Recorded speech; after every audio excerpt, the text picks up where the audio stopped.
I'm just saying too. These targets right here.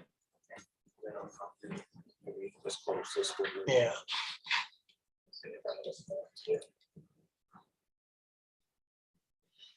Okay, so I'll start recording this as well.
Your Honor, I'm not certain if our sound is working. I didn't hear anything a moment ago. Could somebody speak so I can see if it comes through? Can you hear me? Yeah, you do, Your Honor. Thank you. All right, good morning, everyone. Good morning. Good morning, Your Honor. One. All right.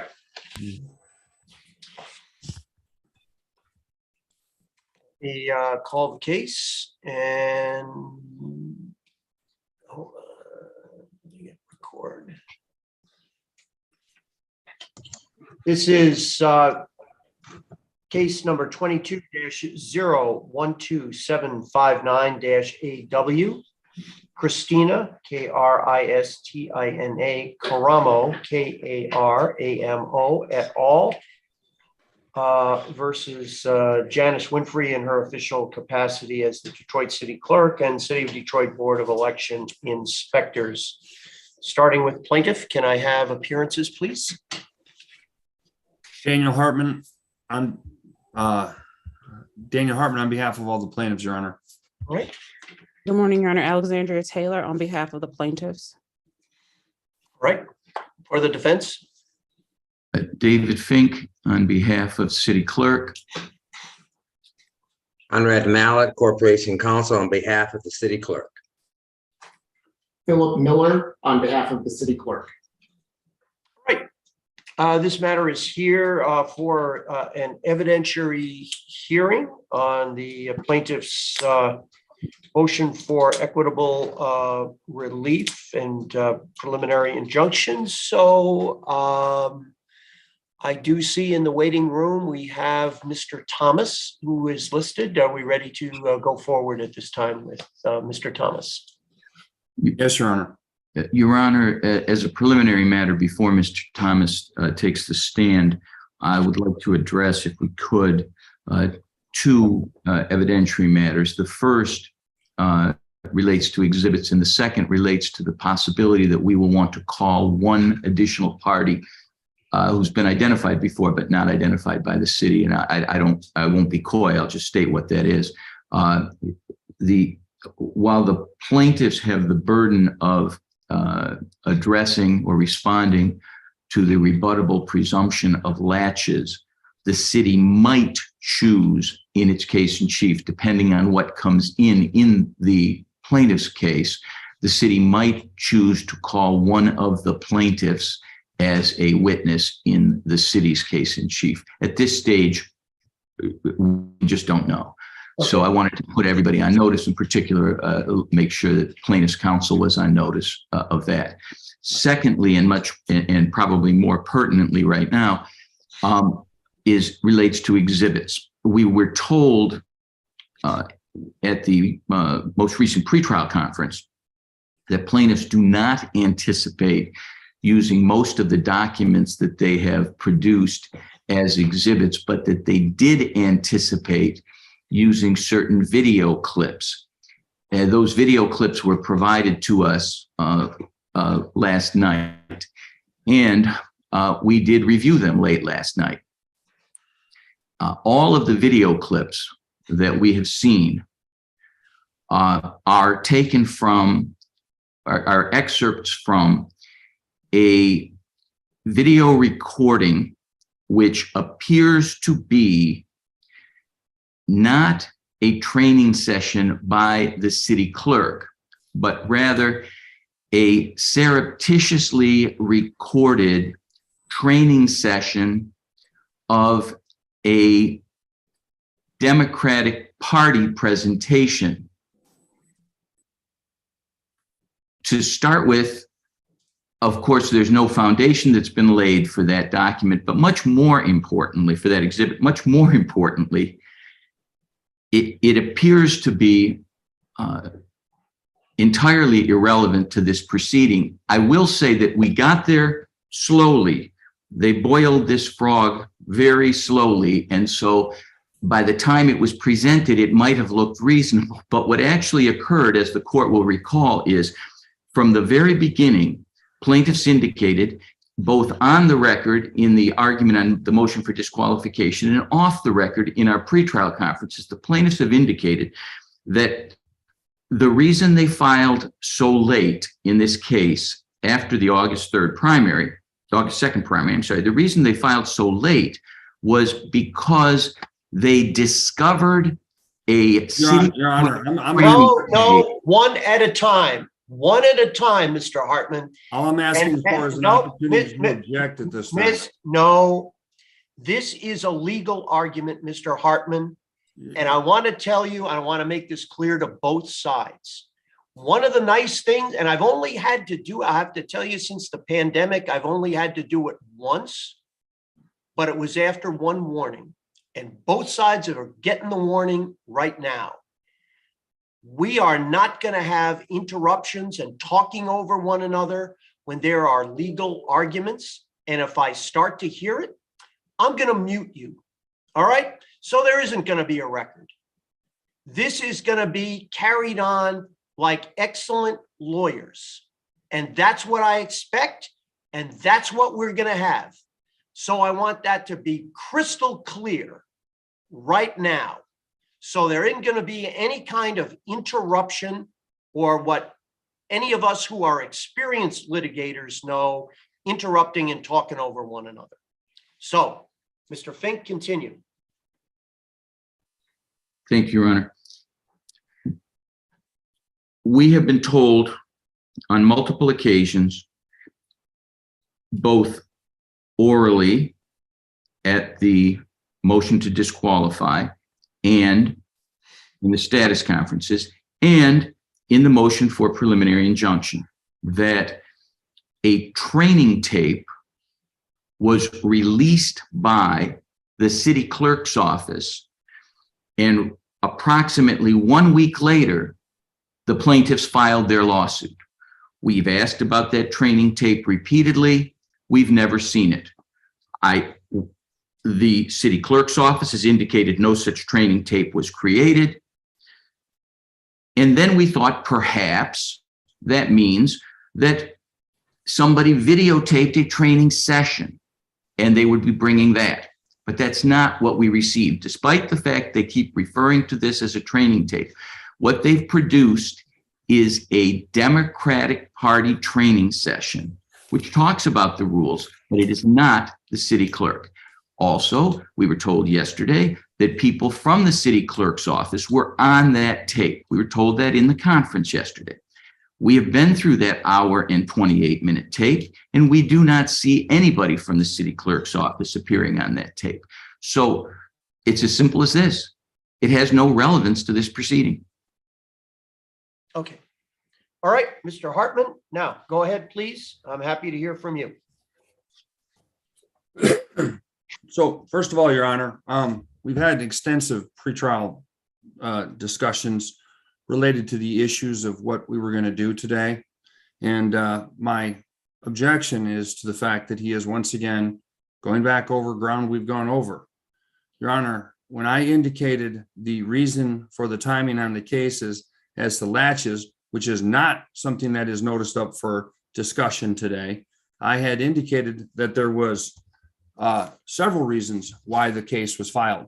First, I indicated that there was witnesses that happened at the August 2nd, 2022 primary, and that there was conduct that was observed, that there was written, Your Honor, that there was written poll challenges that were filed, which the court has indicated we're not going to go through the 2020 poll challenges, that these poll challenges that were filed were ignored by the city. The city did not respond to any of these as were written. And one of the things a poll challenger does is they object to violations of law. They object to violations of procedures. All of these did not get answered to. So a reasonable period of time passed after August 2nd, since we're going to argue the latches here today. Secondly, Your Honor, I indicated we were in possession of training materials for the November, and I forward this to the other person, to the other side, November 8th, 2022 primary. The midterm election.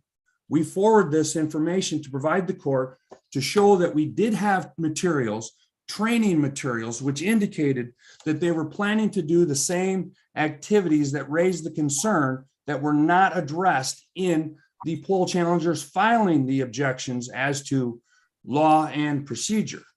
Your Honor, the third thing I indicated is that there had been a video. I corrected the record and indicated in the pretrial conference that that video happened to be from remember the discussion of the Democratic ally? And it turned out that as I was preparing very quickly, I indicated, Your Honor, that this video was not, I indicated not that a person was on tape. I indicated they were present there. And that is, again, once again, information related to people related to the video. I'm not planning to introduce the video. Last night's video clips were intended to show, related to the latches discussion, which wasn't going to be part of the trial here today. We were going to proceed. This court was very clear in the manner in which we were going to proceed today.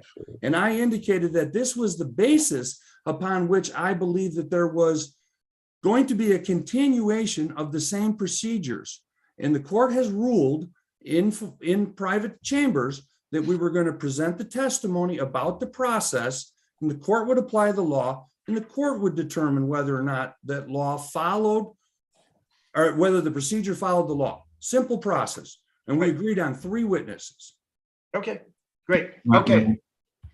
Your Honor, the other thing is Mr. Fink has indicated he would like to call a plaintiff. Obviously, there are a lot of them. If he is planning to call one plaintiff, the time to have done that would have been yesterday. But if he's trying to put me on notice today, he has failed to disclose which plaintiff he would like to be calling and for what reason. And so as a result, I don't feel like I've been put on notice of what his intent would be to call a plaintiff. Your Honor, may I briefly speak to these issues? Thank you. Go ahead. 2 different things. The first, counsel states that latches is not noticed up for today's proceeding. Nothing could be further from the truth. Today's proceeding is a proceeding on a motion for preliminary injunction in an election case in which the lawsuit was filed less than 28 days before the election. In this case, 13 days before the election. The revised Judicature Act could not be more clear. It's a rebuttable presumption of latches, and that alone would bar any relief on this motion for preliminary injunction. If counsel does not intend to proceed on the latches issue, at this point, Your Honor, we move to for a summary determination by this court that preliminary injunction cannot issue no matter what evidence they put in. They cannot get past the fact that the presumption exists. It's rebuttable, but there's a presumption. That's number 1. Number 2 is a very minor matter, and that is that counsel waived a document that he said was a training manual that was not produced to us. What was produced to us was a Q&A, a question and answer from the August primary, which obviously is not relevant. We were not produced anything at all by counsel, not a single thing that was a training document related to the November election, to next Tuesday's election. All right. Let me say this, that with regards to the doctrine of latches, which is certainly a defense in this particular matter. And as Mr. Fink has indicated under MCL 168.1031, there is a rebuttable presumption that any litigation that is brought less than 28 days, there is a presumption of latches, a rebuttable presumption that's there. And Mr. Fink, obviously, even with regards to the injunctive relief that is being requested, the burden of proof is with the plaintiff. And so I'm giving them their opportunity to present their case. So I'm not going to be anticipatory at this particular point. I mean, I don't think it's any great shock that I would expect you to be arguing that. I mean, that's certainly one of the things I've been researching as well, as I'm sure the other side has as well. And with regards to any kind of documents. I think it was very clear at the status conferences that we have had that any documents that were going to be utilized and introduced as exhibits were to be exchanged ahead of time. As I clearly indicated, I don't believe in trial by ambush, and I think both, and I know Mr. Hartman had agreed and said the same. So very clearly, anything that has not been exchanged, unless there is some extraordinary circumstance that I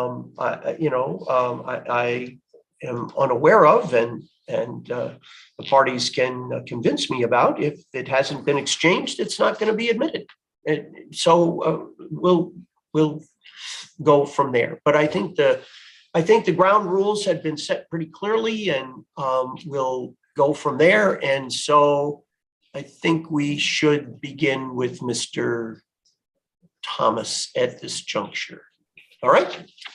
So I'm going to. Preliminary matter? Oh, Sorry to yeah. interrupt, but I don't know if Mr. Braden Giacobazzi will be called as a witness in this proceeding and if there's going to be a sequestration order, but I do notice that he is in the hearing room. Okay. Thanks, Mr. Lynch. I appreciate that. For purposes of this hearing, since we're doing it on Zoom, members of the public and media, et cetera, certainly can watch and observe by YouTube. But my practice and policy has been to allow obviously the attorneys to be here on Zoom, but also any of the parties would also be admitted on Zoom as well. So I guess, Mr. Fink, the question would be to you in terms of if you were going to call one of the parties. Let me just ask you straight out, is Mr. Giacobazzi, is he one that you would be calling? Because if so, then I think that, well, I'm going to allow him to stay anyway. I would allow him to stay anyway. I mean, he's a party. I'm not going to exclude a party. Your Honor, if I may, we're not requesting a sequestration order. Okay. I don't anticipate calling Mr. Giacobazzi, but we don't have any problem with him being present. Okay. Your Honor, one quick thing before the witness takes the stand. We had indicated in the pretrial conference, one of the pretrial conferences, that while the court, at our request, instructed plaintiff's counsel to produce documents at a time certain. At that time, we explained that until we saw the proofs, we didn't really know if we were going to be presenting any evidence, any documents.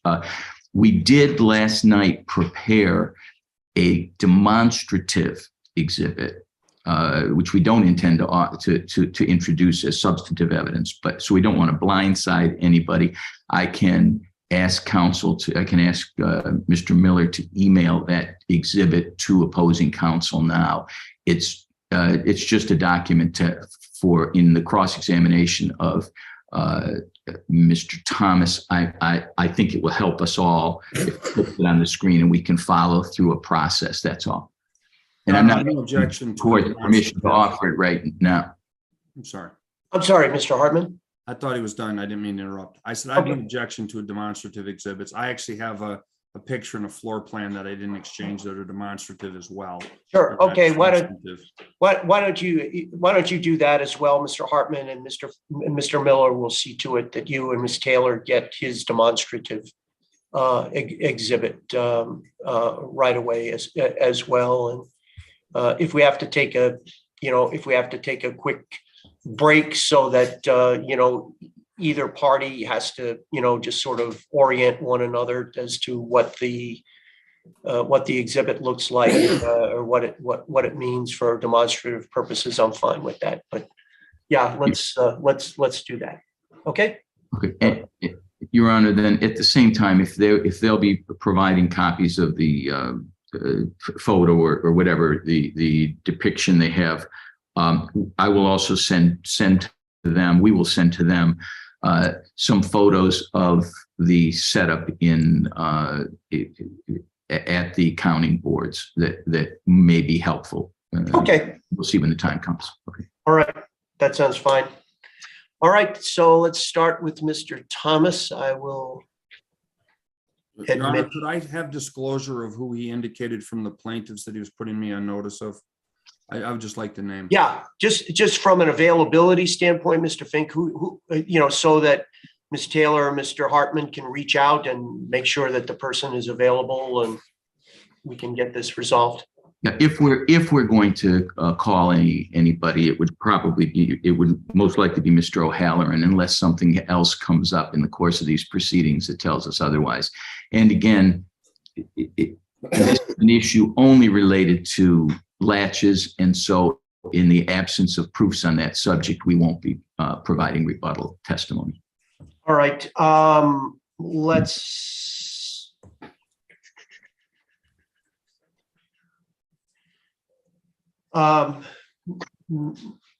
Mr. Hartman or Ms. Taylor, if you can reach out to it's Dr. O'Halloran and see if he can, just put him on call maybe for late this morning, like 11 o'clock or something like that.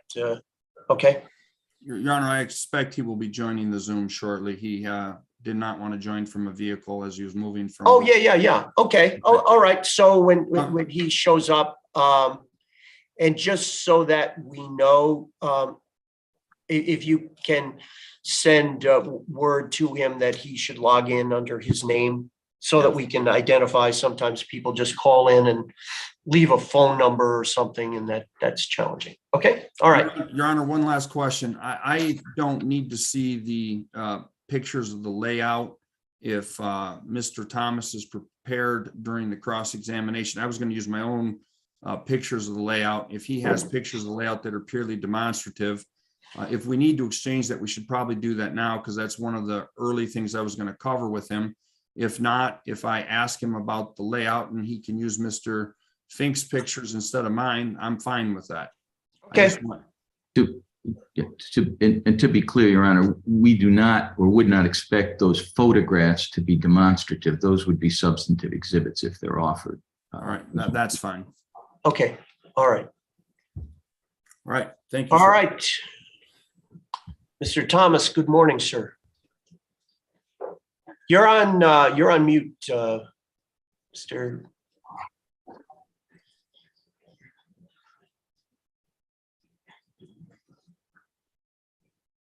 Good morning, Your Honor. Good morning, sir. Mr. Thomas, would you raise your right hand for me? If you would, please do solemnly swear the testimony you're about to give will be the truth, the whole truth, and nothing but the truth, so help you God. I do. Thank you, sir. All right. Mr. Hartman, whenever you're ready, sir, you can begin. Good morning, Mr. Thomas. Good to see you All right, again. Mr. Hartman, nice to see you. All right, would you please state your full name and spell your last name for the record? My full name is Christopher Maitland Thomas, last name Thomas. Mr. Thomas, could you quickly go through a little bit of your background related to election experience? I know it's quite extensive, but go ahead and share with the court what your experience is. Certainly. I began my career in election administration in 1974, working for the clerk of the U.S. House of Representatives, reviewing campaign finance reports filed by candidates for the House. I then moved to the Federal Election Commission in 1975. And in 1977, I came back to Michigan to work for the Secretary of State, at that time to help them establish the Campaign Finance Act in Michigan. I served for 40 years for the Secretary of State, 36 of those years as Director of Elections. In that capacity, I was administered the Secretary of State's election responsibilities for election administration, lobbyist disclosure, and the Campaign Finance Act. Sir, when did you retire from that position? I retired on June 30th, 2017. And then during that period of those years, when you served as the Director of Elections underneath the Secretary of State, just to be clear here, that's a bureau that is an executive branch agency within the Secretary of State Department, correct? That's correct. The Bureau of Elections is organized under the Secretary of State. The Director of Elections by statute has the authority to administer the election laws on behalf of the Secretary of State, and we do that through the Bureau. Just so that I can make sure that we're all on the same page, the person that currently holds that position is Jonathan Brader. Is that your understanding? That is, yes, indeed. Okay. So now, sir, before we get into the substantive nature of your testimony, I just want to understand then, you worked for both Republicans and Democrats during that tenure, correct? That's correct. I was initially hired by Richard Austin. He served until January 1, 1995. And then I worked for Candace Miller, Terry Land, and Ruth Johnson. Okay, so there are representatives from both parties there. I just wanted to be clear here, during that period of time, when you were the Director of Elections, you were there during the rollout of the federal Help America Vote Act of 2002, correct? Indeed, I was. And during that period of time, there was money that was appropriated to the states after the state filed a plan with HAVA for the purpose of purchasing voting equipment in a uniform system. That is correct. All right. And that would have, uniform system would have gone in prior to the Secretary of State gave notice under 16837 under your tenure. And that would have been one of the projects you worked on. That's correct. Okay. And that notice was what made the uniform voting system and the selections that you guys went through for the procurement of the systems. That's what made that triggered where it became mandatory for a uniform system. That's correct. And Terry Land, as Secretary of State, selected optical scan. That was her selection. Okay. And there was other choices such as a manual punch system and DRE and other things that we could have selected, correct? Not so much the punch. We had a lot of punch card at the time, but really the Help America Act, Vote Act really pushed that out the door. So really it was a touchscreen DRE or optical scan. Those were the options. All right. But all of the options under the Help America Vote regulations that created the United States Elections Assistance Corporation required a paper ballot, correct?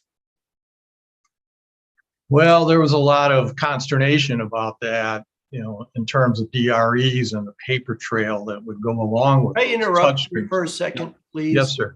I know that there are abbreviations that are being thrown around. If we, for those of us who may Sorry, not Ron. have been so much inside baseball, if Mr. Hartman as well and Mr. Thomas.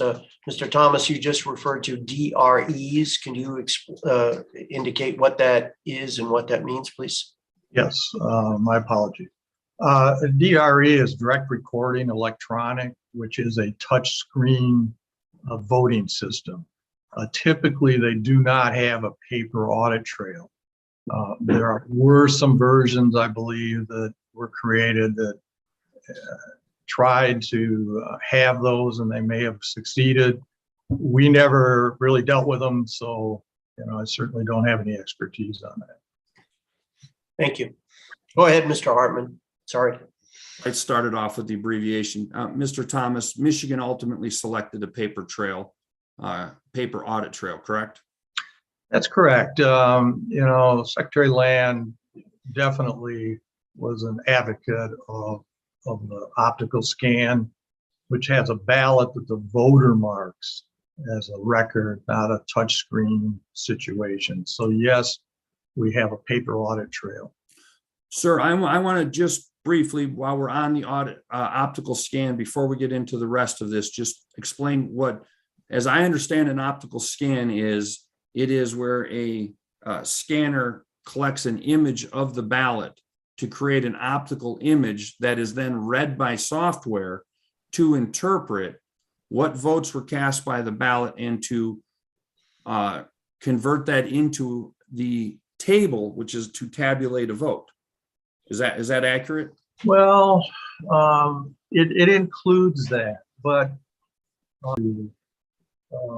create a scanned image. They don't all turn that on. So typically your tabulators that are in a polling place don't turn on the scan creation. It just reads the ballot and records that in the firmware that's in the tabulator. Now, with the high-speed systems that are used for absentee ballots, those do create an image, and that's part and parcel, as you said, of the process. But generally, they don't use them in the polling place because it slows down the machine to create an image. And in Michigan, we don't use the images for anything.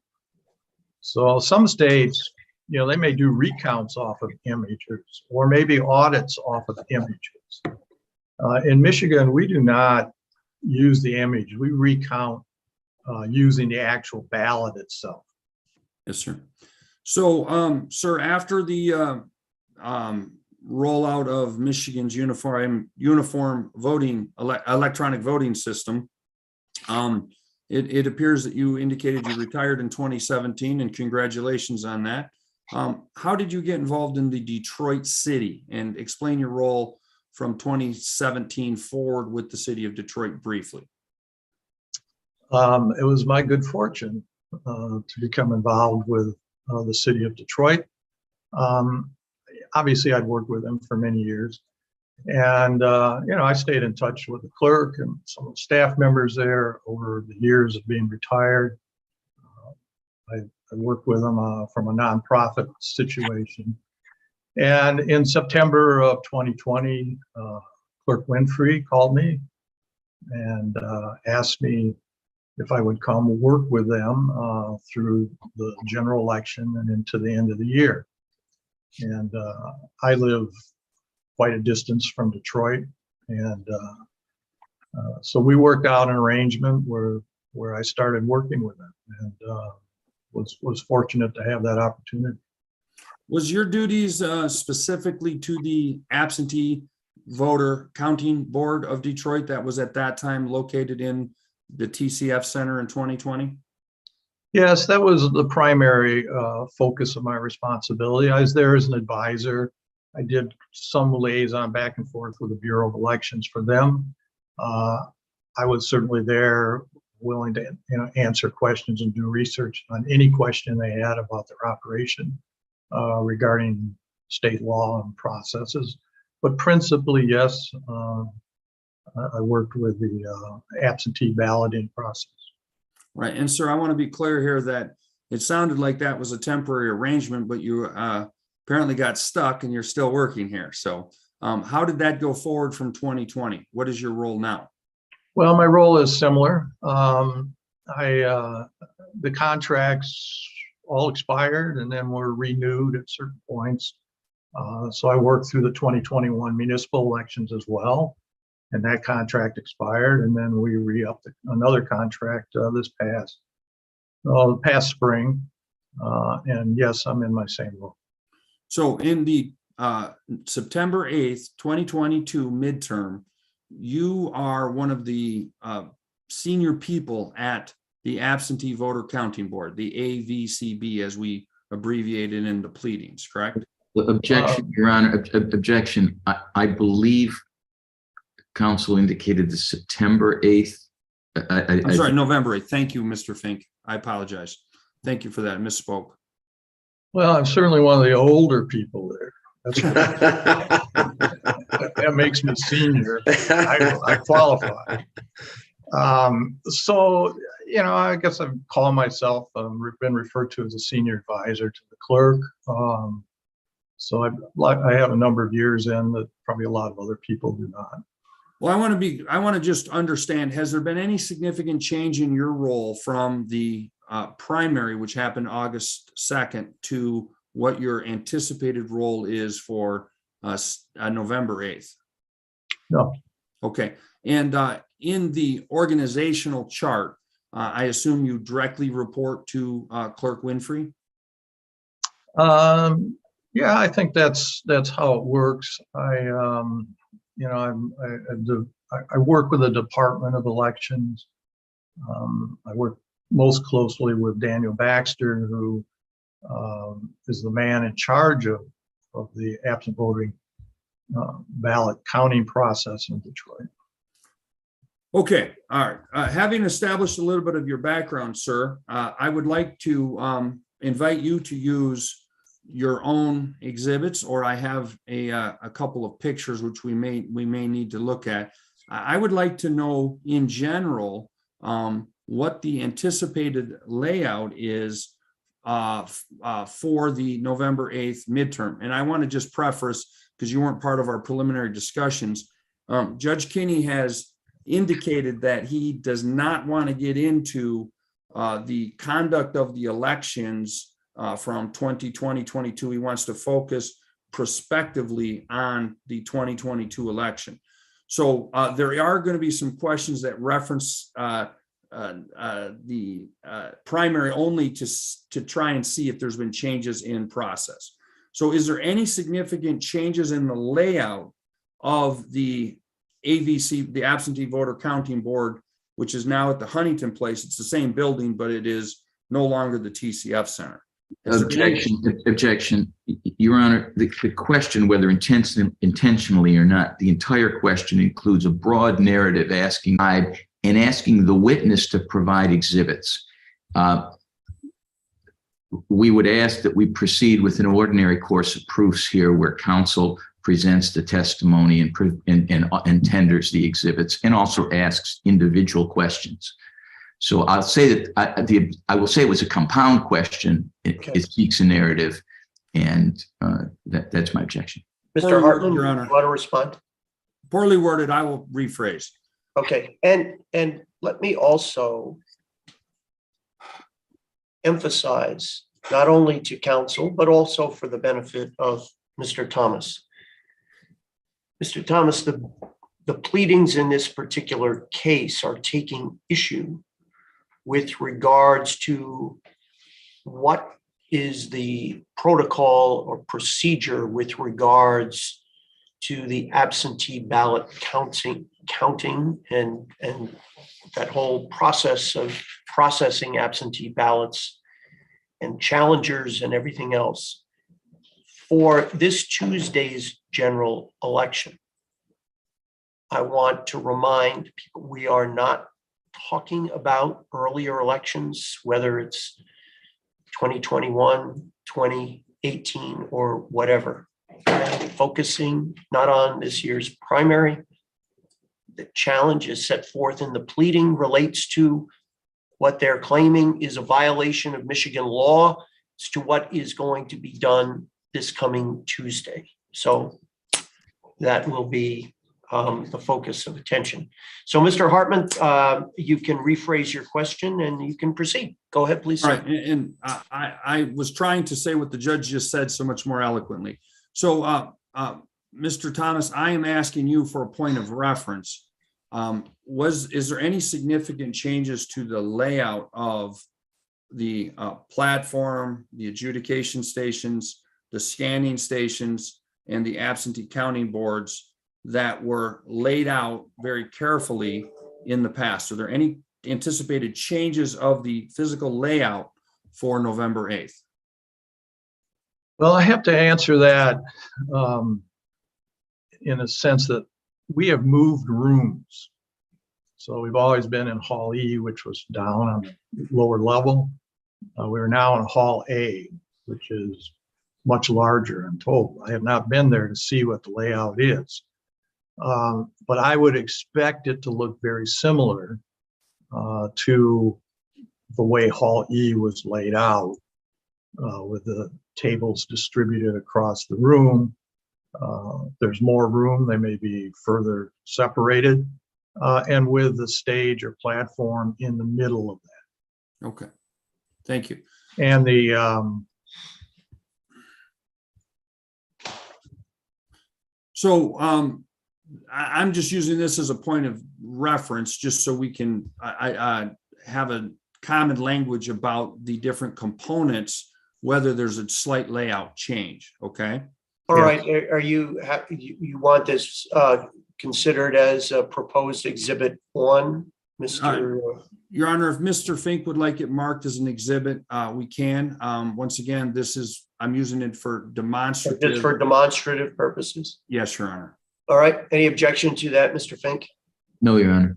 All right, okay. Go ahead and just so that the record is clear, this demonstrative document is entitled at the top, CCB August 2, 2022 Primary State Election TCF Layout. Go ahead, Mr. Hartman. Sir, can you see my white cursor move on the exhibit? I can indeed. So in general, there's a process out here in which the poll challengers and the poll watchers go through their credentialing process, and then they entered into, this would be the greater, which I would call the combined absentee voter counting board. Mr. Hartman, I think, sorry to interrupt, but I do think since we're making a record, I do think when you say that the cursor is here, I think that we just need to identify verbally for the record what we're pointing to and or what you're pointing to, and just so that the record is clear, your cursor, when you were talking about the area where challengers entered the larger room to be credentialed, you have pointed to the far right area about midway through the midway on the document. Is that accurate? It is, Your Honor. Okay, I'll be go more ahead. precise. Thank you. All right. Mr. Thomas, after a person would walk into the room, I want to just kind of understand what the layout is. So there are collections of, these would be 4 tables that are presented together, and that's actually what would be called the individual absentee counting board, correct? And this would then be collectively referred to as a combined absentee voter counting board. Objection. And I'm not going to, I don't want to be too precise here, but we're trying to make a record, and the compound nature of that question, and the many things that were assumed within the question make it hard to follow. I would agree with that, Mr. Hartman. If you could just break it down into bite-sized pieces, if you would, one question at a time, and we'll get Mr. Thomas's answer, and we'll go through that way. Okay, go ahead, please. All right, I'm going to take a slightly different attack on this, Mr. Thomas. The legislature and the proposal from 2018 gave municipalities such as Detroit the option to consolidate the counting of their absentee votes into a absentee voter counting board. Is that a correct statement? No. Okay, explain, how did we get absentee voter counting boards? A couple things. One, this is not a combined absentee counting board. The CCB stands for Central Counting Board. A combined absentee counting board is a different animal under a different section of law. Okay. The legislature enacted absent voting counting boards, I believe, in the mid to late 70s. Proposal in 2018 had nothing to do with how ballots were counted. It certainly allowed every voter to vote by absentee, but it did not establish absentee counting boards. Okay, sir. So the statute you refer to was MCL 168.765A, absentee voter counting board. And that is different than a combined board, which would involve multiple election jurisdictions, correct? That is correct. All right. So just to be clear here, though, this would be collectively all 450 precincts of Detroit send by the selection of Clerk Winfrey, the absentee ballots to be processed and counted at this facility, correct? Not exactly. The Detroit Election Commission is the one that establishes the absent voting counting boards. Of course, Ms. Winfrey is a member of that, but that's how boards are established. Okay. And so, yes, that decision has been made that all absentee ballots in Detroit will be counted at the Central Counting Board. Okay. So the Central Counting Board refers to a collection of individual absentee voting counting boards, which each of these tables, which are depicted on the exhibit as a 4 tables formed into a square, each of those would be considered an absentee voting counting board, correct? That is correct. All right, so the centralized counting board is that there are multiple ones present. Correct. All right, and to be clear here, one of these boards may handle 3 or 4 or 5 precincts, depending on the number of ballots anticipated. Is that correct? Yes, in part. Each board is a unique ballot style, meaning that there might be 5 precincts in Detroit that have exactly the same ballot style, all the same candidates, issues, whatnot. And that's how they're packaged. And so some boards may only have 1 precinct. Other boards may go up to 6 or 7 precincts. And sir, how many separate absentee voter counting boards will be present in the November 8th election? I think 130. Okay, and that's typically the number that we've seen, correct? Roughly, yes. We had 134 in 2020. All right. Sir, is there, as we look at this table, this section of tables, this is a process where the absentee ballot envelope has been processed until it is removed from the envelope at this board, and then it is securely transferred over to this section, which is a black line through the center of the exhibit, which is the ICC scanners, correct? So at the tables, if we could refer to your squares there as tables, the ballots are processed, opened, checked in to the poll list.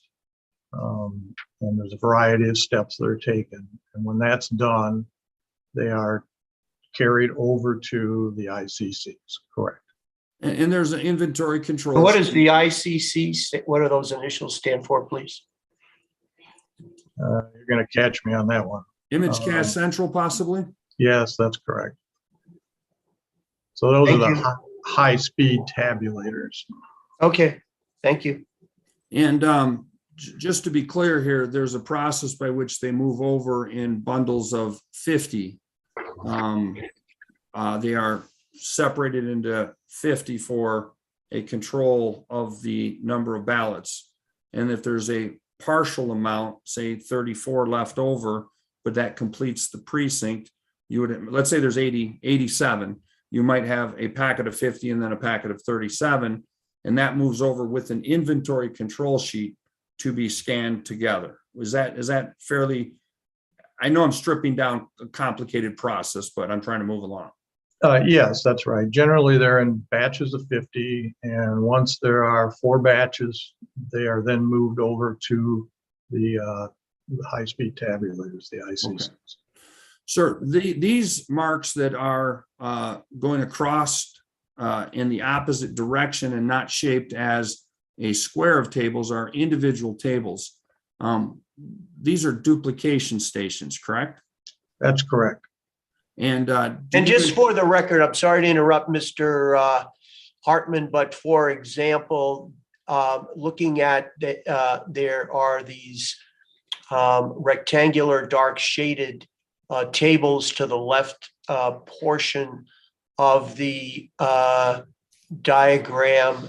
And for example, in the top half, there are two that are between tables marked 67 and 74, and also 68, 73 and 69, 72. And on the lower half, for example, 4140 and 4239 for the record. Okay, go ahead, Mr. Hartman. And sir, the index down here indicates these are duplication tables, and that duplication table process that was used in August 2nd, 2022, are there any major changes anticipated between then and the November 8th, 2022 election? No. Okay. And then, sir, we've talked about the essential components here. So we have the absentee voter counting boards, 130 of them. Then we have, it appears to be about 10 roughly duplication tables. And then this area, which is in the center, and it indicates on this diagram as center stage and 10 adjudication stations. Could you describe what that is and what its purpose is? Yes. So it's a stage, if you will, a platform. It's about 3 steps off the ground. It'd be at like tabletop height. It's not real high. And there are a row of tables on that platform. 2 tables on each side in the middle facing each other with chairs along the exterior. It's a very cramped area in terms of how many people you could put there. And even when you're sitting at a table, it's sometimes difficult for someone to get behind you to walk through. On that stage are servers. Under that stage, it's curtained, are all of the wires coming from the ICCs to the server. So it's in essence like our computer room, if you will. So we have staff there from the vendor who basically are there to maintain the system to make sure it's properly operating throughout the day. We also, I generally sit up there. If somebody comes from the Bureau of Elections, that's where their headquarters station is. So there's, again, kind of a limited number of people there. We make the announcements, Mr. Baxter and other staff persons. There's a microphone up there. It's a very large room, as you know, to make announcements to staff and to challengers and whatnot on various issues. And sir, along the on this diagram would be the top side of the stage and the bottom side of the stage. You have what would be called adjudication stations. Describe what those are. Yes, so adjudication stations have a large computer screen that sits vertically rather than what we normally see. That is where ballots, images are processed after they've been tabulated if they meet certain criteria. So I think we had 10 of them. We've had larger numbers. It varies by election. There are bipartisan teams, Republican and Democrat, that staff each one of those. And as you can see, Mr. Hartman, it's, you know, it's very accessible to challengers. They stand right behind the two, the Republican and the Democratic inspector, and they can watch exactly what's going on. All right. And just so we're pretty much done on the layout portion here, but do you anticipate any changes from the August 2nd, 2022 processes of adjudication as it relates to the November 8th, 2022 midterm election? No, Okay. And then I guess the only other component that I want to just basically make sure we understand is that there was a new statute that was passed or there was a new public act which was passed, which amended a couple of things, included allowing for pre-processing of absentee ballots. And Correct.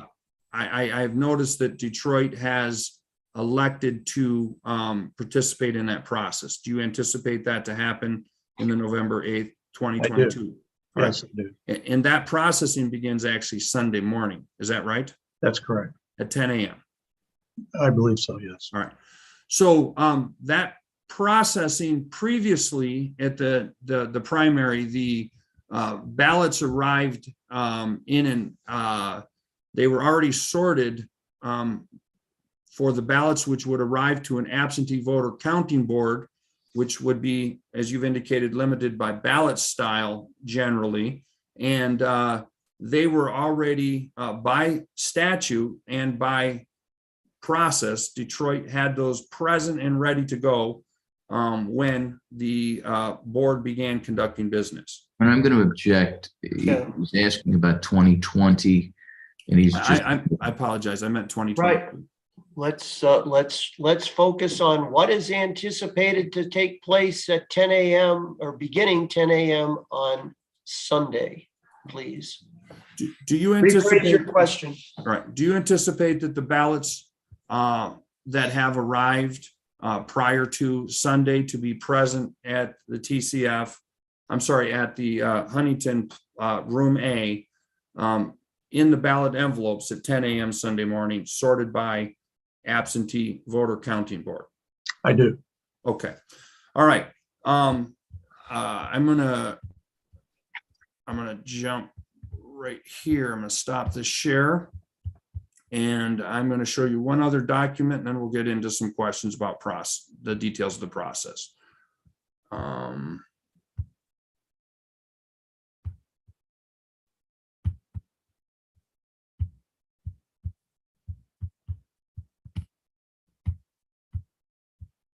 Sorry, I'm a rookie at this stuff still. Give me 1 second.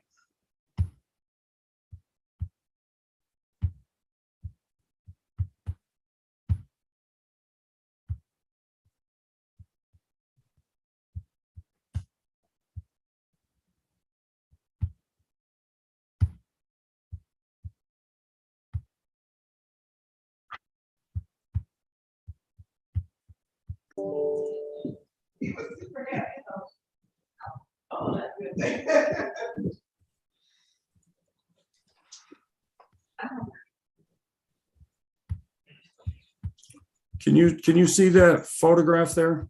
No, No. How about here now? it comes. It's coming now. Yes,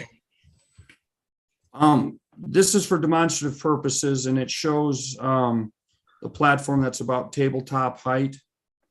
And it also depicts in reference the vertical screen of the adjudication station, and basically has a person standing above and a person standing below. Would you agree that that's basically what we're talking about with the raised platform? yeah, essentially. I'm not sure what is behind there. It looks like something on its edge, like a Okay. table. I don't know what that is. All right. and That is not the way it looks normally.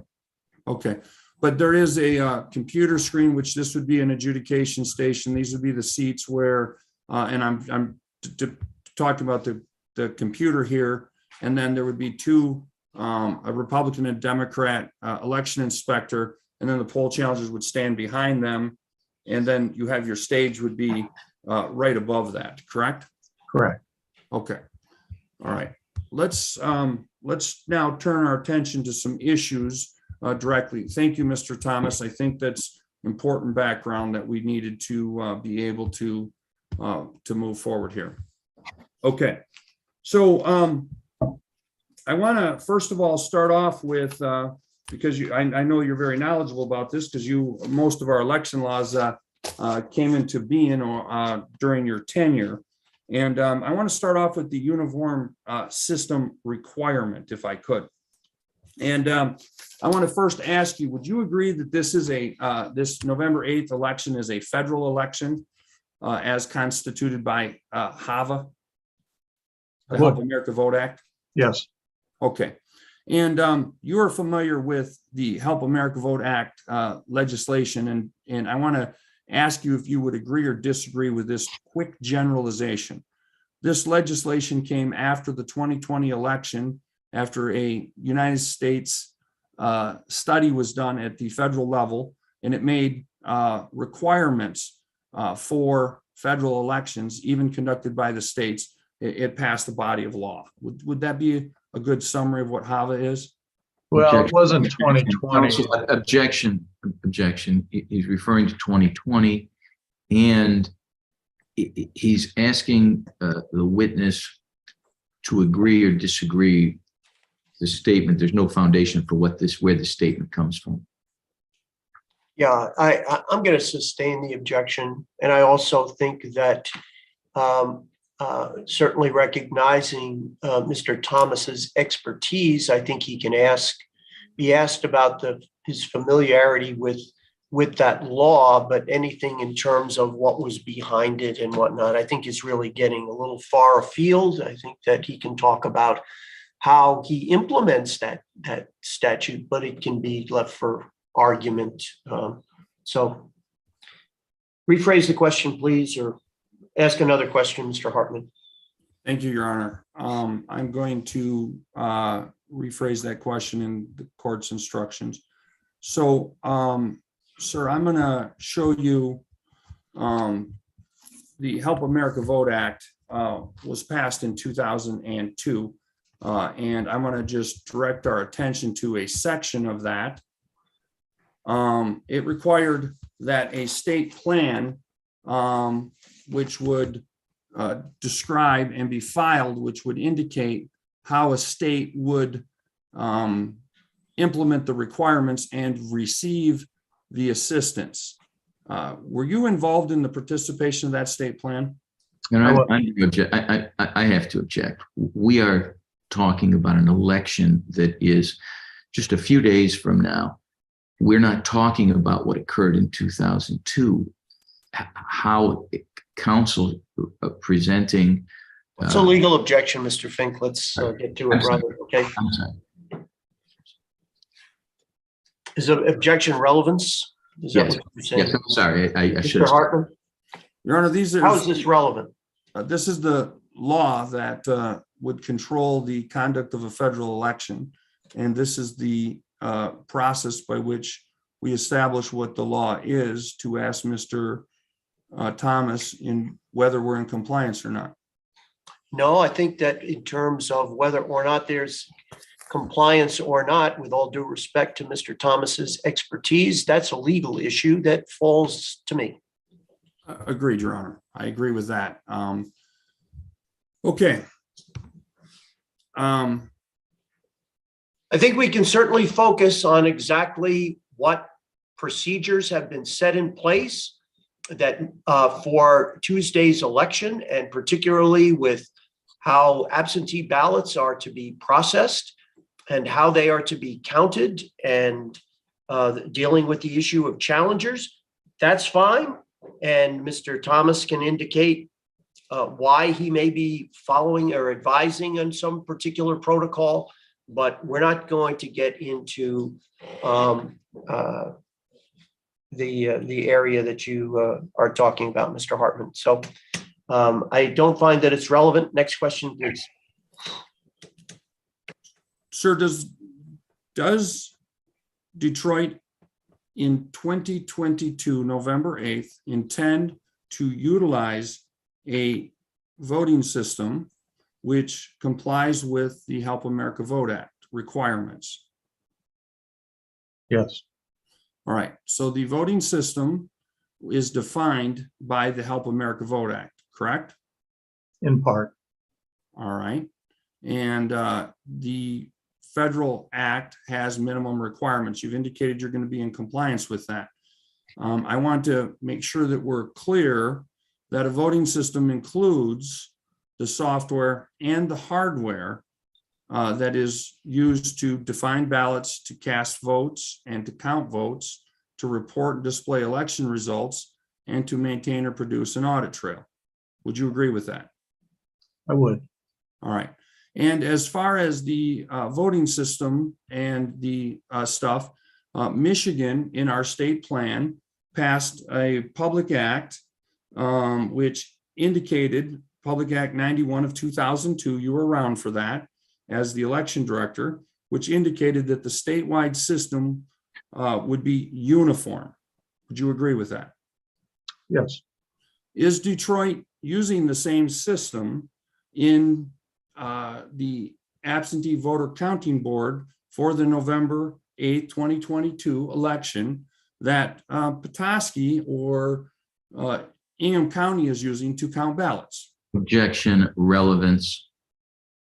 How's that relevant? I think the question was it uniform?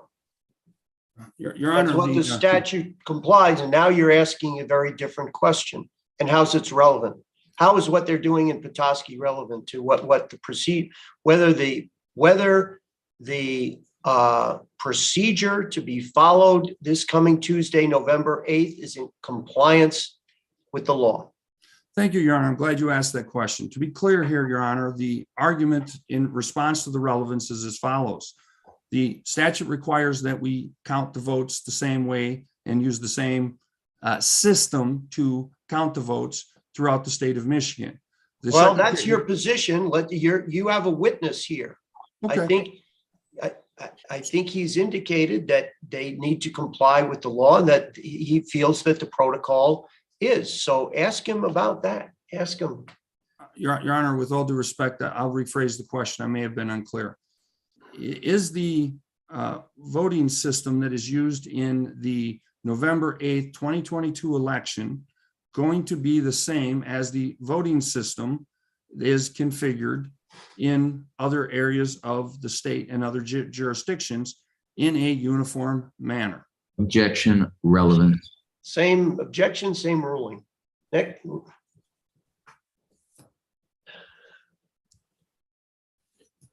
Your Honor, if there's a legal requirement, with all due respect, I'm sorry, I need the court's guidance on this. If there's a legal requirement that the system be uniform, and I'm not permitted to inquire to compare and contrast that to the systems that are used throughout the state on a relevance ground, how can we establish compliance with uniformity? Well, let me see if I can help move it along. Mr. Thomas, do you believe that the protocol as set up for the November 8th, 2022 election is uniform? Has uniform standards? Yes, indeed. And we are using the uniform system, which is the optical scan. That's what's uniform. Got it. Okay. All right. With that, go ahead, Mr. Hartman. So while we're talking about the uniform processes, I would like to ask you about the software version you intend to use for the ImageCast Central. Has that software been changed since the primary? Not to my knowledge. Okay. And are you familiar with what the software version is or not, sir? I am I'm not. going to object to the relevance of the version of the software to any legal issue that's before the court. Right. Mr. Hartman, your response? Your Honor, the software and the hardware components as configured are required under the federal and state law to be certified. That's in the pleadings, that's in the brief, in MCL 168.795A, as well as the Help America Vote Act, which establishes the minimum requirements in Section 301, Parent A, indicates what the minimum requirements are in order to have a lawful system. that requires a process by which there is approval of the system as configured with the hardware. So it would be really relevant, Your Honor, because it is a configuration of software versions, and it even has provisions in the statute for when you make changes to the versions. So the question was relevant to the conduct of this election and whether or not we are compliant with law. Your Honor, counsel has offered no evidence of any kind that anything has not been certified. And there is no indication or reason to believe that this has any relevance to whether we have, in fact, a uniform system, keeping in mind that in Michigan, we did adopt a uniform system with a paper ballot, and that paper ballot is traceable in our recounts without exception.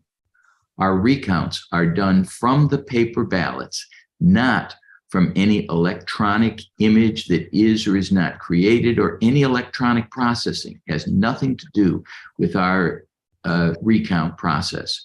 So I object to the question. It's not relevant. All right, I sustain the objection. Okay, so you, Mr. Thomas, have indicated you believe the system's part is uniformed as because it has the optical scanning feature. Would you explain to me the adjudication process that is followed, and what adjudication process is from beginning to end? Your Honor, counsel has posted a One question at a time. How's that? I'm sorry. Sorry to interrupt you, Mr. Fink. I think we were I not being anticipatory, but No, you're correct. The court is correct. I had two issues. One was the compound nature of the question, of course, but the other was I didn't understand why Section 37 of the Act was being broadcast without explanation. well, that's off the screen. So I think we're Yeah, right. we're moving on. Mr. Hartman, if you would break it up into one question at a time, if you would, with regards to the adjudication process, however you want to start into that topic, please go forward one question at a time. Okay? Yes, sir. Adjudication is a term that is used, and you indicated you'd be following the same process. I would like to know what you understand adjudication to mean. Well, it's a big word, and it's come into use in the last, since the high-speed tabulators have been with us. But in reality, adjudication has been part and parcel of every voting system used.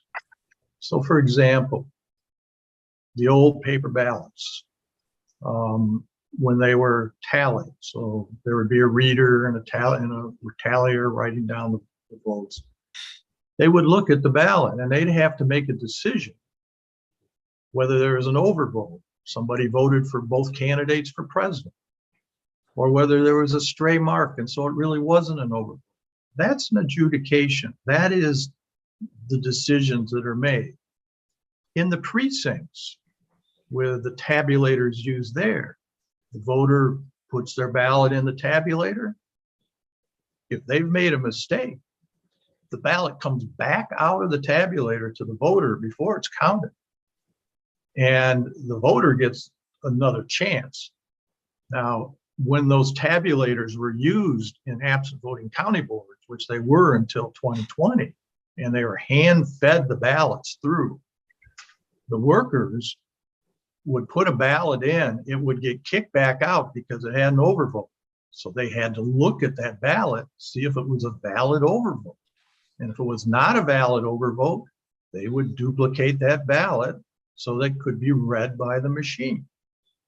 So now we are at the high-speed tabulators that create images, and the system is programmed, I believe, to pick 3 indices of what would go to adjudication. One is an overvote. You voted for more candidates than you should in an office. 2 would be a blank ballot. So the machine saw nothing. and 3 would be write-ins. I'm sorry, what, did you say write-ins or Yes. write-ins? Write-in candidates. Okay, got it. So, and in primaries, of course, the 4th item would be crossover voting. So there's a vote in both political parties, which is not allowed. So all of those, any of those instances that occur go to adjudication. And on a screen, that ballot appears and the issue is highlighted. So the Republican and Democratic inspector can see exactly what it is. And they look at it and they make a decision. So the most common one is overvotes. And that could be caused by a lot of different things. So the typical one is, I fill in the candidates for president, I like them both. I fill in both ovals. They'll look at that, no brainer. They say it just moves on. The system has already called it a non-vote, it's an overvote. But then the next one they'll look at, it's got one candidate's for president's oval entirely filled in. And the other candidate, there's a mark where the person set his pen down. Well, the machine picked that up as a vote. So the statute, 803 sub 2, says stray marks are not votes. And the Secretary of State is required to provide examples of what stray marks look like and for guidance for these workers. And the Board of State Canvassers, a bipartisan board, is required to approve those. And both of those have happened.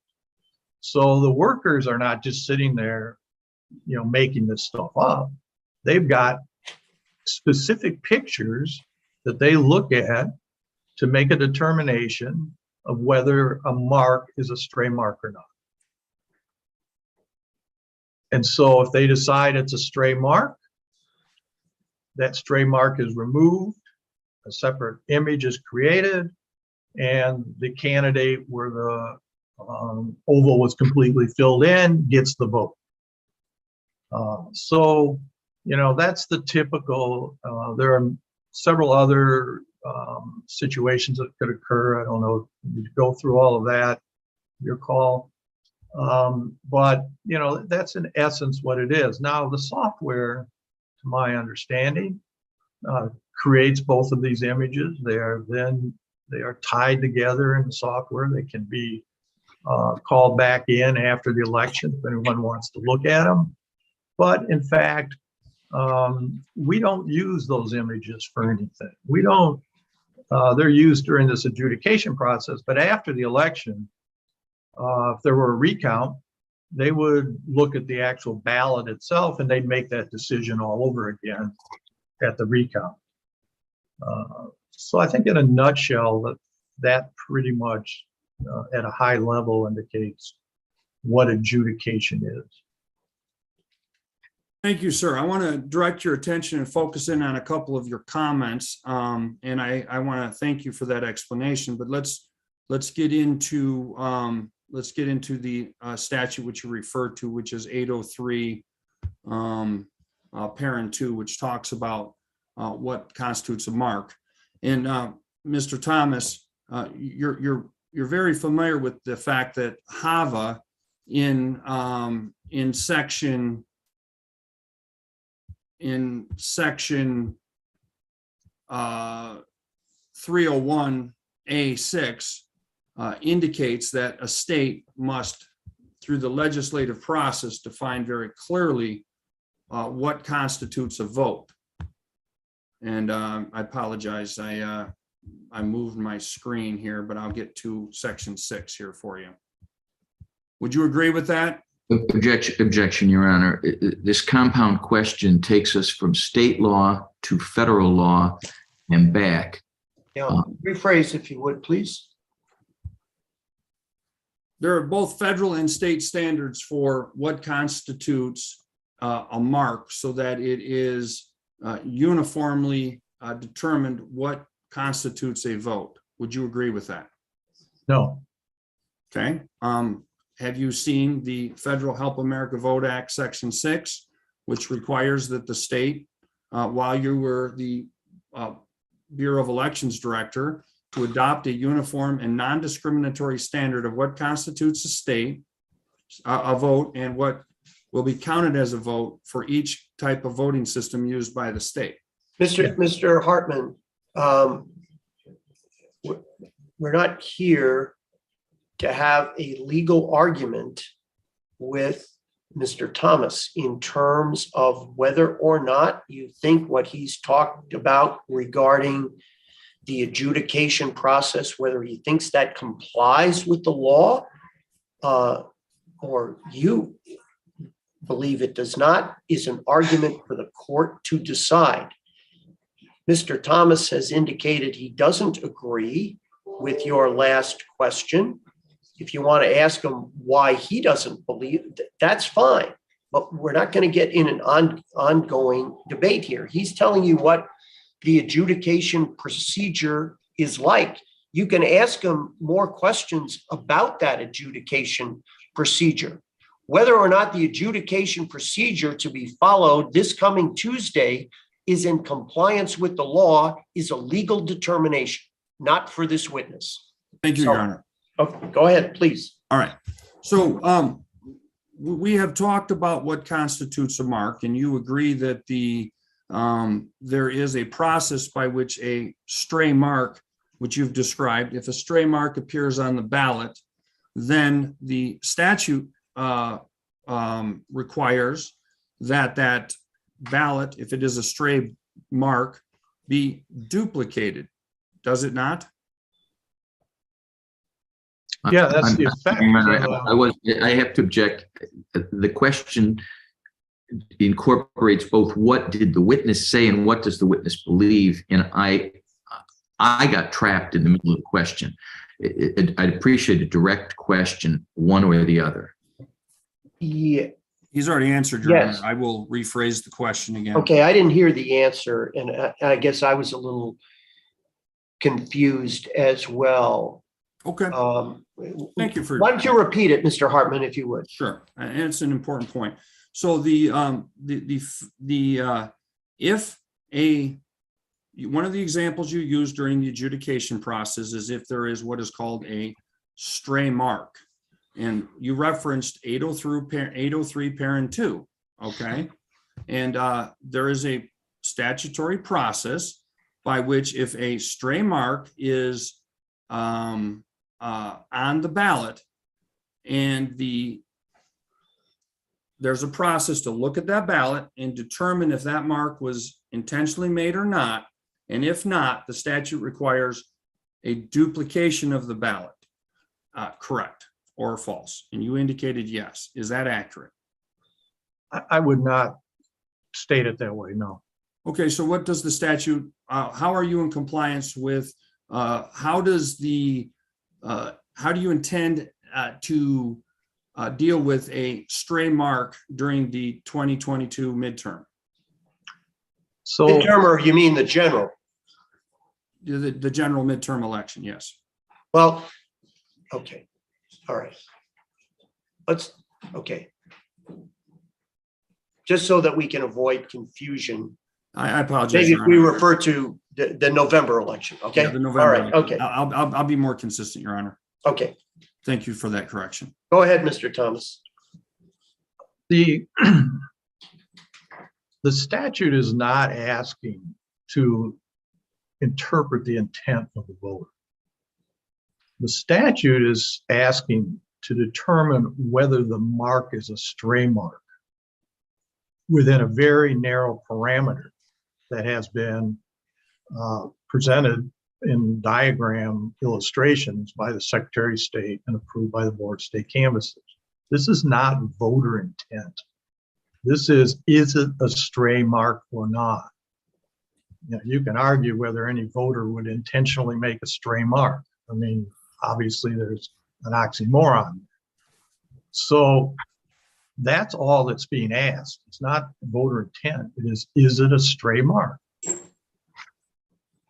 So I understand that the Secretary of State has passed a guidance on what constitutes a mark. The statute is very clear, but there's a guidance on what constitutes a mark. And what I'm asking you is, what is the process when you've determined a stray mark? How does Detroit, in their adjudication process, address a stray mark once that determination has been made? Your Honor, I'm going to object to the question because it incorporates counsel's understanding or purported understanding of what the Secretary of State has or hasn't done regarding guidance, but then it doesn't ask a question about that guidance. I'm not looking for that question, but I would suggest that the questions be direct to this witness and the facts. Well, I think we had a preamble to the question by Mr. Hartman, but if I understood what I thought was essentially the heart of the question to Mr. Thomas is, what is the procedure that the City of Detroit clerk will follow if there is an adjudication determination that there was a stray mark? Not trying to put words in your mouth, Mr. Hartman, but was that essentially your question, sir? It is. Thank you, Your Honor. Okay. Mr. Thomas, can you answer that? Yes, sir. So on the screen, as I indicated, the areas highlighted where the stray mark would be. The determination will be made. There's a stray mark, and then there's a process on the screen and the keyboard where they can make the determination to remove the stray mark so that it counts. And so they have on the software, there's a red button and a green button, which appears on the adjudication software, and they have the ability to actually remove the mark from the optical image. True or false? That's my understanding.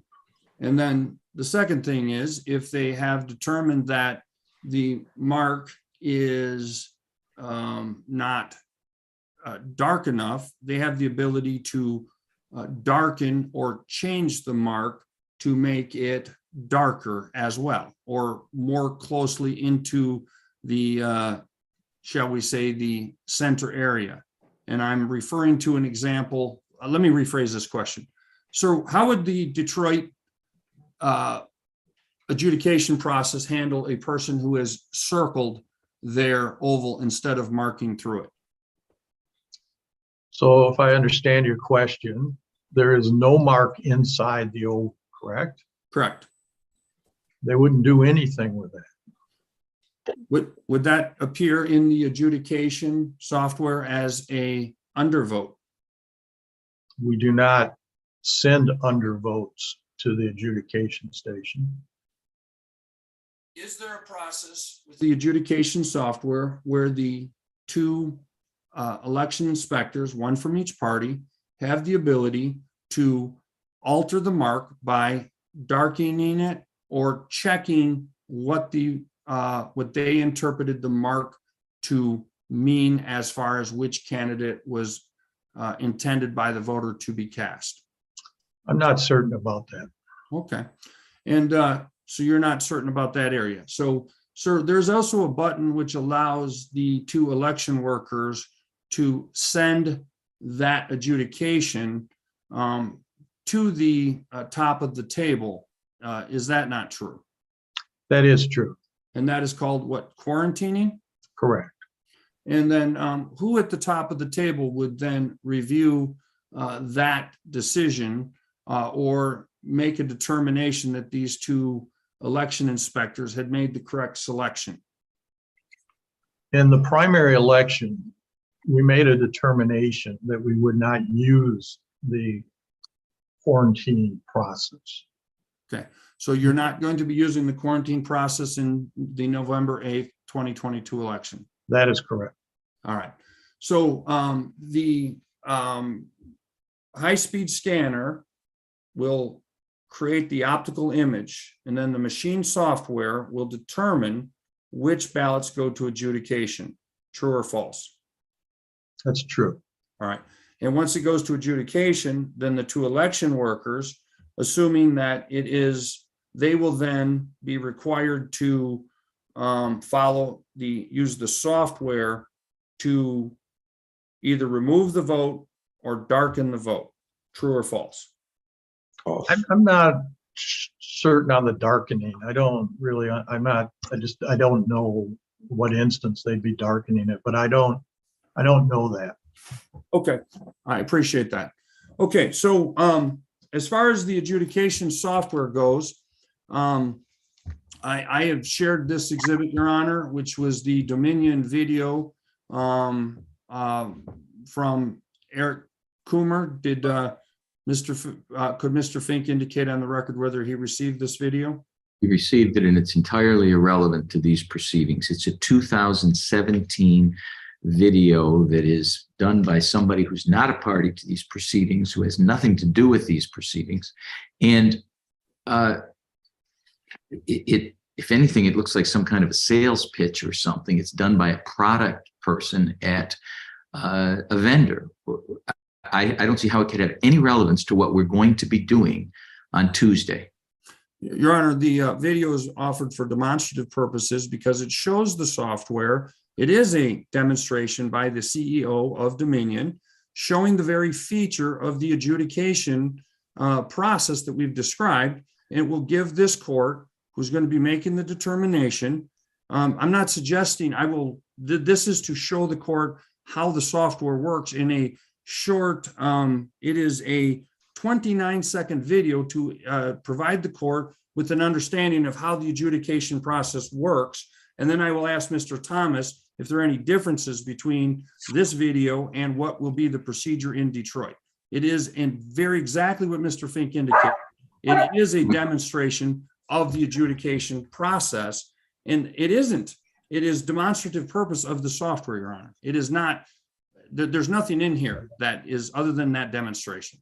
Your Honor, first of all, it's not the CEO, although that's irrelevant, but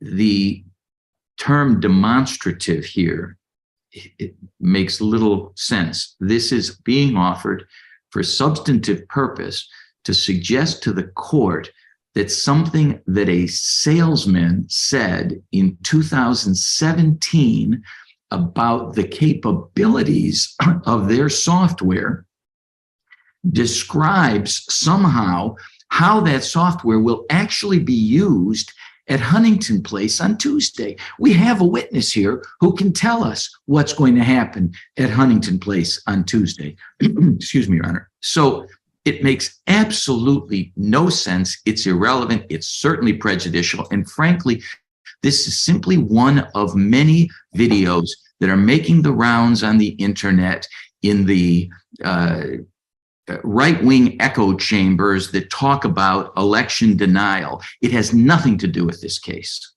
Your Honor, with all due respect to the comments, the video is meant to demonstrate in 29 seconds how the features of the ImageCast Central adjudication module work. There's nothing meant other than to demonstrate so the court can see the software as it is being used.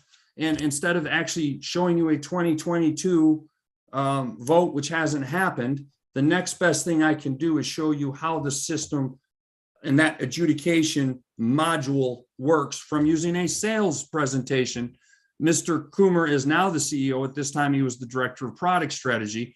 And he is the one explaining how the adjudication module that we are using in Detroit, how that works. Your Honor, I own a car. I own a car that can travel 140 miles an hour if I try. But the fact that that car can go 140 miles an hour does not mean that I'm speeding. And it certainly doesn't mean that I intend to speed on Tuesday. Your Honor, I would ask the court if I could make an offer of proof. The court can then make a determination as to whether or not it is relevant after seeing the 29-second video. This court is not a jury. The court can exclude evidence that is not appropriate. And I think that I would like to make this part of the record as an offer of proof. Well, I think you've made your offer, you're proposing what you characterized, Mr. Hartman, as a demonstrative evidence, a piece of demonstrative evidence. I don't think it is limited to, I'm trying to take it down, Your Honor. okay. I don't believe that it is purely demonstrative evidence. It is not for illustrative purposes. It is for substantive purposes. And this is something created in 2017 by someone who's not a witness here, but besides which, the issue here is with regards to whether or not this particular procedure, this particular protocol, how the city of Detroit through its clerk's office is processing these absentee ballots. And that has been explained. Mr. Thomas has explained that they use this optical scan system. It's used for identification purpose, for the adjudication purposes only here, that there is the paper ballot that is retained. If there's any challenge that comes after, it's not what's contained in the adjudication, what shows up on the screen. It is actually the ballot itself. This witness is testifying as to what the protocol is, what the procedure is, and if there is a claim that this procedure violates the statute, that's a legal argument. I am not going to allow that for what I think is clearly substantive evidence. So we can move on. Thank you, Your Honor. I will move on. Okay. Sir, I want to ask if we could return to the requirements of the uniform system. And I want to specifically ask you whether or not this adjudication module that is used by the ImageCast Central is part of the uniform system that is used to interpret votes in the state of Michigan. Yes, it is. Okay, so let's be clear here. I want to go through that, and I'm going to cross-examine you on that. I'm going to share my screen here. I'm going to turn to the Michigan Secretary of State website for a moment. And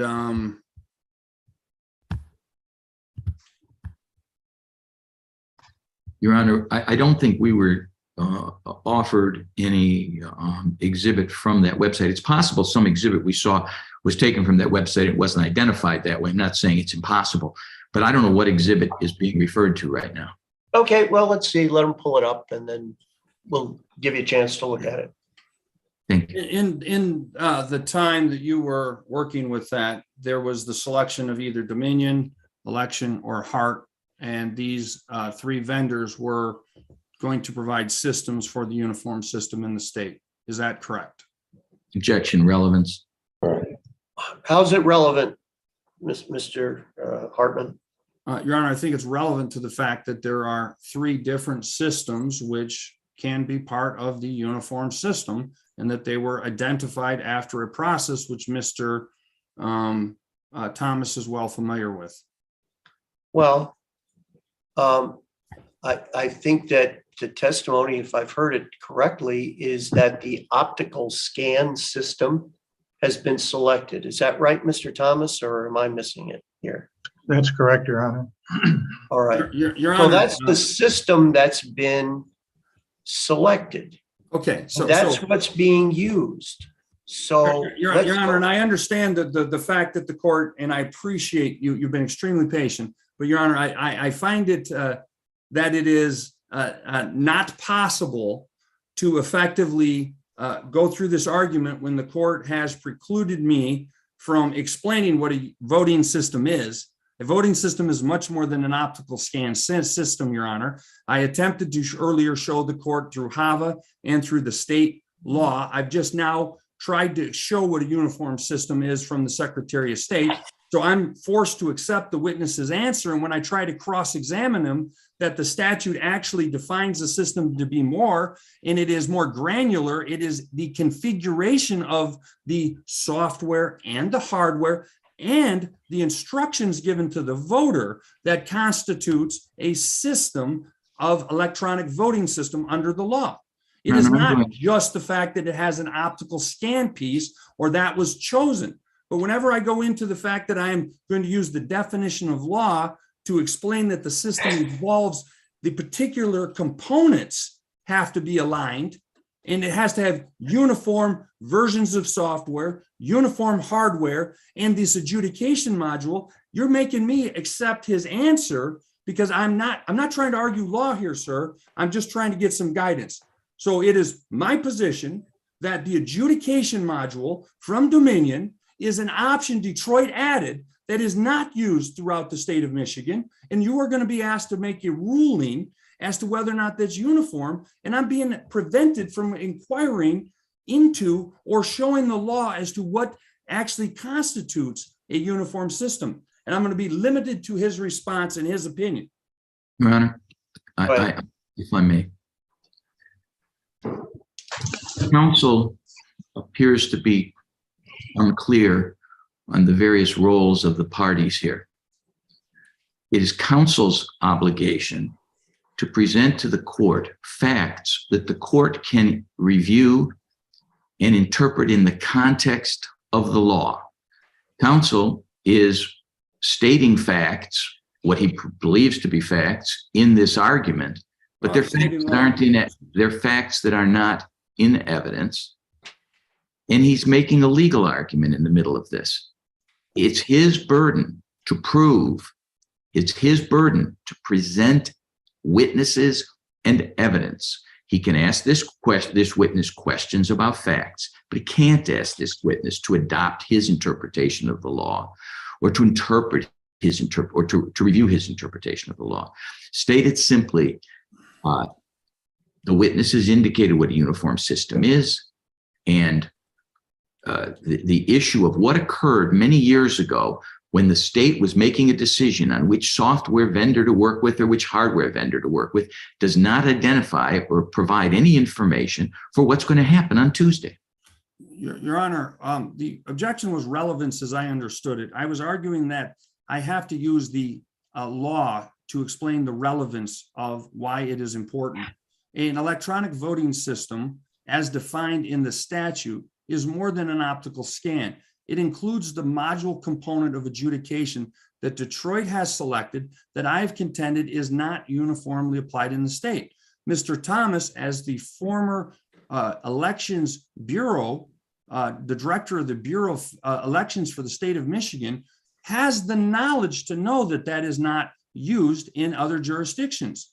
And if the court is ruling that that question is not relevant, then the court will be unable to proceed with determining whether or not there is a uniform system being applied in Detroit, or if they have used systems which are outside of the uniform requirements. I'm going to, my ruling stands, and what we're going to do is we're going to take 10 minutes, give Mr. Thomas a break, and we'll be back at 10:25. Thank you, Your Honor.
Yeah.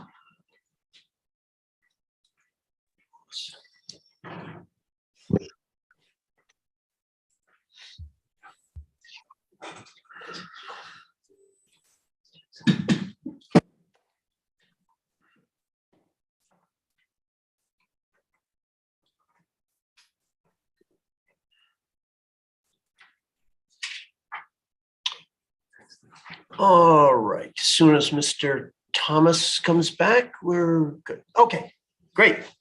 All right, we're back on the record. Okay, Mr. Hartman, you may continue.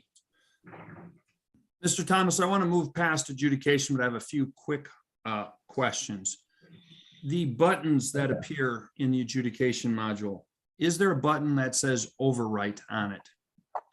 You know, I'm not certain. Okay, and you indicated that the system has a process by which it will automatically through software determine which ballots are sent from the high-speed scanner to adjudication and which ones are automatically just get counted. Would you agree with that statement? Would modify that statement. So correct, it is programmed to send certain ballots to adjudication. But when they're read by the ICC, the high-speed reader, it counts it then. Okay, So what goes to adjudication would have to be altered. So for example, the stray mark, it has seen a stray mark. So it sends it. So it's counted that stray mark as a vote, which has created an overvote. So it's already counted. So, you know, what would happen is if the worker said, nope, that's not a stray mark, it's a vote, then they just pass it on. It's already been affected. And if they say it is a stray mark, then they would have the ability to alter. okay. And what I would ask is, far as the alteration goes, you're not certain about the darkening, but you are certain they would have the ability to remove a mark, correct? I believe that's right. All right. And with the Dominion optical scan system, when it is interpreting a mark, do you know if the do you know if the amount of pixels that are within the oval is standard throughout the state of Michigan? I don't know that, no. Okay. Do you know if the clerk's office or if vendors working for the clerk's office in Detroit have the ability to set the pixel count that would constitute a mark that would need to be reviewed? So I know that Dominion has a kind of a default setting, but do you know if the Detroit has the ability to change that setting? I'm going to object to counsel's characterization of what he knows. And the question assumes facts, not an evidence. Okay, So all right. repeat. So, all right, so the optical scan will read areas of the ballot that it is programmed to read, including it's looking inside the ovals where the voter is to cast a mark. True or false? False. It will only look at the area. It does not program, it can't look at areas that are not a mark, not an oval. Right. So when the scanner is looking inside the oval to determine whether or not there's a mark present, do you know if there's a pixel count threshold that is used by the software? I'm aware that there is variation there. I don't know much more about it than that. Okay. Do you know whether or not the vendor or the city has the ability to set that or not? I don't know that. Okay. So, so once the system determines whether there's something in that mark that it needs to send to adjudication, that's something that the software determines. It's either counted as a vote or it's counted as a vote and then sent for review to determine whether it is supposed to be counted. Correct. And that would be as you understand, some threshold setting in the system, but you're not familiar with the details of it. Correct. Okay, all right. Now I want to return to the scanner portion that's connected. You indicated in your testimony previously, it's connected by wires to the raised platform, correct? Objection, Your Honor. He's referring to a scanner portion. I don't remember any All right, I testimony. apologize. from Right. Scanner portion. Yeah, I don't either. Bad question. Let me Back rephrase up. it. The ICC, you've called them a tabulator. They're also referred to sometimes as a high-speed scanner, but it is the going back to the platform. It is those. There are 12 devices that get before the stage, and then 12 devices after at the last setting. That scanner is what I'm referring to. So that high-speed scanner that actually captures the optical image is connected to the platform by cords, correct? It's connected by some sort of cord, yes. I don't have the technical name of what that would be. All right, so it's not transmitting that information wirelessly, it's transmitting it on a hard line.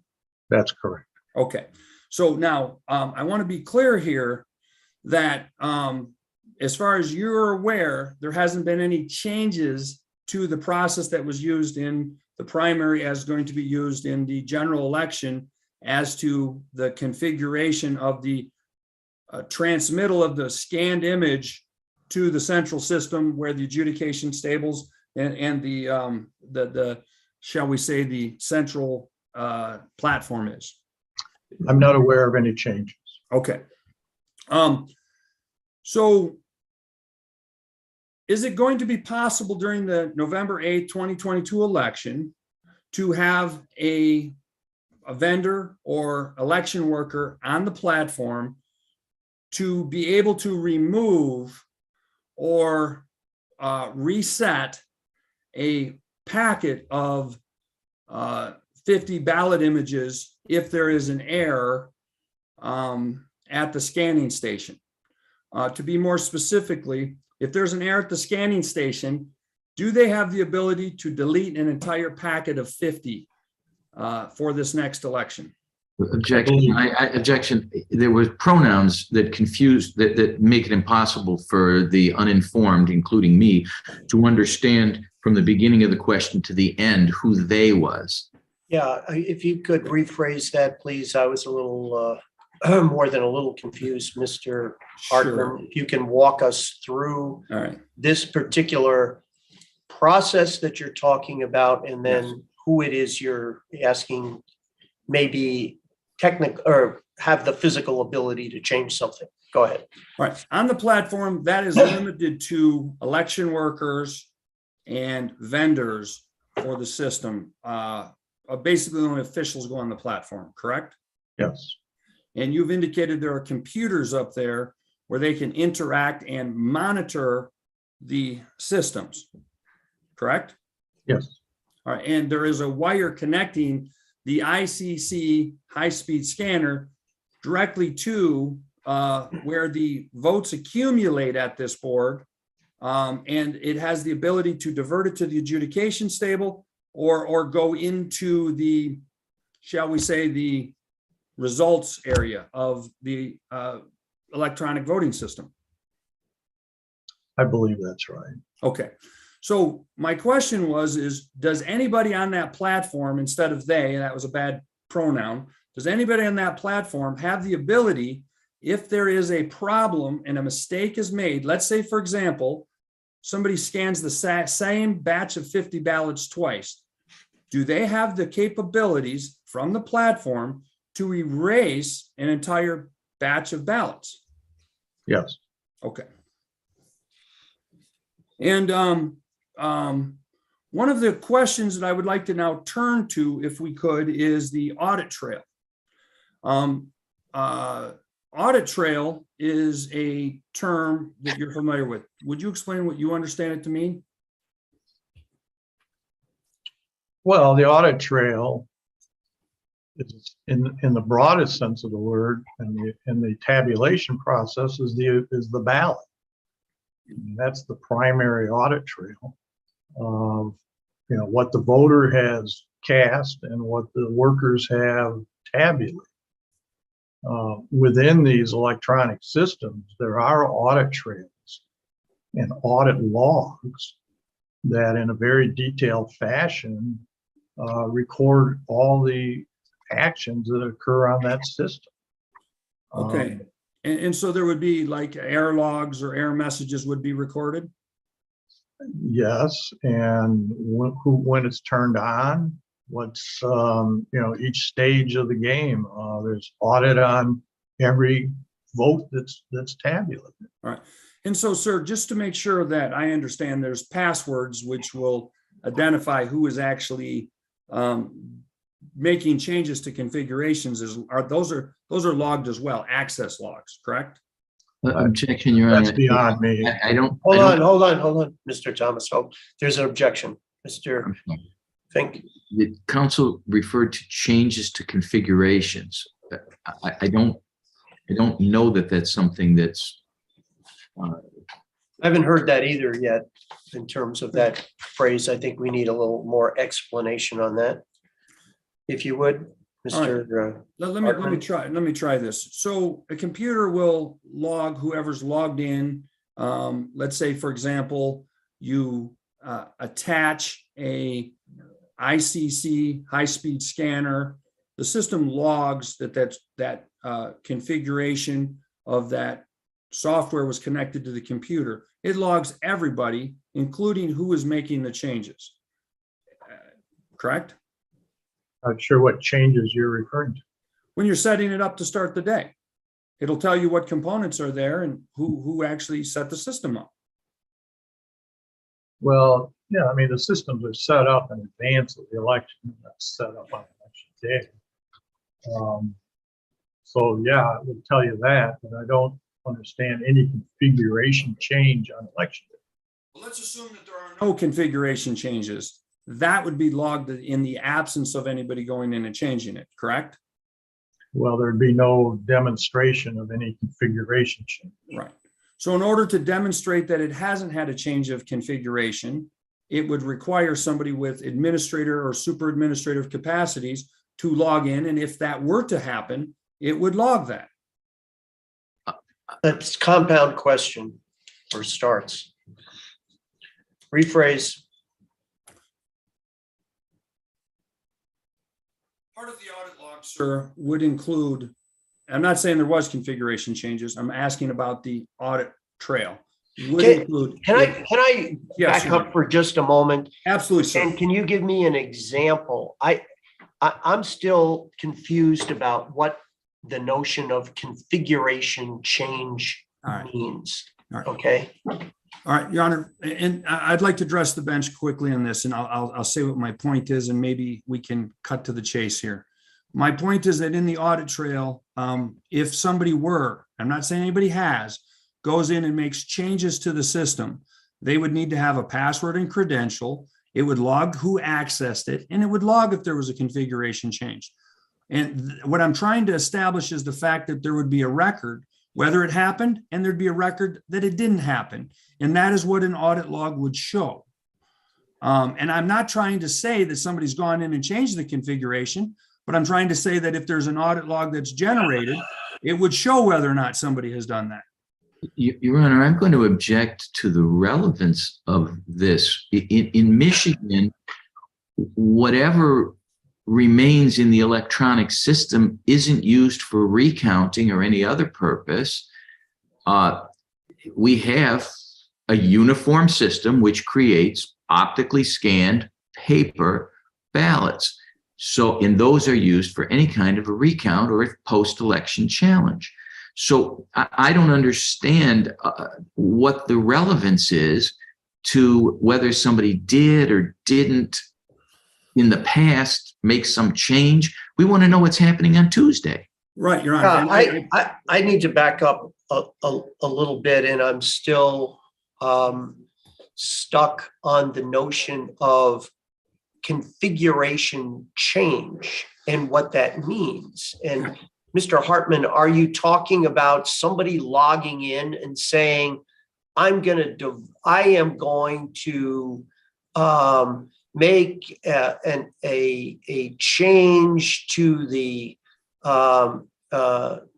tabulating results so that I'm going to delete 200 votes from every precinct in the city of Detroit. If not, what configuration change? I guess I still don't know. What does that mean? Because Yes, where sir. I am is, and I'm trying to follow Right. Mr. Thomas, that we have the optical scan system, which does not retain the image. It just there is the paper ballot, which, as he said, in terms of the audit trail for this optical scale system is the ballot itself, which is retained. Am I right on that, Mr. Thomas? I mean, Your Honor, I believe you misspoke to one thing. I believe he said that a normal tabulator doesn't retain the image for speed, but the high-speed scanners. the high-speed indicated scanner. do That's what retain the okay. image. The high-speed scanners that do not retain. No, But the image is retained in the Detroit absentee voter counting board, Your Honor, because it is not a tabulation.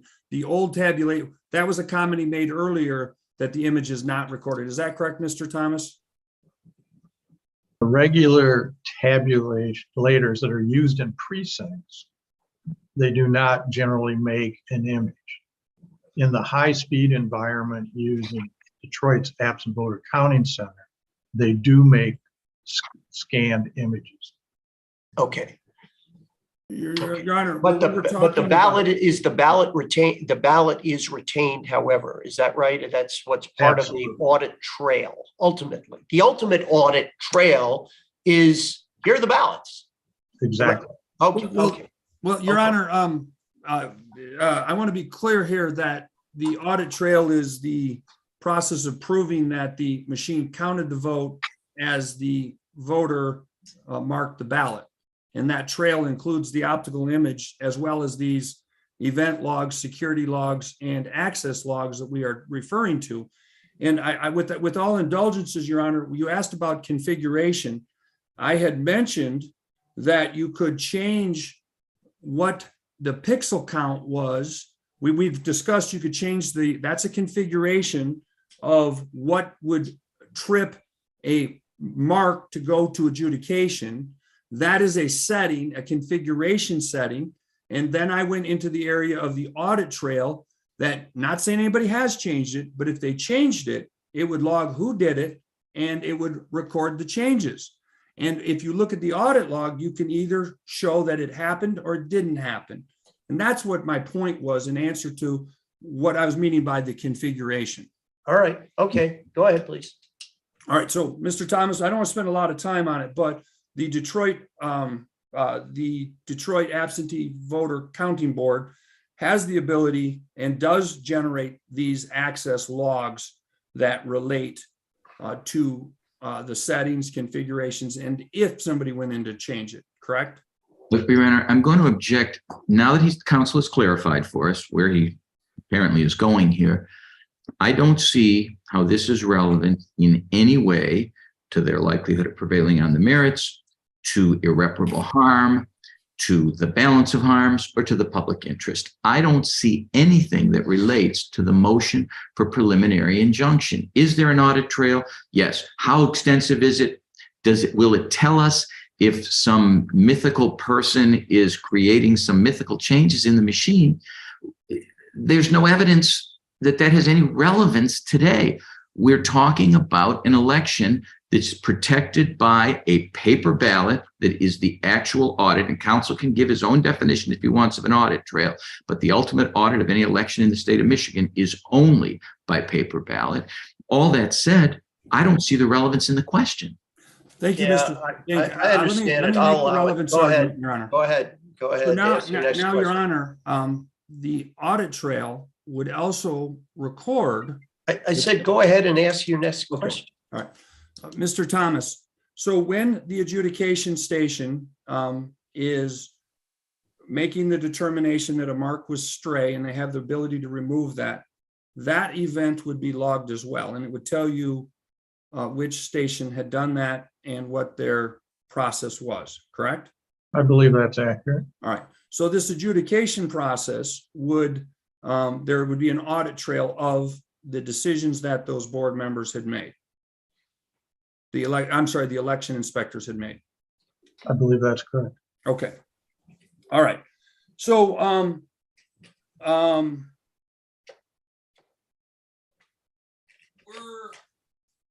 of the things I had raised is, and I don't know if you're familiar with this, how long do you save those audit records or those security logs? My assumption is they're maintained for the 22 months that's required. They're election records covered by both federal and state law. Okay. So will Detroit then be preserving those audit trails for that and not deleting them 7 days after the election if the Secretary of State gives that guidance?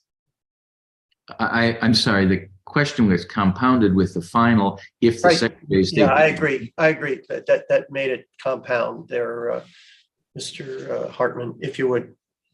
Okay, sir, let me break this down. The election for November has not happened. The primary election did happen. After that election, the Secretary of State instructed the deletion of these logs.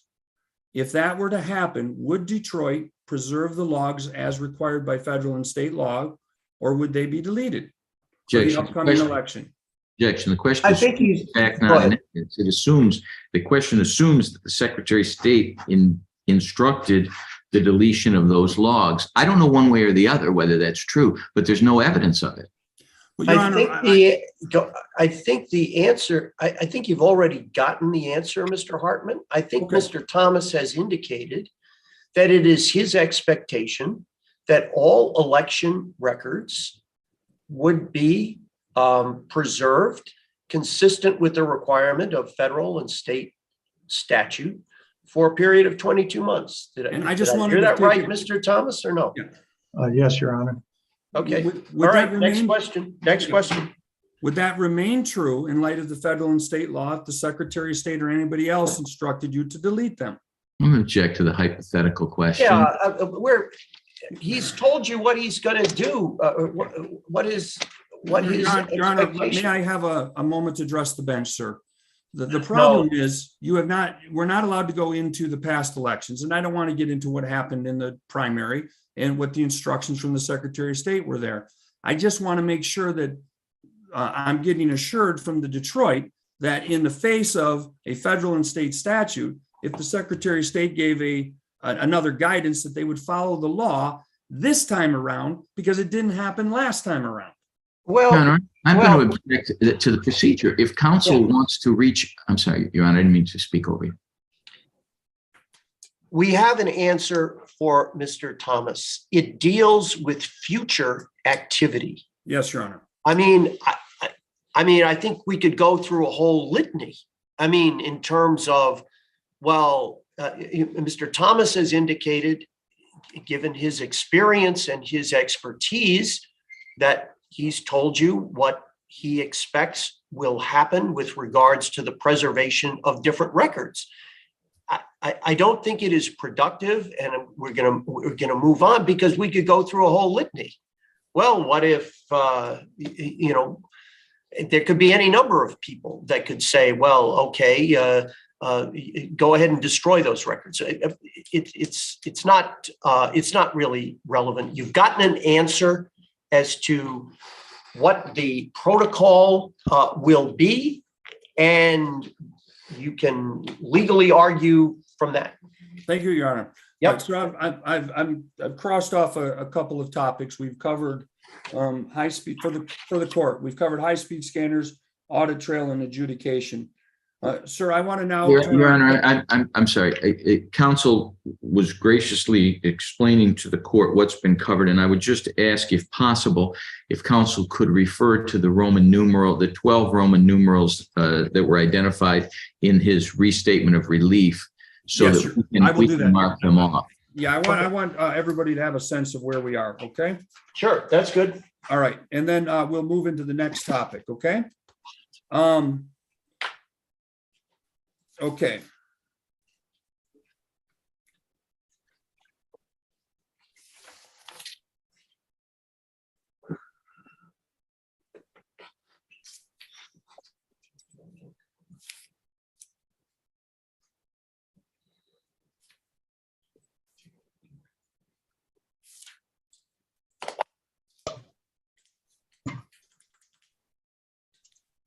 Your Honor, the audit trail is IX Roman numeral little 9.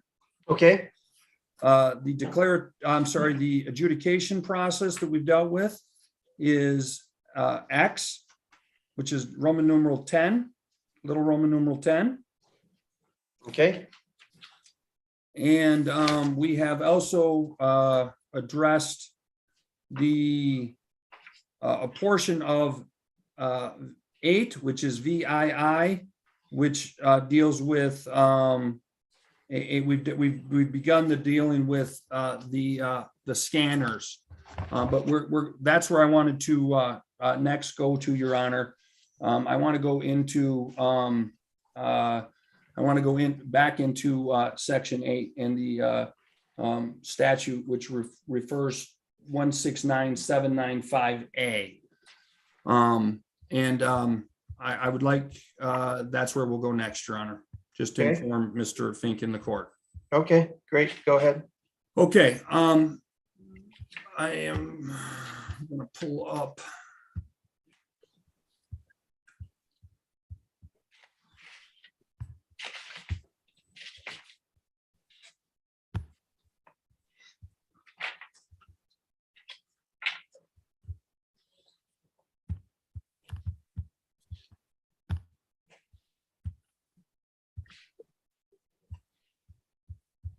I don't know what this is.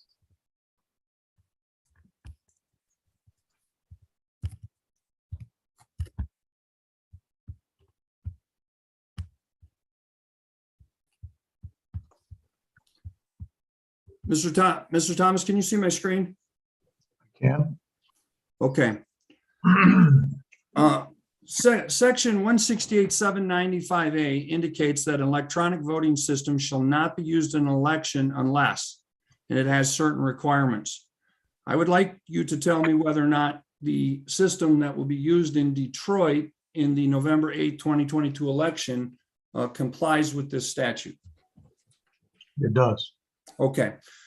Do you know whether or not the National Association of State Election Directors created any independent testing authorities? Many years ago, yes. Is there currently an independent testing authority that is accredited by the National Association of Election Directors? No, Is there any performance and test standards that are created by the National Association of State Election Directors? Object to the relevance for today's proceeding. I'll allow the answer. no. So if the statute requires that it either be accredited or there be a process by which the Board of Canvassers accepts a certification that it meets standards which don't exist, would you agree that we are not in compliance with this statute? Not exactly. I'm going to object to the relevance again to this proceeding. Whatever he's talking about right now, and I'm not sure where he's going, would relate to the entire state of Michigan at every single jurisdiction. For some reason, he comes here seeking a preliminary injunction in only one city in the entire state of Michigan. What he's talking about isn't limited to Detroit. It applies to his hometown of Petoskey. It applies to other plaintiffs' counsel's home of Romulus. It applies to plaintiffs' homes in Oakland County and all around the state. Why is that relevant to a preliminary injunction to stop the voting, the counting of absentee ballots cast by over 50,000 Detroiters? Your Honor, in answer to that question, I would like the court to be aware that it's not like I just picked on Detroit, as Mr. Fink continues to state. I filed a federal lawsuit and sued the Secretary of State in the Western District on this very issue. Am I to pretend it doesn't also apply in Detroit when we're dealing with Detroit in front of a Detroit Wayne County Circuit Judge who's looking at the actions of the clerk? I've already tried in federal court, and the case is still pending in the Western District on this issue. The judge has not ruled yet. So I'm not going to pretend like it's not an issue in Detroit, but to suggest that I have, as he has indicated previously, chosen to pick on Detroit is patently untrue, because I filed first in federal court in I ask September. you, Mr. Hartman, is there a reason why you didn't file this in Petoskey? Your Honor, absolutely there's a reason. The reason that I didn't file this in Petoskey is because I happened to be hired by the people of Detroit that are invested in this issue to bring this issue in Detroit and to research and respond to this, in part based upon my federal filing and on other reasons. So, Your Honor, I'm an attorney. I'm not the plaintiff here. I'm a hired gun who comes in to advocate on the client, Patricia Farmer, who lives in Detroit. And that is who I am here for. Okay, well, Your let Honor. me circle back to this. It does seem to me that Mr. Thomas had been asked by Mr. Hartman about whether or not he believes that the procedure that is going to be followed in the November 8th election here in Detroit is going to be in compliance with this statute. I think, Mr. Hartman, you can ask questions about that, but if you don't ask it, Mr. Fink doesn't ask it, I'm going to ask, well, why do you say that? I mean, isn't that why we're here, essentially? Yes, Your Honor. I mean, you're trying to find out. You may take a different view, but I think that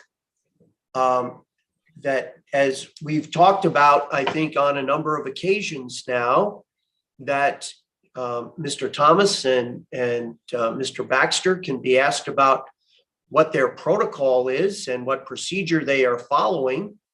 And do they think that they are in compliance and why?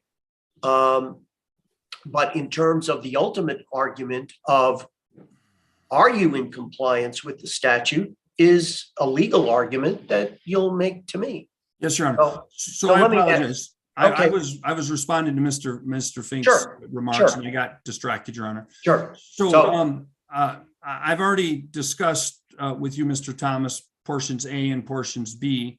There's another portion under here which requires that 797 C also be complied with. So this requires, unless the requirements of 794, 7095 have been approved by the Board of Inspectors, and instructions regarding the recount of ballots. And then it says, it goes on and it has a second, unless 797 C has been complied with, and unless it meets either A or B. So we've talked about A or B. I want to now turn our attention to 797 C, if we could. Sure. Do you have any Sorry, knowledge? Your Honor, I apologize. With the court's I didn't mean to speak in the middle of this question. With the court's indulgence, if at some point I could get a 30-second break, I would appreciate it. Yeah, do you need it right now? I have no objection. It would be very helpful if okay, I'm going to be a lawyer. Can I make it a minute? No objection. All right, okay. Thank you, Your Honor. I'll give you 2 minutes, Mr. Fink. How's that? Thank you, Your Honor. It's good All to right. win. It's good to win at least one thing today. I There appreciate you it. go. There you go. Thank you very much. Okay, 2 minutes.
Thank you very much, Your Honor. I appreciate it. Sure. I don't think the witness is back on the yet, but I do appreciate the. Yeah, sure.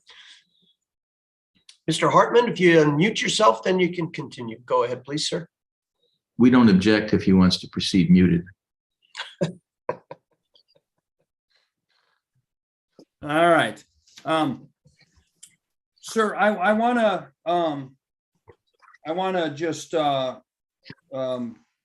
make sure that I want to go to my next point, and that is the requirements under 797C.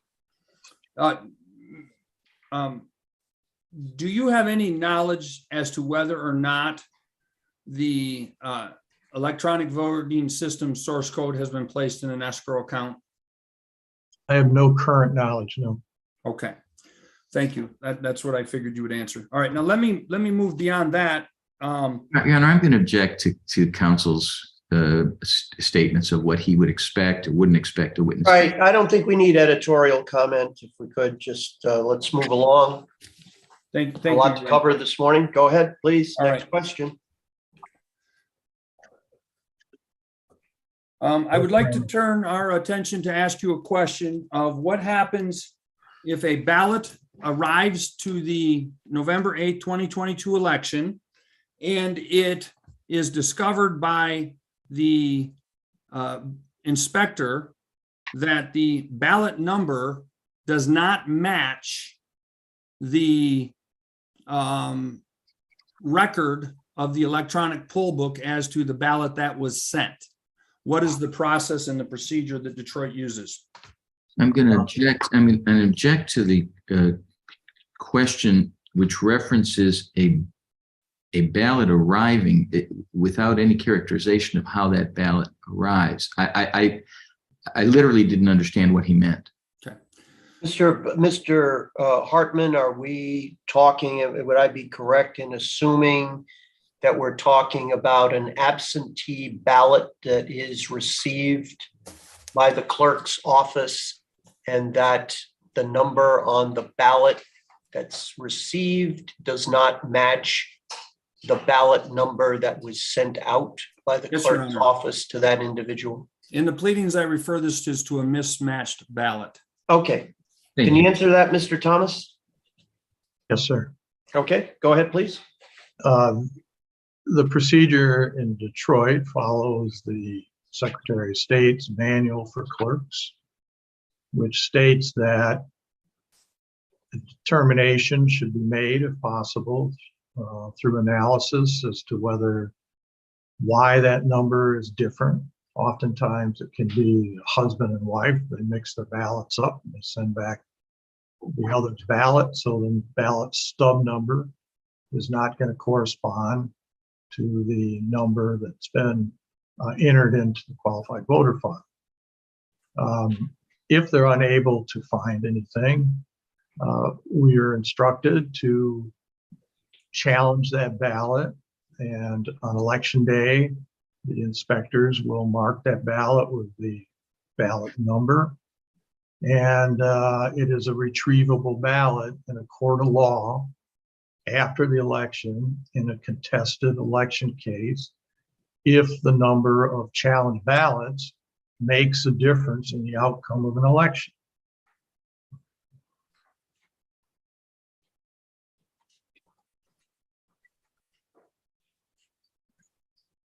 And the Secretary of State guidance for that. Is that correct? I did not hear the first part of your question, sir. You referenced that you received guidance from the Secretary of State on that. Is that correct? That is correct, yes. Okay. And I want to direct your attention to the statute on that. Do you know if that process complies with the statute? I assume it does. I don't have a particular statute in mind, but again, it came from the Secretary of State. It basically protects the vote of the elector, and at the same time preserves that ballot so that should it become consequential to the outcome, that it is reviewable in the court of law. Your Honor, could I ask counsel to just let us know which number we're under? I do know this issue was raised. It's not clear to me which of his Roman numeral numbers this is covered by. Not seems not. I will jump to that. And in the meantime, I will pull up the statute for, and I'm referring to MCL 168-795A4.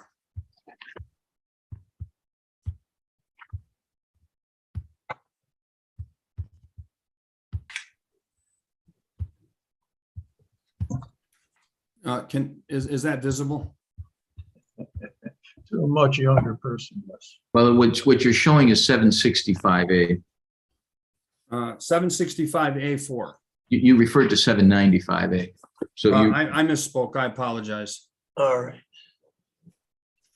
You're at 765A4.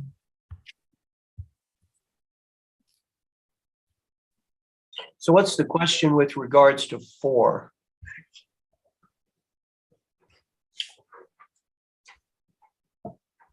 I mean, if the question is whether or not the policy or procedure, All right, I'll cover the law later. You're right, Your Honor. I don't need to link it. I'll link that in argument later. right, Sir, I would like to ask you what the process would be at the November 8, 2022 election in the event a poll worker receives a ballot and it does not have a record in the electronic poll book that the ballot was, there's no record. What is the process then? So you're suggesting there's an envelope? Are you in an absent voter counting board? Is that where we're sitting? Yes, sir. At an absentee counting board, if you're at the board and they have an envelope and it is, there is no e-poll book record that the ballot was mailed to them, what would the process then be? That would be researched to determine in the QVF whether it was sent, received, and then properly entered as being received. Now, there's some assumptions that's built into your scenario. Did the clerk's section of the ballot envelope get completed? Did they sign that they said, yes, we checked all the signatures or the signature of the voter? Is it time date stamped?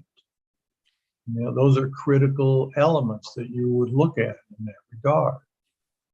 And if it is, it would be accepted and added to the list.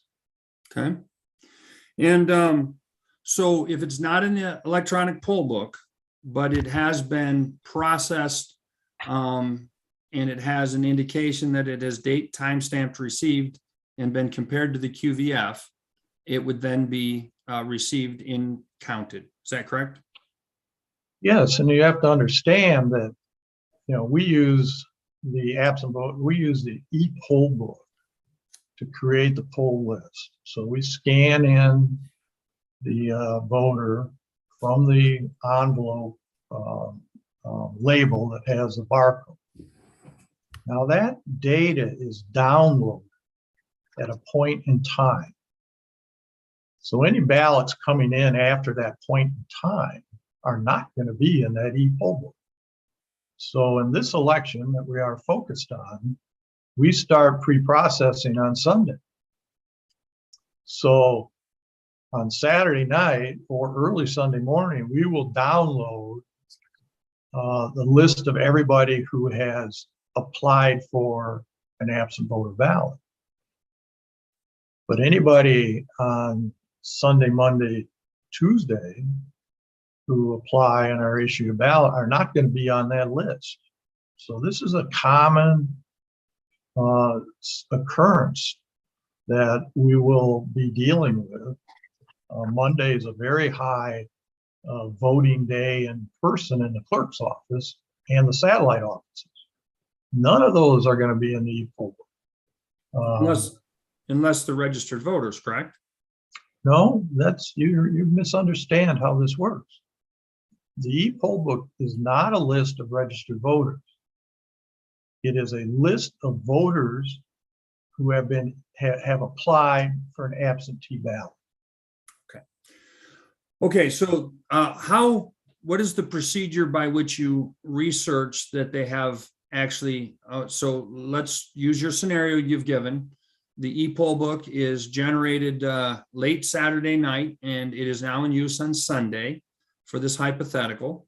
And then what ends up happening is a voter applies in person at the clerk's office on Monday, receives an absentee ballot, and that is now processed and sent to the absentee counting board. How does the board go through the process of researching that ballot to verify that there was an application made? So I don't think there'll be any research in that scenario. The ballots after Sunday that are issued out of the clerk's office will be put in a different colored envelope for the voters to sign. I believe be a white envelope.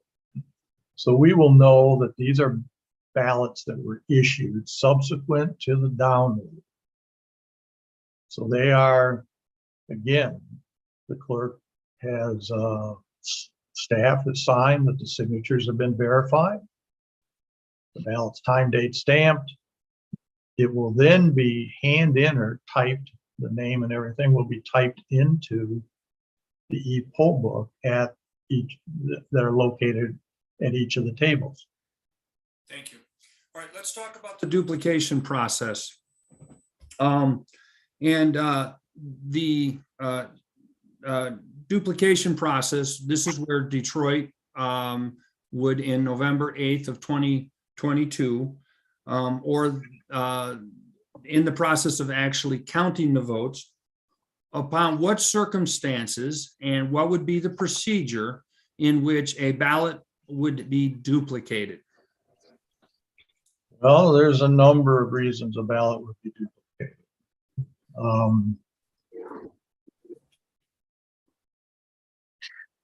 Let me cut to the chase. I apologize for a delayed objection, but it'll hopefully clarify the record a bit.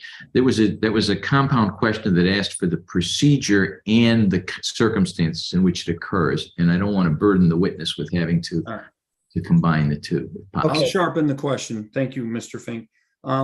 Mr. Thomas, when I'm looking here at the statute, it provides two grounds. It requires if the ballot is defective or damaged, and that would be MCL 168798A.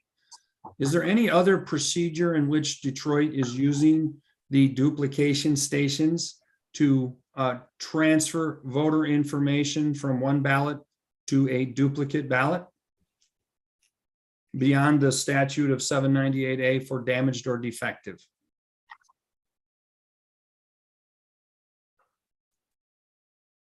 My umbrella question answer is no, Okay, and I'm happy to explain it. please do. So the part of the statute that you didn't read, defective so that it cannot be read by the electronic voting system. So let's start with an example. A military member overseas has been emailed a ballot which is mandated as an option for that voter under both federal and state law. The ballot that is emailed to him cannot be read by the electronic voting system. It is either a ballot that the Secretary of State designs pursuant to 759A, or it's a proof ballot that a county has. Either those are the two types that are sent overseas by email. The law gives the Secretary of State the authority to determine how to process these ballots when they come back. So they come back on 8.5 by 11 sheets of paper that are not machine readable. They have to be, in order to be machine readable, they have to be duplicated, if you will, onto a regular ballot. Now, It's really not a duplicate of the regular optical scan ballot, which is the section that you're speaking to. It is specifically for military and overseas citizens who have been emailed a ballot and have returned that ballot. So you take the information and you switch it from the 8.5 by 11 ballot form and you put it onto a machine readable form. Is that correct? That's correct. And you justify that because you claim that that falls within the definition of defective in the process. No, I don't. I justify that under 759A. Okay, that the Secretary of State has authority to determine how that will be processed and has done so. okay. And where's the Secretary of State's guidance on that? I assume it's on their website. Okay, so you had linked it to the term defective because the machine could not read it. Well, is what I wanted to give. There are examples where machines cannot read certain ballots. Right. So let's say the printer had made an error on how the ballot lined up and the machine couldn't read it. That would be considered defective, right? Correct. And if a ballot comes in and it is crumpled to the point that the scanner cannot read it, that would be considered damaged. Correct. All right. So I want to ask you about another process, and I want to ask if this is a process for the 2022 November 8th election. And that is, what happens if a voter receives the wrong ballot type? Is it still the process of Detroit to transfer the information from the wrong ballot type to the right ballot type?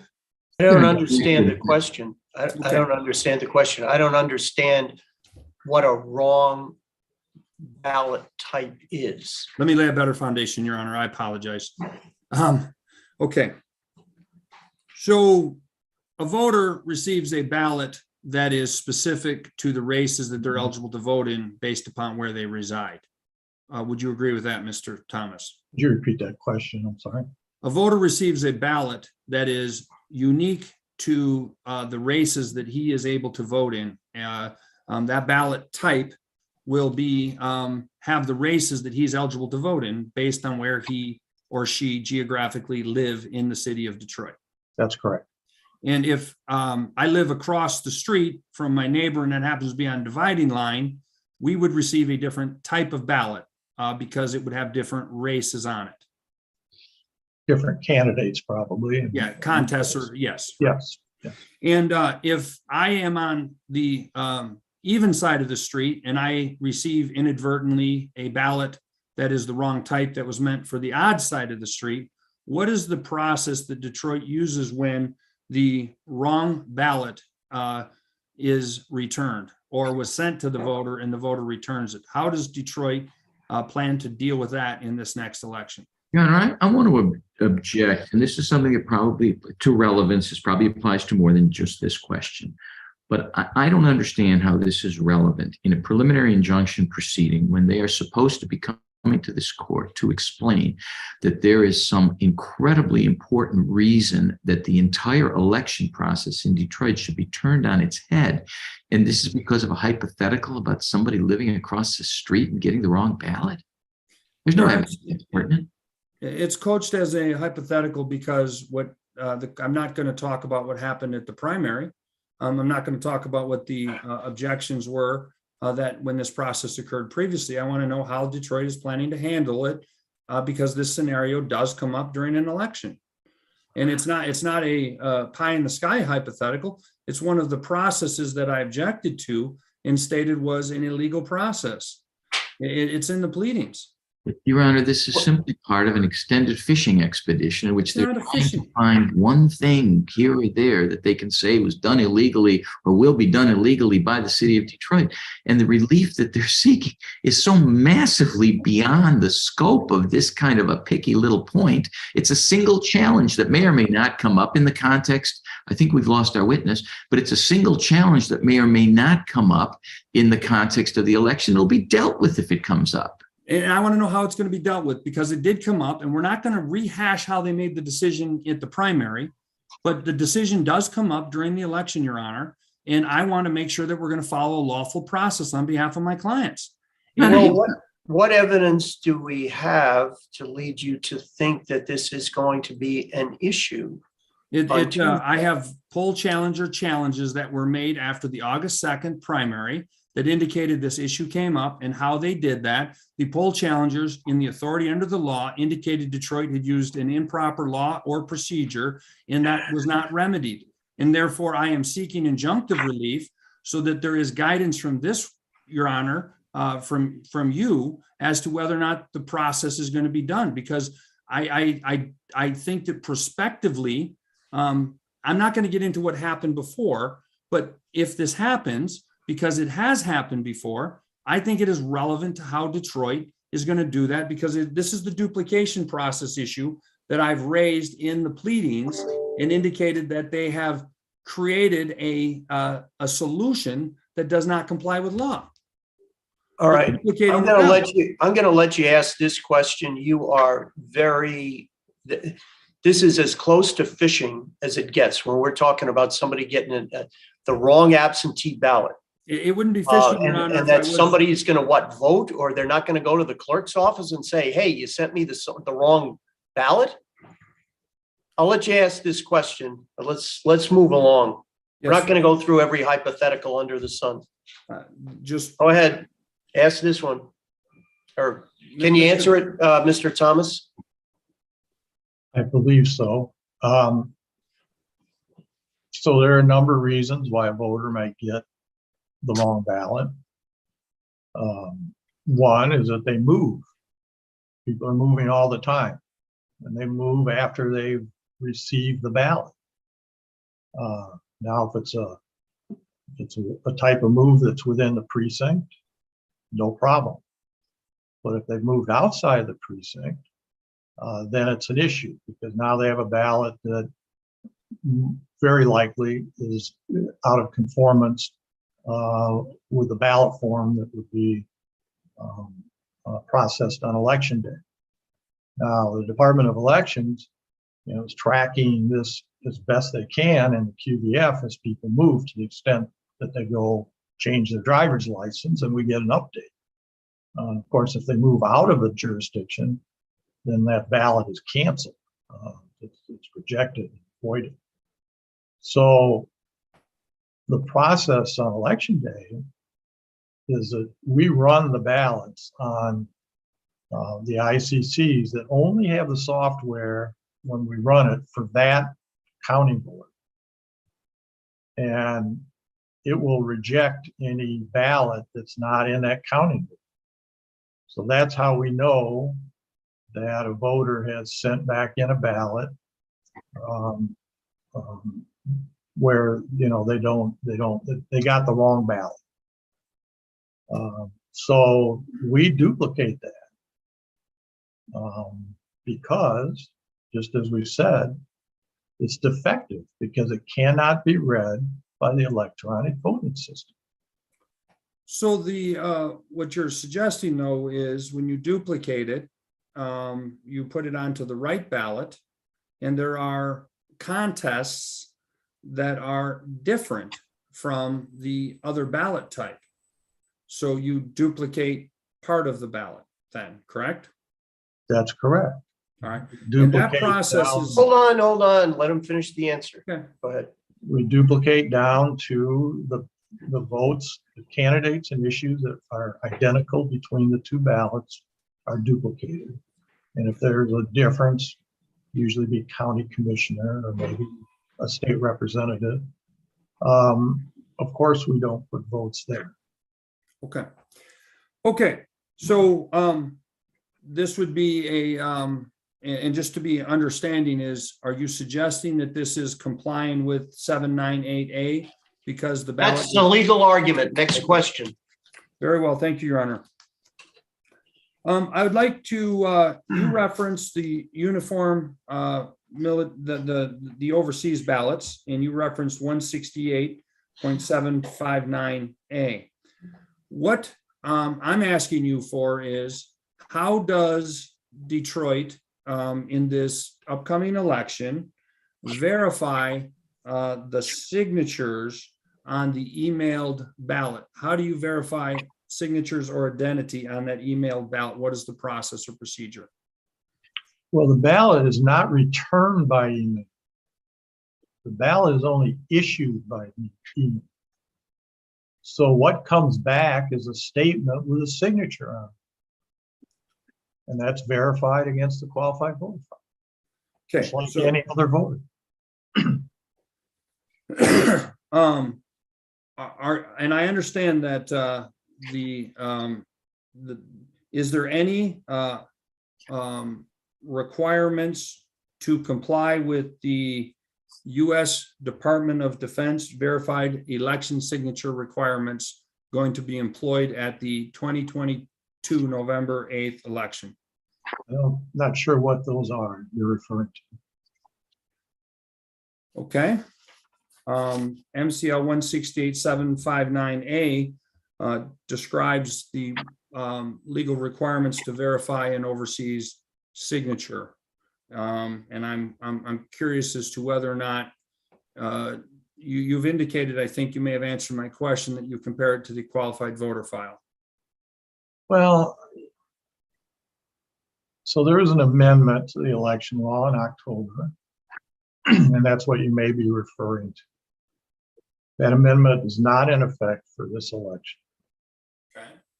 It's where they can use the catch card, military ID card, to electronically transmit ballots back to the clerk's office or Secretary of State's office. And through that electronic card,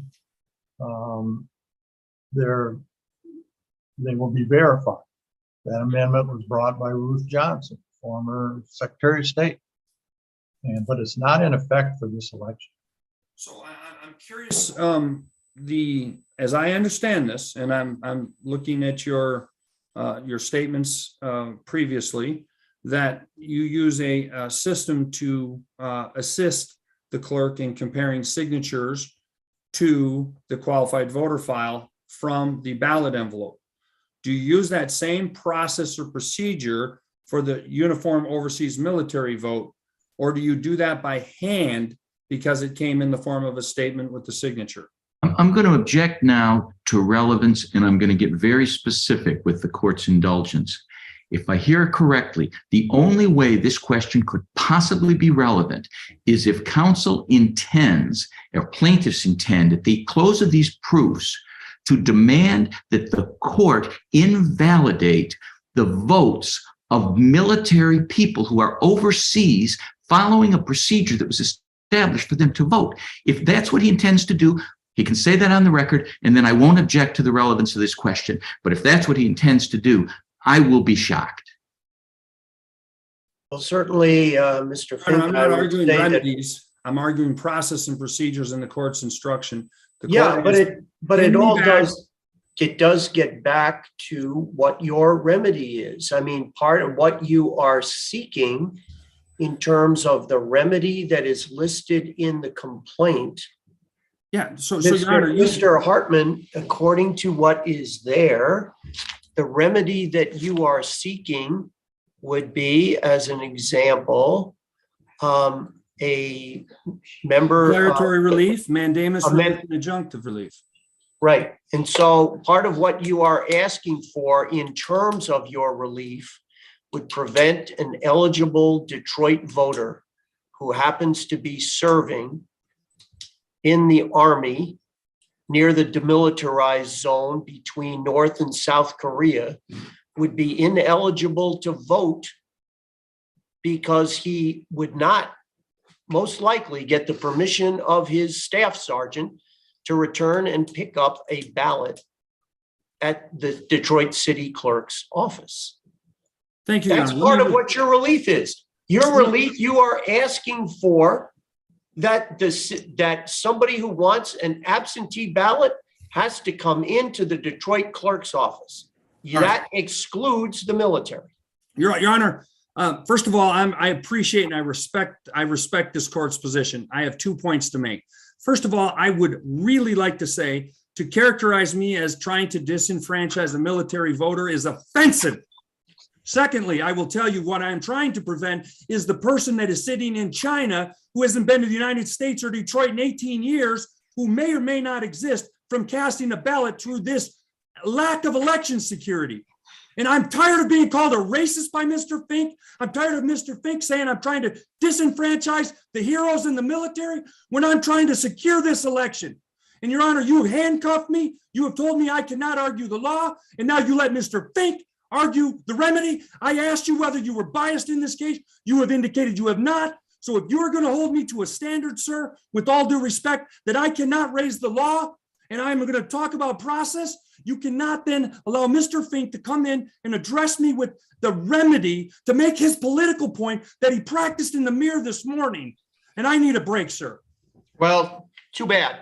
We're Very well. continuing. You may need a break, but we're going to continue. And I want to make something clear. When you say, when you get indignant about the notion of the military, as someone who has a son who served How is in the that relevant, sir? military I object to for relevance. 6 years, when you say that you are offended that you would seek to disenfranchise the military, I've not when asked for that. in your complaint, you indicate that anyone who wants an absentee ballot has to come to the city clerk's office and get the ballot.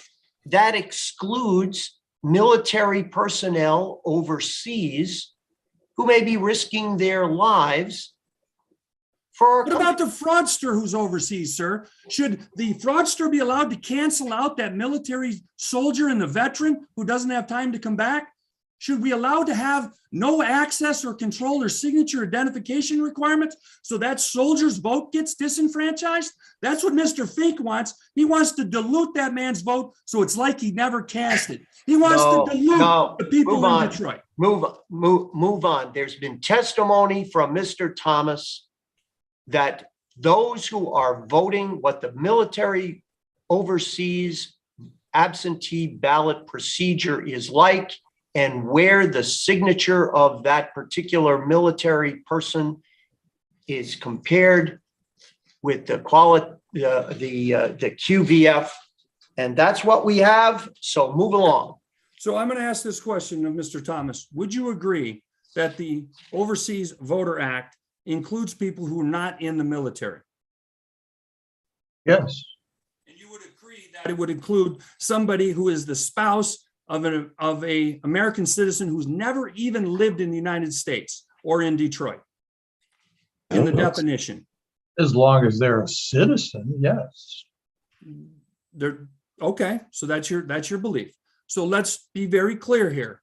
People who are not in the military use this process to send in a ballot into the Detroit election system, correct? Yes. Okay, so the signature comparison to determine if we have established their identity, not for the soldiers, but for the other overseas voter. The signature comparison you've testified is merely comparison to the QVF. Now I've asked you, the question is, does that happen manually or does the ReliaVote system check that signature? Well, Your Honor, that is such a compound question, incorporating counsel's perspective, including counsel's perspective on the question. I object to the question and ask it straight. Rephrase. My question is, when you check the signature of an overseas voter, not a military one, do you check that signature manually or does it go through ReliaVote? Well, all signatures are manually checked, even if they go through ReliaVote. ReliaVote is a mail processing machine. It is not, there's no software in there that assists in the verification of a signature. All signatures in the city of Detroit that are verified are done manually.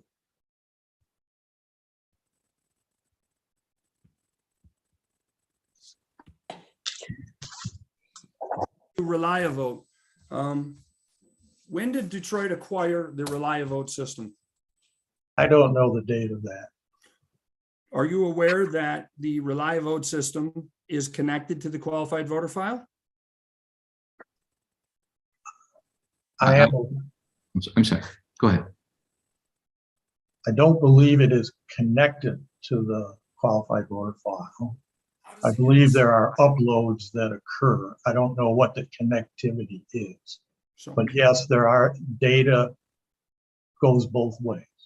okay, so the ReliaVote system, just to be clear, so we understand this is a system that's been connected by Detroit to the ballot processing, the pre-processing when a ballot is returned. That's something that is used by Detroit, correct? It is, the ReliaVote is used by Detroit for return absentee ballots. It would not be used for an overseas or military ballot. Okay, Your Honor, I apologize for the late objection, but it's really to move to strike part of the question, and that is the question began by saying the ReliaVote system, which is, I believe he said, connected to the qualified voter file, and that was not the testimony of the witness. That's it was. counsel's interpretation.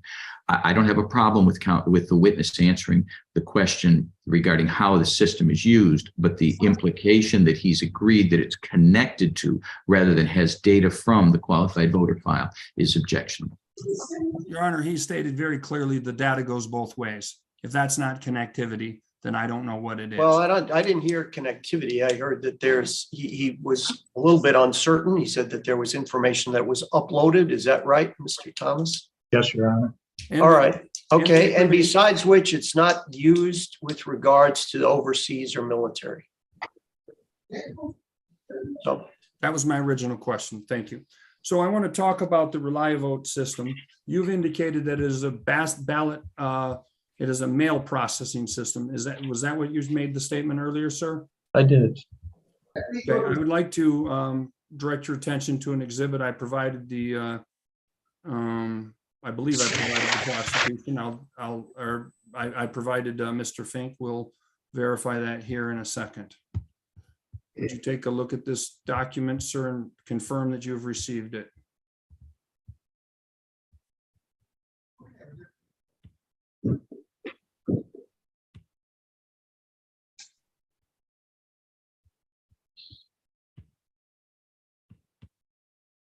Hang on. Let me find it.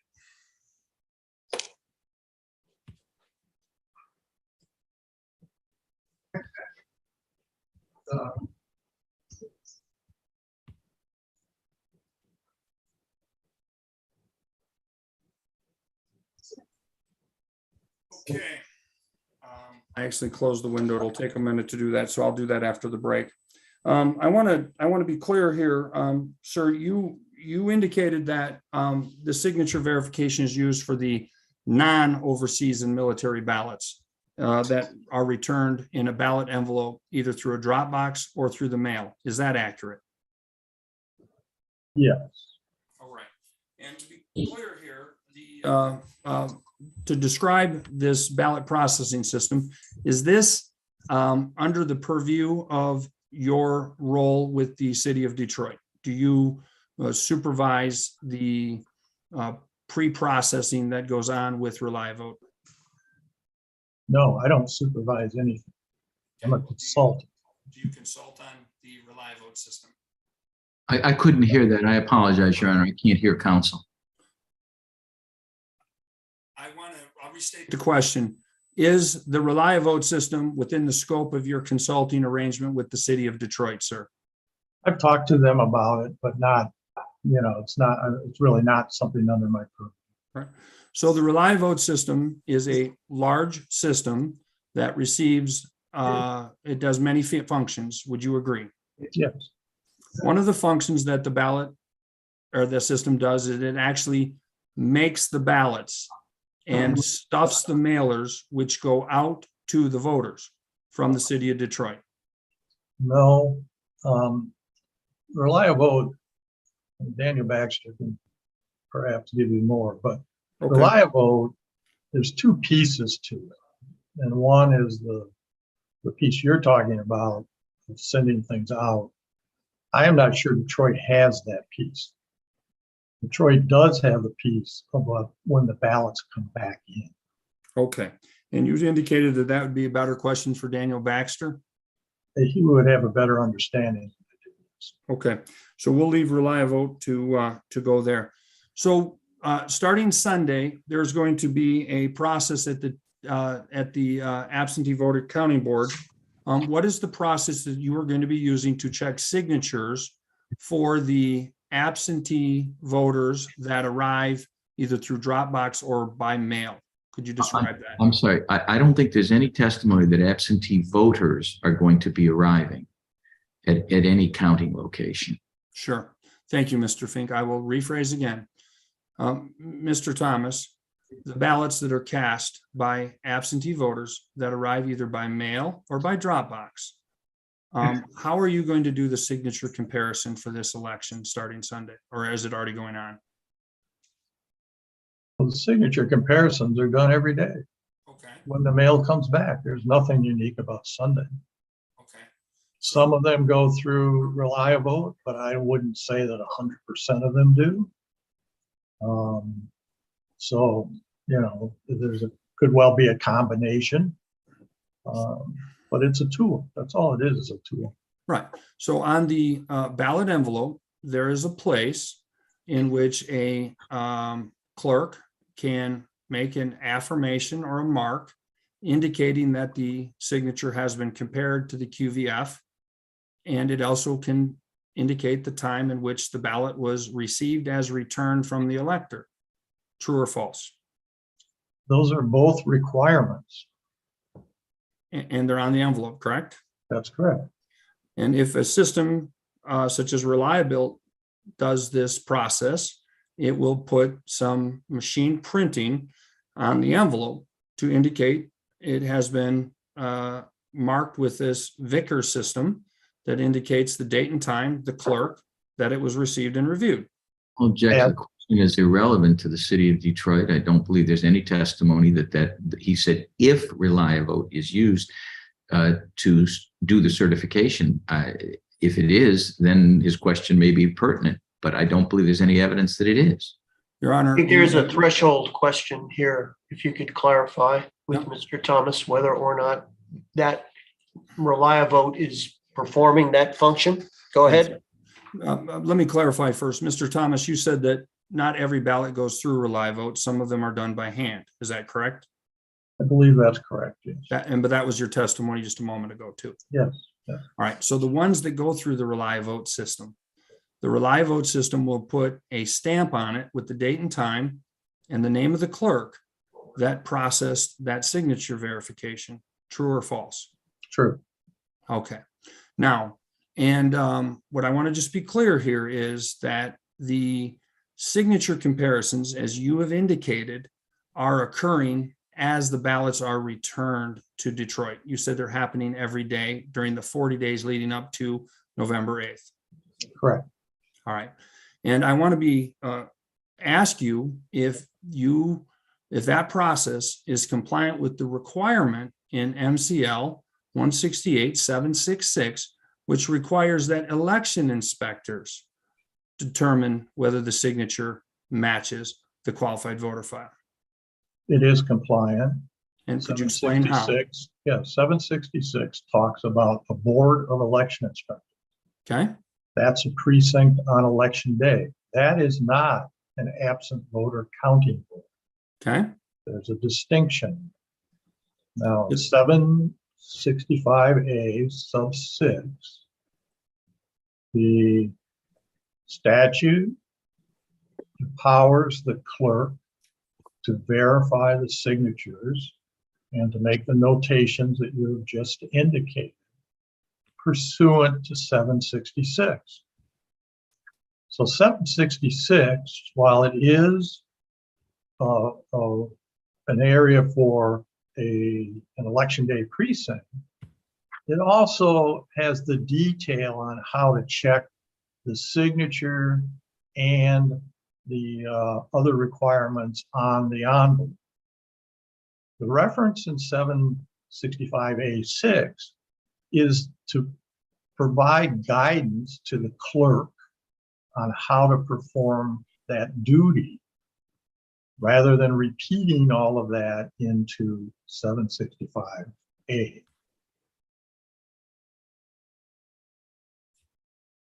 Okay, I am going to try and follow what your answer was by looking at the statute you've provided us, sir, and we will do that right here.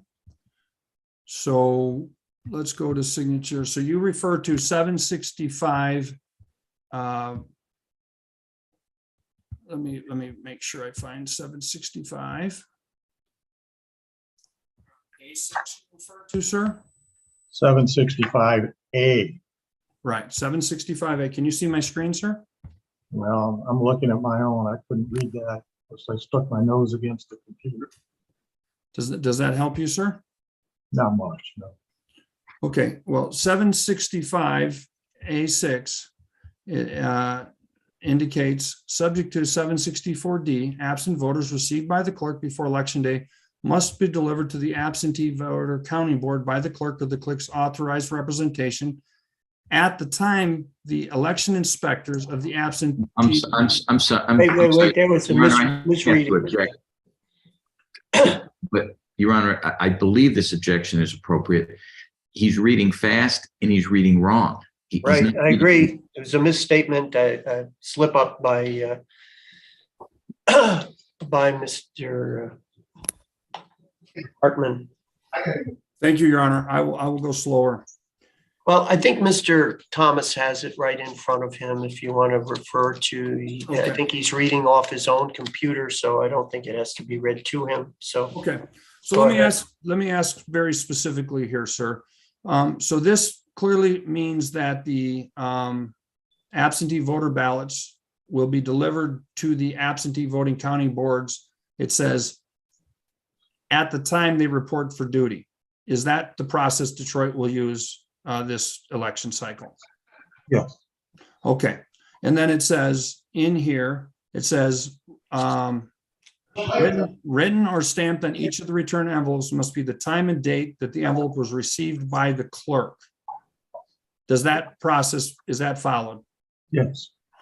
And is there a statement by the clerk that the signatures of the absent voters on the envelopes have been checked and found to agree with the signature of the voters on the registration cards or the digitized signatures of voters contained in the qualified voter file as provided under section 766? Is that complied with?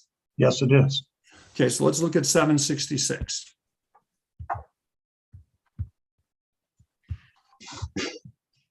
Who is the Board of Election Inspectors in Detroit?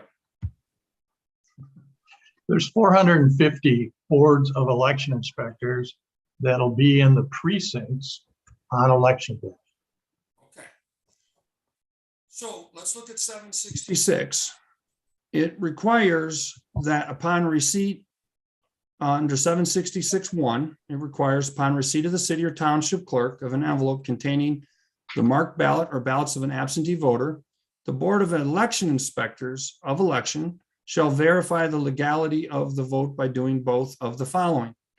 Does this statute permit either the clerk or does it permit the clerk to check the signature? This does not relate to absentee ballots. Okay.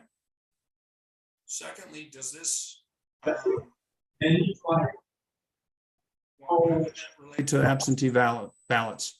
You'll have to repeat that. You're breaking up. Why wouldn't this relate to an absentee ballot? Because it speaks to the Board of Election Inspectors. That's not an absent voter counting board. Okay, so let's look That's at, a precinct. all right, thank you for that. Let's read section 1. You read it from your copy, 766, section 1, please. Upon receipt from the city or township clerk of any envelope containing the marked ballot or ballots of an absent voter. Stop.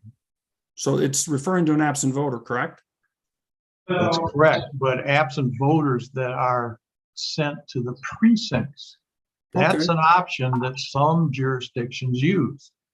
If you go back to 765A, the first couple of paragraphs talk about the clerk sending ballots to polling places. So smaller jurisdictions will have the absent voter ballot sent to the actual polling place where people go to vote. Because the numbers are small, they will then process those absentee ballots there. Okay. But Detroit does not do that. Detroit has absent voter counting boards, which are not boards of election inspectors. Okay, so the precincts of the 450 precincts of Detroit do have boards of election inspectors, correct? Yes, sir. All right. So just to be clear here, that the process when, help me understand at a precinct, who would be on the Board of Election Inspectors? Would it be staff from the clerk's office? Yes or no? No, Would it be a Republican and a Democrat from the major parties or an independent? you got to have a party affiliation. There's no allowance for independence. Okay, But yes, that would be a party, those who have expressed a party preference. so the process of checking the signatures at a precinct is that the two political parties verify the signature through their representative of the election inspector. True or false? Objection, relevance, Your Honor. I don't know if it's become clear to counsel, but the witness has been very clear. The only evidence on this record is that in Detroit has followed the procedures set forth in 765A to create an absent voter counting boards. We've had plenty of testimony about how the absent voter counting boards receive all of the absentee ballots and count them at the location, this year, Huntington Place. 766 is referring to a circumstance that is irrelevant to the count in Detroit and irrelevant to today's proceeding, because the city clerk does not deliver ballots to the Board of Election, the Board of Inspectors of Election in any precinct. Completely irrelevant to Detroit, 100%. Mr. Hartman? Your Honor, that's one of the very contentions of this lawsuit that I've actually sought for relief, and it's been mischaracterized that I want to require everybody to come in and do a signature. And what I've really asked for, Your Honor, is that there be some integrity in the signature verification process. And I have indicated that Detroit has a Board of Election Inspectors that is representation from both of the Republican and the Democrat major parties. It is present in each precinct, and they are the ones that, under the statutory scheme, which I'm going to be asking the court to make the decision, not Mr. Fink or Mr. Thomas, are the ones that are supposed to be making the call to the signature. Notwithstanding the fact that the Secretary of State didn't give them a signature standard, at least you have not an employee of the clerk's office tasked with doing this duty, but you have representation of two board members of the election inspectors and supervision by poll challengers. That is the argument that I've consistently made as the remedy that I am seeking, because I do not want to require the only other process in the statute to force people to come to the clerk's office and show their ID. I have indicated that that's been argued out of context, and that what I'm really asking for, Your Honor, is that, like Ann Arbor, which I referenced previously in the pretrial hearing in Chambers, in Ann Arbor, they have the board, the absentee counting board, they have the signature verification checked out in the open. That's what Detroit did in 2018, where the signature verification, which is the sole portion of making sure that Detroit voters and military voters don't have their vote diluted or nullified by somebody that's not allowed to vote. And so when I am pointing out that MCL 168-766 requires this process, and Mr. Thomas agrees with it, that it is extremely relevant. Doesn't agree with it. Well, wait. Hold on a second. Let's not mischaracterize what the testimony has been. Right. Mr. Thomas has emphatically indicated that the city of Detroit has not opted to use the procedure as set forth in 168.766, and that they have created, as the statute indicates, that there can be an absentee ballot counting board. Correct. That's what they have elected to do. Now, that's the evidence that's before us. Agreed. Now, I 100%. understand, Mr. Hartman, you may not think that's a good idea. You may think that the counting board can be attacked as not complying with the law. You can do that, but you're limited to what the evidence is. The evidence is that there's a counting board. It's not collected at the precinct. So the questions now with regards to 168.766 is really irrelevant for purposes of the relief that you are seeking here today. So we need to move on. Your Honor, with all due respect. No, I've ruled. So let's move on. Okay. let's You go made to- your record. You made your record. I've made mine. We Okay. go on from here. Thank you, sir. So we're going to go back to, we're going to go back to 168.765, okay?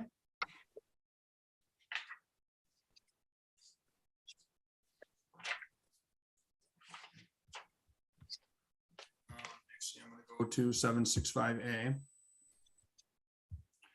So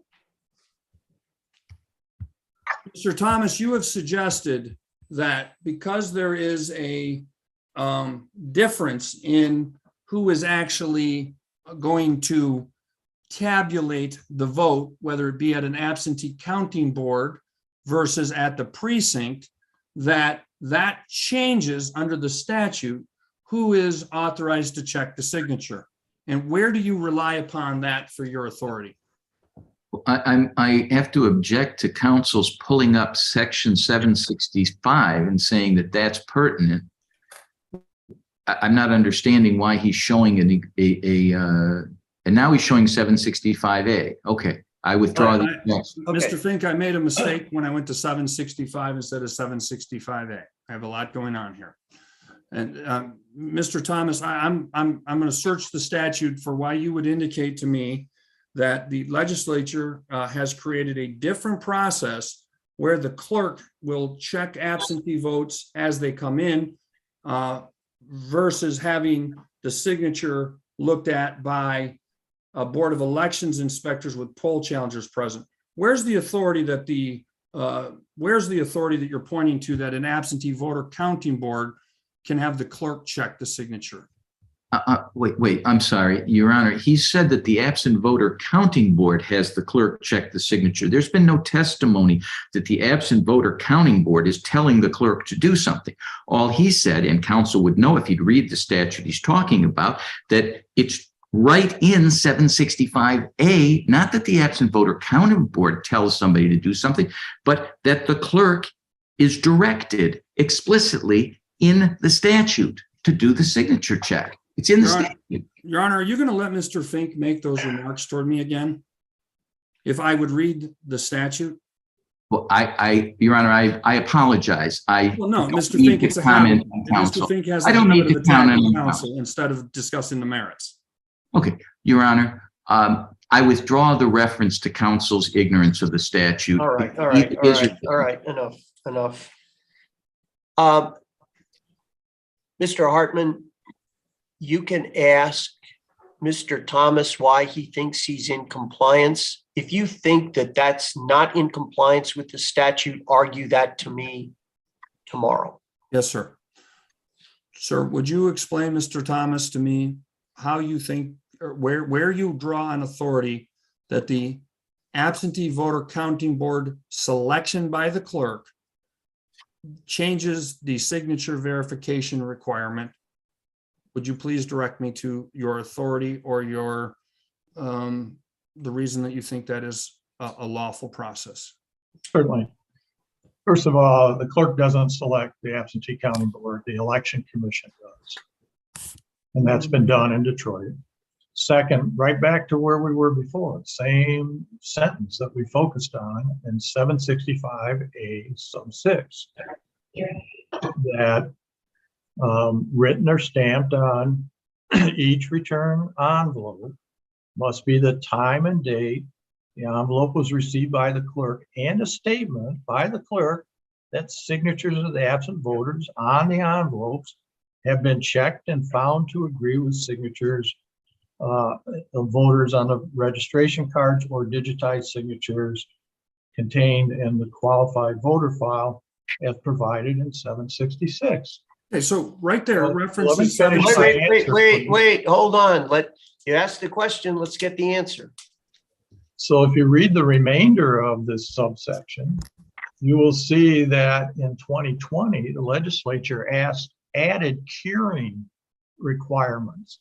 So when a signature is found to be invalid, does not match, there's a mandate that the voter be contacted to have an opportunity to fix that. Either come in and fix it or sign it, or many voters file their ballot envelope without any signature. And they are given a cure opportunity. Well, if we were to hold all of the ballots until election day and send them somewhere else to be checked, that statute would be irrelevant because there'd be no opportunity for a voter to correct an error. So I think you need to read the totality, not only the specific words that say the clerk has already checked them. And remember, these are the envelopes that are delivered to the absent voter counting board at the beginning of the day. So this has to be done before election day. And the voters need to be given their cure rights should there be an error. So I think it's substantially clear in statute. And I will tell you this, Ann Arbor does not check signatures by any kind of absent voter counting board. I have verified it. They do not. The clerk staff checks those signatures and has been for a very long time. Okay, sir, let me pose a question to you. This statute, which you read, references as provided in 766. And let me ask you, and I agree that there is an obligation for the clerk to check the signatures. There's an opportunity after the clerk fulfills their duty to give the voter the opportunity to cure.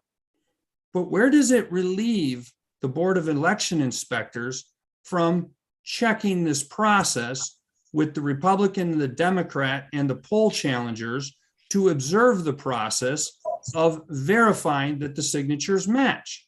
Objection, Your Honor. He's back. State a legal basis The Board for of objection, Election Mr. Fink. Mr. Fink, The- don't want a speech. What's the basis, No. please?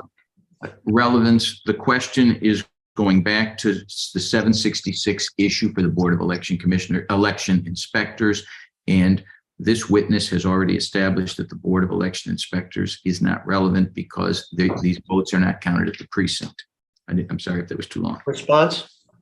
Your Honor, I'm looking at the statute he read, which indicates that it is to be checked in the procedures under section 766. So I am going to wait till tomorrow to argue whether 766 applies and is a process which is required, notwithstanding the clerk is also obligated to check and notwithstanding the fact that there is an opportunity to cure.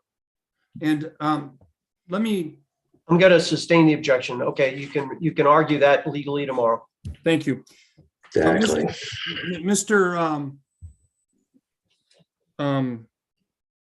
Thomas, I would like to ask you the question related to the signature checks.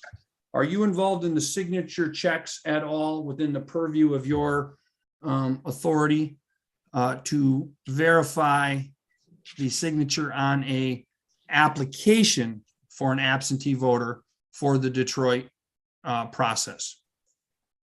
I understand what the process is, but no, I'm not, that is not part of my responsibility. Okay. And then, sir, I want to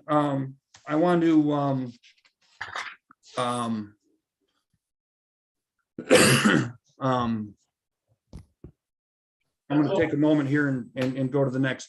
Your Honor, are you planning to take a break for lunch? Because I think I am done with this witness related to, well, actually, I'll go into this last issue right now with him. Yeah, just so that both sides know, my plan is to go to 12:45 and break till 1:30.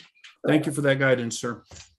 Mr. Thomas, you're familiar with the requirement that the Secretary of State was to promulgate a rule for the process that would be used for signature comparison. Check for relevance. Can I get a response on that, Mr. Hartman? Really foundational, Your Honor, and I need to determine that he's aware of that. Well, whether there is a rule promulgated, it does seem to me there is some recent Michigan case law that deals with the fact that guidance or guidance that is provided by the Secretary of State is not controlling, but the statute itself is. I can have that available to you at 1:30, but why don't we move on to another topic and we can circle back on this issue. Okay, so let me, do you want me to ask him about the process Detroit is going to use for the signature comparison? Sure, that's fine. You can ask him that. That's All right. perfectly fine. Okay, so now we're at the process, and I want to focus in on a ballot that is not a military or overseas, sir, just directing you. So it is one that's been received by mail, dropped off at the clerk's office, or been dropped into a drop box. How does Detroit compare those signatures? What makes a signature valid versus invalid? What makes it genuine versus not genuine? Please share with me what your understanding of that process is. Well, we've talked already about the reliable, how it goes through there. I don't know if you're interested in the actual physical. Yes, I am, please. Okay. So what that does is it marries up the voter's signature with the voter's envelope onto a screen so that both signatures are right there for comparison purposes. The clerk working will review that. The standard is sufficiently, agrees sufficiently with the qualified voter file signature or the MasterCard signature. I believe from my experience looking at signatures and watching others do that a very large percentile are no-brainers. You look at it, they agree. They look like the same signature. When there is doubt, they will then look at characteristics to see if there's anything redeeming in that signature that would give them an indication that it was written by that person. The Secretary of State has provided guidance with examples that I'm sure the staff uses. And when they can't make their determination, they may ask a supervisor or additional people to look at it before making a final decision. Specifically, the Secretary of State's guidance provides a presumption of validity. Is Detroit using that in the 2022 November 8th signature comparison process in Detroit? Well, Detroit certainly has the Secretary of State's guidance that was modified after the court case. I believe it's not sure how to pronounce the gentleman's name, but the Allegan County Clerk? Yes, the Allegan County Clerk. And I believe it's been modified and the rebuttable presumptions of validity have been removed. So the Detroit folks do not believe, they're not approaching this with the view that there's a rebuttable presumption that the signatures are valid. Okay, so next question, you mentioned characteristics. You're, are you relying on the Secretary of State guidance for the characteristics to make the determination as to the validity of a signature? I believe that guidance helps and assists the staff in making determinations. Sir, my concern is that, and I want to just give you a chance to rebut this or describe this, is that it is a clerk making the decision and that it would not be a uniform process in that each clerk could reach their own conclusion and that it is one person making the call. How do you address my concern? I'm going to object to the argumentative question and the, I don't see the pertinence of this question, this witness answering. I think it's irrelevant. Let me be clear. I think it's, I think if I understand the question correctly, it is one of the fact that you are having different people evaluating signatures involving multiple different ballots. How is it that, how do you have, if you do have some sort of standard that you apply to determine that signatures are valid and not ones that should be challenged or involve further investigation? Yeah, so Mr. Thomas, I'm going to rephrase. The requirements of equal protection require that just like a vote or a mark, it be clearly defined. We have signatures and we have a process. I want to make sure it's not arbitrary. Rephrase the question, please. I mean, you're assuming you're giving an argument using the phrase equal protection. Yes, sir. And I haven't heard. All right. I mean, if you want to ask about the facts, let's stick to the facts and let's not incorporate legal argument here. Go ahead. How does the process guard against it being arbitrary or capricious in that a clerk can use their own judgment and their judgment would differ from the next clerk?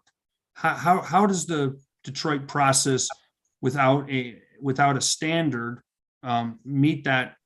So, or doesn't it try to? Your Honor, I'm going to object only on the issue, on the grounds that this question is a statewide question. It's not just a question in the city of Detroit. It's actually a national question. This occurs at every single jurisdiction in the United States.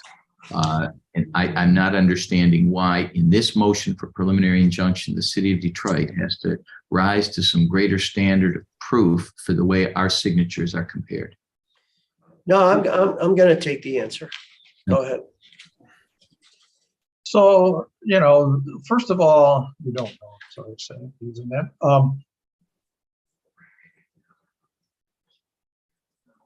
The staff is trained to do their job. They're not just brought to a table and sat down and said, okay, you know, take your best guess. They get training, they get examples, they walk through it, they have supervision. They have supervision watching their work and checking how they're performing them. Sir, I'm answering this question, sir. You I don't mind. apologize. I thought you were paused. I'm sorry. Well, I'm old. And so you're going to have situations where they're going to ask for help when they run into questions about whether this is really a person's signature. That's the way that works. Again, what I'm telling you is that they're seeing lots of signatures, and by and large, people's signatures don't change dramatically unless there's some intervening situation. And these clerks sit there all day long, and I bet you a very small percentage even raise an issue. I mean, it's just obvious that that's the person's signature. This is not a fraud-filled environment of forgery going on. So, you know, there's supervision, there's training, and they have more experience than any poll workers would ever have at doing this. So you know, they're not handwriting experts. They're never going to be. That's not the standard. And it's, you know, it's an employee situation where supervision is provided and oversight is given. So let me ask you about the public's ability to oversee this. Is there a record made where citizens can check the work? Obviously, a poll challenger can't do it because it's happening there. And unlike the process under 766 at the precinct. So is there any process by which a person can look at the signatures? I'm going to object to the form of the question that incorporated his. Right. Let's break it down, if you would, Mr. Hartman. Is there any process by which a poll challenger or a citizen, either contemporaneously or in the process after the election, check the process for signature verification to see if these employees with their oversight are making a call that the citizens are satisfied with? Well, let's ask you to rephrase the question, because I don't think that there's a statute that I'm aware of that allows any citizen to be at the county board to look over the shoulder of someone from the clerk's office who's comparing these signatures. Okay. So Your Honor, I appreciate that. And if I don't want to argue statutes today, you've made that very clear that I'm not permitted to. So Mr. Thomas, I'm going to try and rephrase this again. Is there a quote unquote audit trail? Is there something that after the fact, a citizen can check the process of a signature comparison of a vote to see if the identity has been satisfied?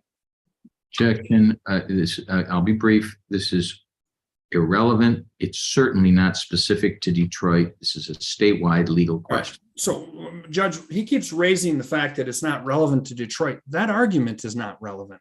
It has nothing to do with the fact that Detroit is one of the largest cities in the state. It is also the place that has chosen to use a machine to assist the clerk in the process of signature verification, which is not a uniform process. It is something that is novel to Detroit. And Well, I'm going to take the answer. Go ahead. Answer it if you can, Mr. Thomas. Well, I mean, all these documents are public record. I'm asking, does the Rely Vote create, when it pulls the two signatures up for comparison, is there a audit trail or a record that could be requested by a citizen to check the signatures for the characteristics or the rebuttable presumption or whatever the standard is? Is there a way we can check that? I don't know. Okay. All right. I want to talk to you now about the vendors that are going to be present on November 8th of 2022 and the 2 days leading up to it at the Detroit Absentee Voter Counting Board. Could you identify, obviously, I'm concerned to know, obviously Dominion's going to be there. Are there any other vendors that will be having access to that? Not that I'm aware of. Okay. And I want to talk specifically about the process by which Detroit recently made the news for disengaging from the services of a company called Connect. Object. I'm sorry, I didn't mean to interrupt his question. I do intend to object. Sure you did. All right, let's hear the question. No, I just. No, I want to hear the question, and then you can object. Let me hear the whole question. Okay. So this company Connect, Detroit disengaged from this company. I want to know if any of the services that they provided are in the form of software, in the form of processes, in the form of equipment being used at the Detroit Absentee Voting Counting Board. I object to the relevance. I object to the relevance. How does that determine what's going to be happening on Tuesday? That's illegal in some way. Your Honor, to address the references, Detroit terminated the services of Connect, who had, it made the news. Obviously, everybody's aware. Detroit. Well, I'm not aware, so go Okay. ahead. What is it? So Detroit uses a software called Poll Chief. Is that not true, Mr. Thomas? I believe it is. All I right. believe and it Poll- was. Was. So what have you replaced Poll Chief with for this election? I don't know. Okay. Is it your belief that Poll Chief will not be used to control the administration of the poll challengers and poll watchers? That's my belief. Okay.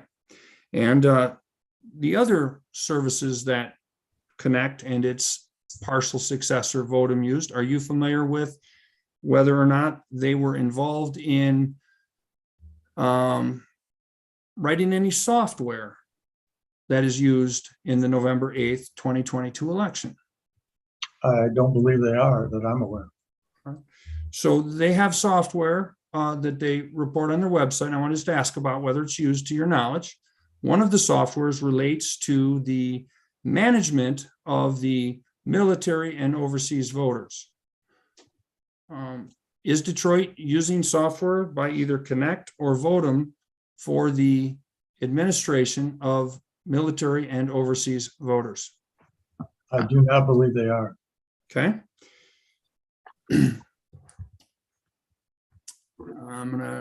I need to open a screen here, Your Honor, to reference this. So I'm not going to get into the details of the contracts, but are you aware that Connect had a contract with Detroit? Object to the relevance. Well, I don't see how that's relevant. I mean, they're not being used, according to Mr. Thomas. If there's somebody else, if Mr. Baxter may know, you can ask them, but if they're not being used and none of their software to Mr. Thomas's knowledge is being used for the November election, how is that relevant? So, Your Honor, I am doing a cross-examination, and I will explain to you that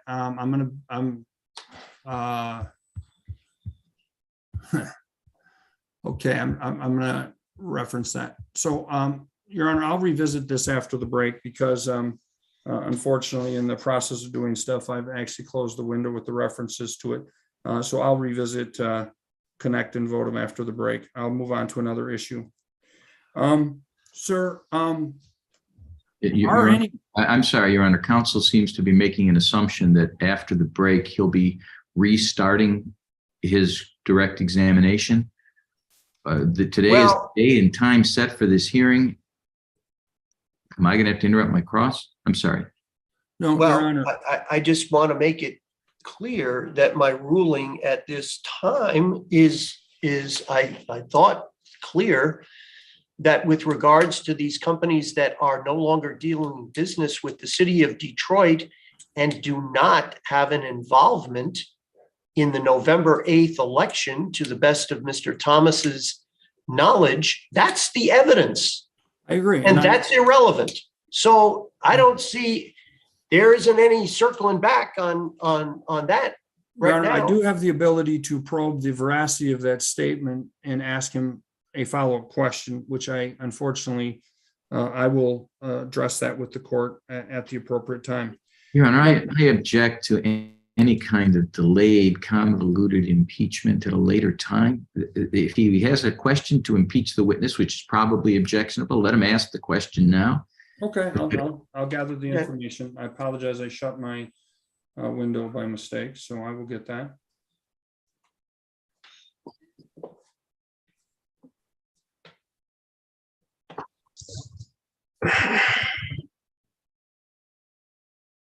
Boy. Nowhere close. Nowhere close. Justice Mallet, I believe your microphone is on.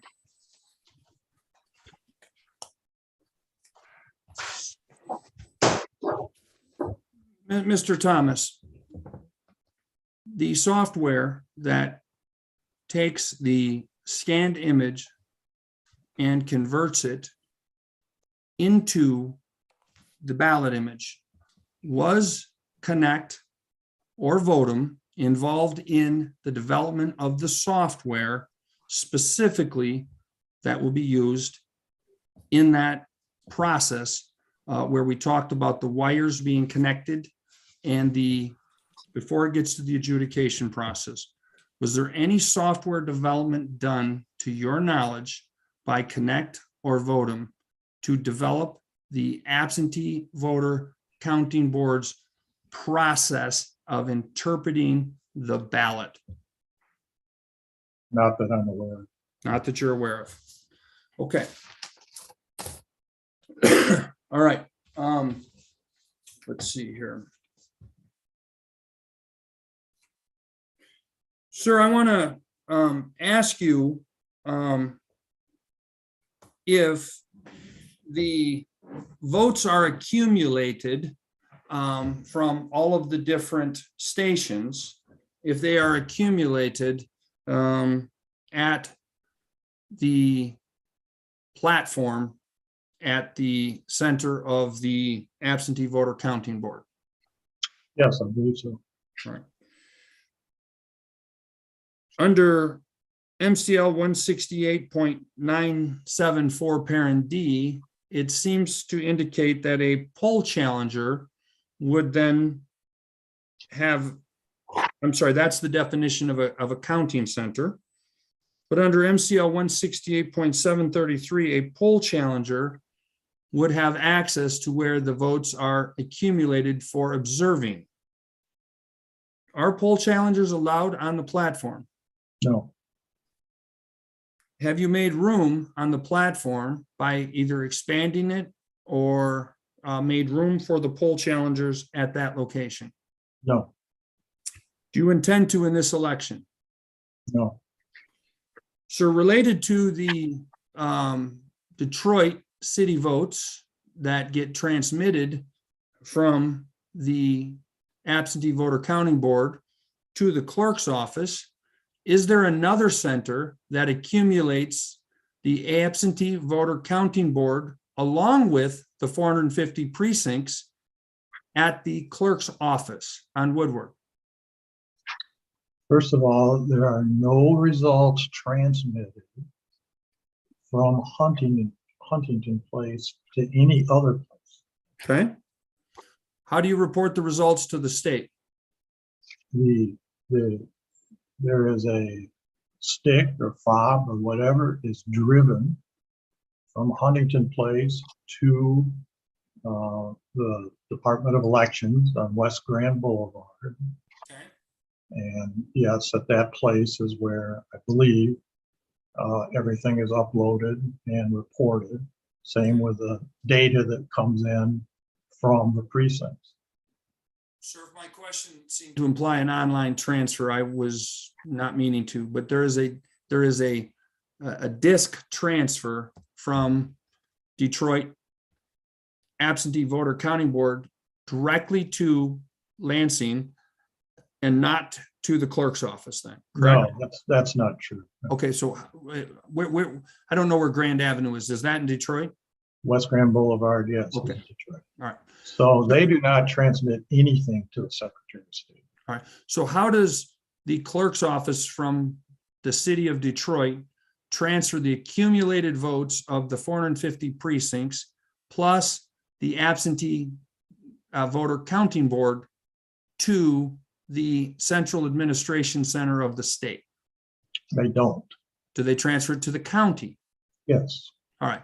So would you agree that the votes are accumulated at the stage and then they are also accumulated at the, is it Grand Boulevard office in Detroit? Department of Elections. Okay. And then they're also accumulated at the county, correct? The Detroit returns are delivered, hand delivered to the county clerk, Okay, who uploads them into her election management system. okay, And then she does not transmit all of that data to the state. all right. She transmits totals. So the software that you use on your platform, would you agree that is called Precinct Central, and it is a product by Dominion? It's a product by Dominion, but I don't know the name. Okay. And it generates a removable disk drive that is physically driven to the city clerk's office for accumulation. We've already had that. We don't need to go over this all over All again. right. I want to just We've- ask you, is it your position that poll challengers are or are not permitted into that accumulation center at the clerk's office or at the platform? I don't know if they're admitted in that at the clerk's office or not. I don't see any reason for them to be on the platform. Other than to see somebody run the disk, there's no ballots being processed. So you've indicated that you were doing some research when a person has gone in and registered on Monday after the poll book is generated on Saturday. Is that research being conducted on the platform? We really don't do that research. The only time we did that research is when it had looked like ballots had not been accepted. So we would not research those types of ballots without some other reason. It could be there, it could be at a table next to. Most of that research occurred, because you're talking about 2020 now. Okay. Occurred not on the platform, but next to the platform. Okay. Sir, on the computer screens on the platform, as the batches of ballots are being scanned, there is a very visible color difference between ballots that are white or red or green on the screens, and they are kind of like rolling up. And it appears that a person is doing work. Is that a process that would be open to a poll challenger observing? It's just monitoring the system. They are not processing any ballots or any tabulation. I don't know what there is to see. Wouldn't a poll challenger be allowed to observe the monitoring of the system? The legal argument Okay. as to what the statute permits a poll challenger to do. Go ahead. Next question. Sir, do you have anything to do with the process of posting the number of ballots, or how do you record the number of ballots that you receive at the absentee voted counting board? How will you? I'm I don't do assuming. that. Okay.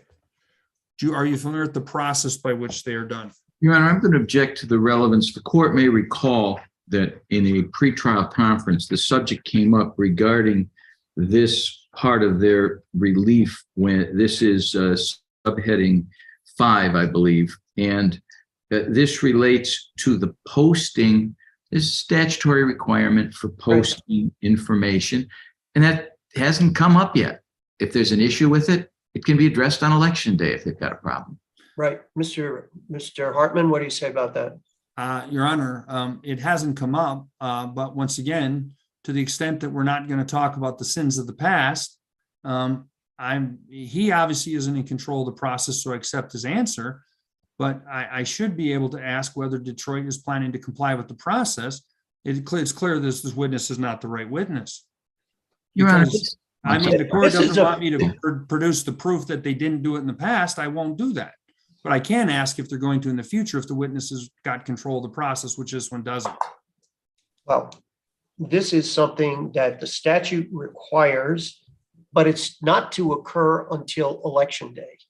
This is a future event. We're not talking about the exact protocol. I do know that some of what is been questioned is talking about what will happen on election day in terms of the counting. That's legitimate. But the posting of the absentee ballots mailed and those that have been returned for purposes of this hearing, I don't think is relevant. Let's move on. Sustain the Okay. objection. All right, Your Honor, I have one last area of a brief inquiry. Sir, what is the role of the staff, I guess you would call them? I don't know who they work for, that wear the ICU on their shirts. And who are they? Objection, relevance. Your Honor, it goes directly to poll challenger access because you'll find out that these guys in follow-up questions will stand guard and they will also, they appear to be some security force, and he's indicated there's no other vendors. I would like to understand who they are and what their role is. Well, yeah, I'll allow some general questioning. If this Sure. is about security, I'm not going to allow a whole lot of questions, obviously. All right. You can answer it if you can, Mr. Thomas. Do you know? I don't know who they are. There is some security there, yes. Whether they're a vendor or how they're hired, I couldn't tell you. Would you agree that they control access to the platform? No, Is there not one of them stationed at the bottom of the steps on each end?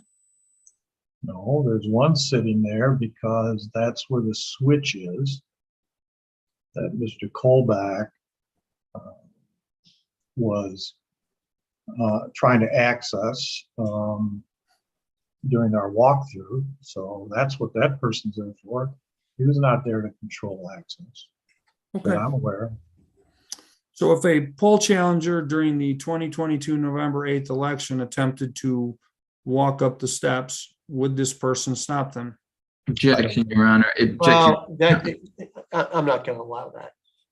We're not going to get into what security level, or if there is security, and what's going to be done and how far can you get. I'm not allowing that. All right. Well, I have no further questions of this witness at this time, Your Honor.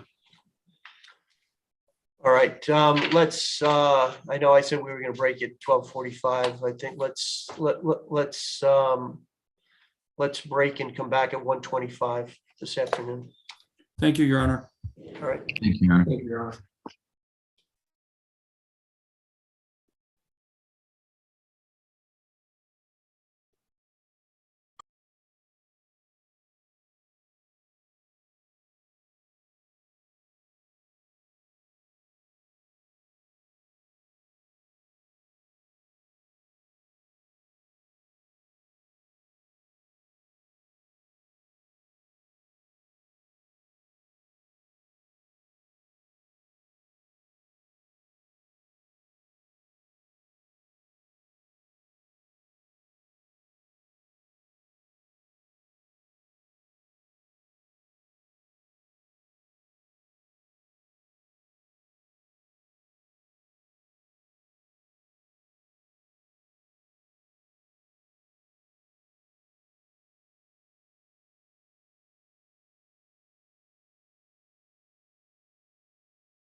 All right. Just, okay. All right.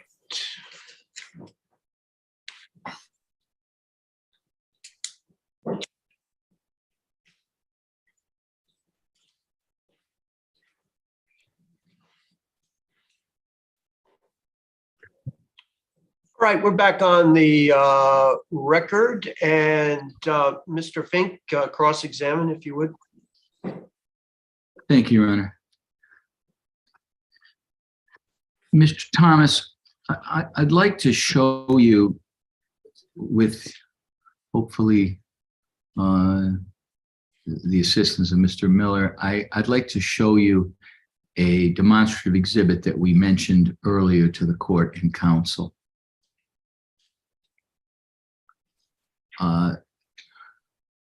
Maybe we can make that a little larger. Okay. And I think, Mr. Miller, can you move that up on the screen anymore at the top? It doesn't go. Okay. Mr. Thomas, did you prepare this demonstrative exhibit that's entitled Overview of Absent Voter Ballot Process in Michigan? Yes, I did. Okay. Now, this is not going to be a substantive exhibit. It's just a document that I thought will make it easier for all of us to follow the process. As you explain for us this, I'd like you to take us through the process of what happens from the time that a voter applies for an absentee ballot until the ballot results are made public. The count is made public. So can you take us through each of the steps in the process as you expect that they will be implemented in Detroit and are being implemented in Detroit now? And before yeah. you start, is there any chance you could have somebody email this to me so I could make notes on it? Well, we emailed it. It's already been emailed to you, Mr. Hartman. We emailed it to you at the beginning of the day, right when I mentioned that the exhibit existed. All right, I'll double check. I didn't see it. I'll look again. Thank you. Okay, and Mr. Miller, if you wouldn't mind, maybe if you could just send another one, another copy, if you can do that quickly. Is that doable or no? Well, absolutely. Okay, great. What do you want to pay something, Jeff? Yeah. Yeah, you can. Overview absent. Yeah. I'm not hearing that. I'm sorry. Well, that was my clerk just mentioning that he had gotten a copy of it as well. Okay. Yeah, when we send things to the court, we do always try to provide a copy to the court at the same time. Mr. Hartman, were you able to locate it?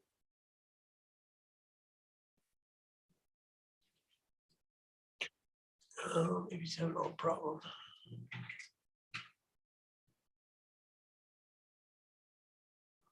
Mr. Hartman, you're on mute. So, Your Honor, I'm ready to proceed. Thank you. okay, you got it? Okay, great. All right. Go ahead, Mr. Fink. Thank you. So, Mr. Thomas, starting from when the application is submitted, if you take us through what you do and why you do it. That's, I see this has procedure on one side and the statutory authorization or guidance on the other side. Certainly. And I'd note as a preface that we put in the preface, if you will, that I put in is a reference to the constitutional amendment where the right to vote a mail ballot is now located. And it was a real sea change for election officials because the volume has increased substantially, which necessitates the use of high-speed readers and whatnot. So I note that you point out the irony that we still call it an absent voter ballot, but the voter doesn't have to be absent to do it. that's correct. The jargon, and it's in the Constitution, it's in our statutes, is absent voter.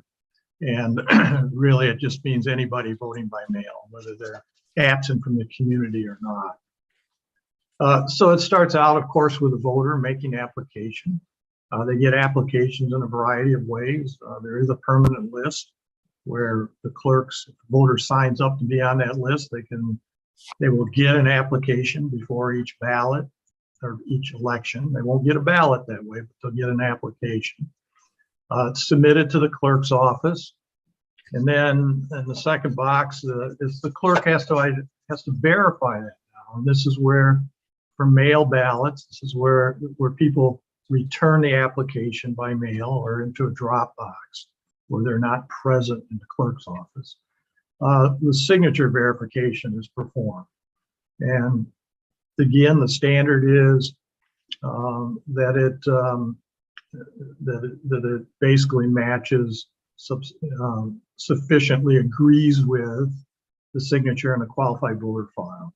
And the term sufficiently agrees with, let's be clear, is that a term that you or some clerks made up, or does it have some other origin? No, it is in the statute. It's in 790 or 761 sub 2. And I believe you'll find it in other statutes as well in the AV area. And I think it takes cognizance of the fact that you're going to get signatures in a variety of ways. People are going to be signing in a variety of ways, that you're not looking for an exact match. They may leave their middle name out. They may leave their middle initial out. I remember days when I first started back in the 80s. You know, we still had clerks that said, "Oh, you didn't put your middle initial down, therefore we're rejecting your ballots." So this is, you know, really to make it clear, look, does this look like the signature of the voter? Does it sufficiently agree? And then those who apply in person, who show up to the clerk's office to apply, they have the same standard that you do in a polling place on election day. They will sign, and that signature will be verified, which is not on election day, but that will be. But the election day analogy is that they show their photo ID. And if they don't have photo ID with them, they can sign the affidavit of that. And so the clerk will verify both of those at their counter before issuing a ballot. And then under 761, the ballots are issued with a whole raft of instructions about how to return ballots, who can return ballots, and the fact that it needs to be back by 8 o'clock on election night. So before those things are, you know, then ballots start coming back in. They're returned to the clerk's office in a variety of means. I'm going to interrupt you just for a second. I'd like you to, and I know I made this a bit of a narrative question, which I apologize to the court, but I want you to spend some time on this particular section, a little more time explaining what's occurring once the ballots get to the clerk's office. Right. In Detroit. So once they come in, many of them, probably most of them now, are being used put through the Reliable, so that they get the signature check right away. Remember, the voter's signature is on the outside of the envelope, so it's totally visible without opening the envelope. And the time date stamp is affixed to the envelope. And then once it goes through that process, it is taken to a secure area where it is stored. And this is the balancing area. This is the critical area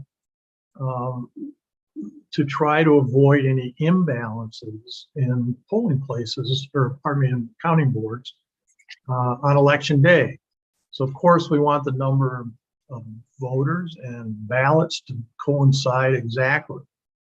So there's a very large sorting process.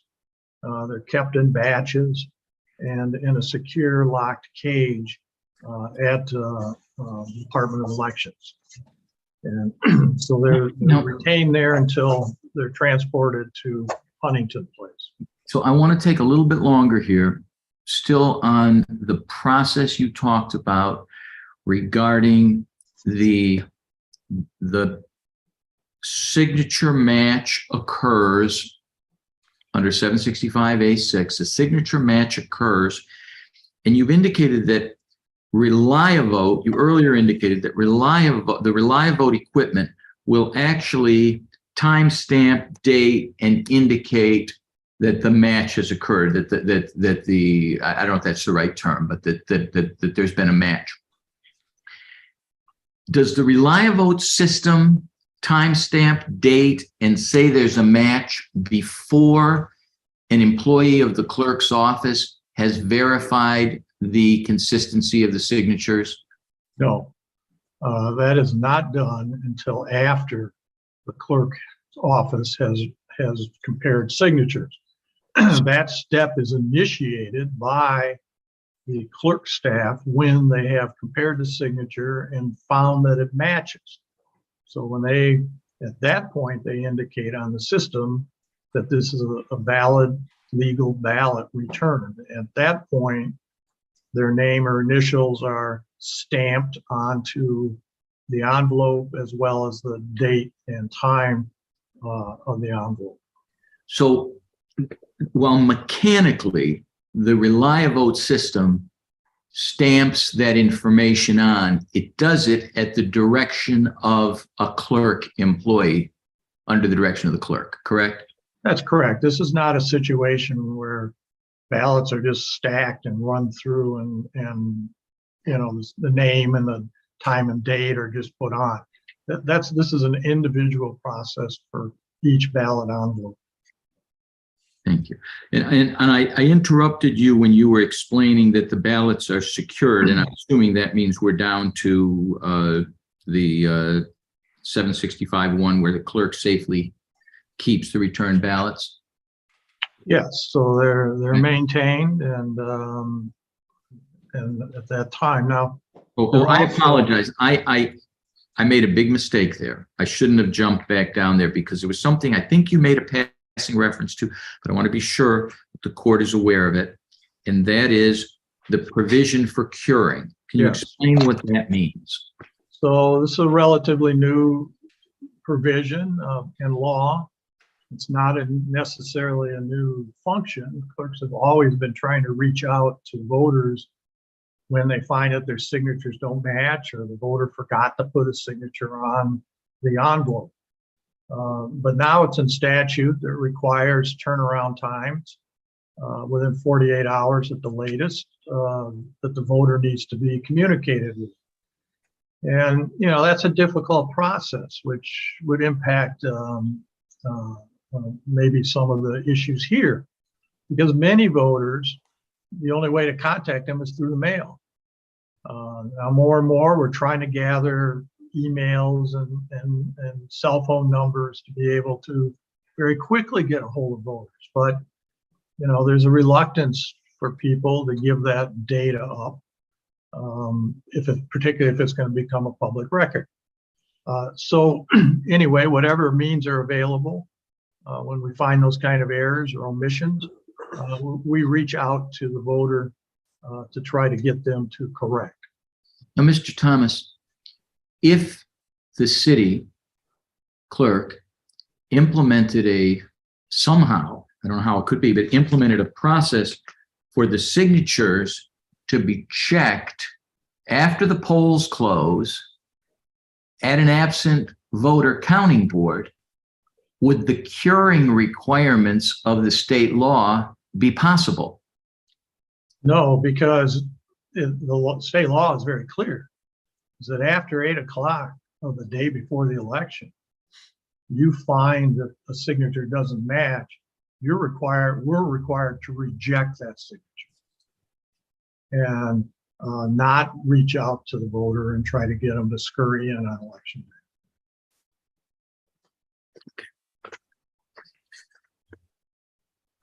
Okay, can you continue with the process? I know I interrupted you and I apologize. So the clerk, again, continues this balancing. This is an ongoing basis because we have mail coming in every day, and the volume gets larger as we get closer to the election. So the necessity of keep adding these ballots to these to the bins, if you will, or the trays, and keeping them in the batches of 50 and balanced goes on continually. until usually the last weekend, and this will be backed up because of pre-processing, where they try to do a final balance of everything. So that going into election day, we're balanced. You know, the old maxim is that if you're not balanced before election day, you sure as heck won't be on election day.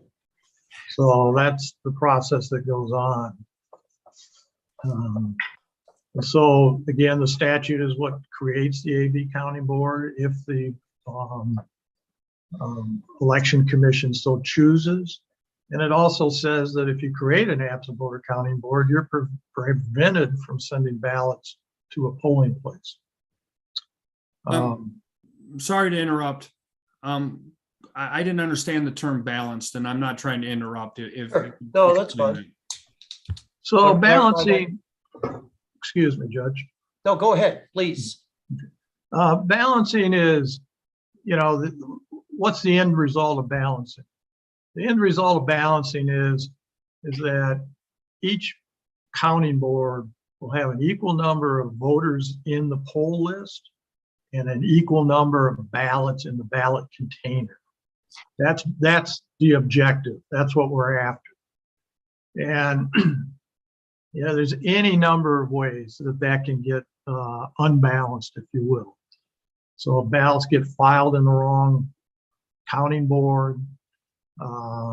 If ballot envelopes don't have a ballot in them, and those do come back, and you open it on election day and there's no ballot in there, you really have to make sure you document that, because you're short. You've got one voter but no ballot, so you're out of balance right there.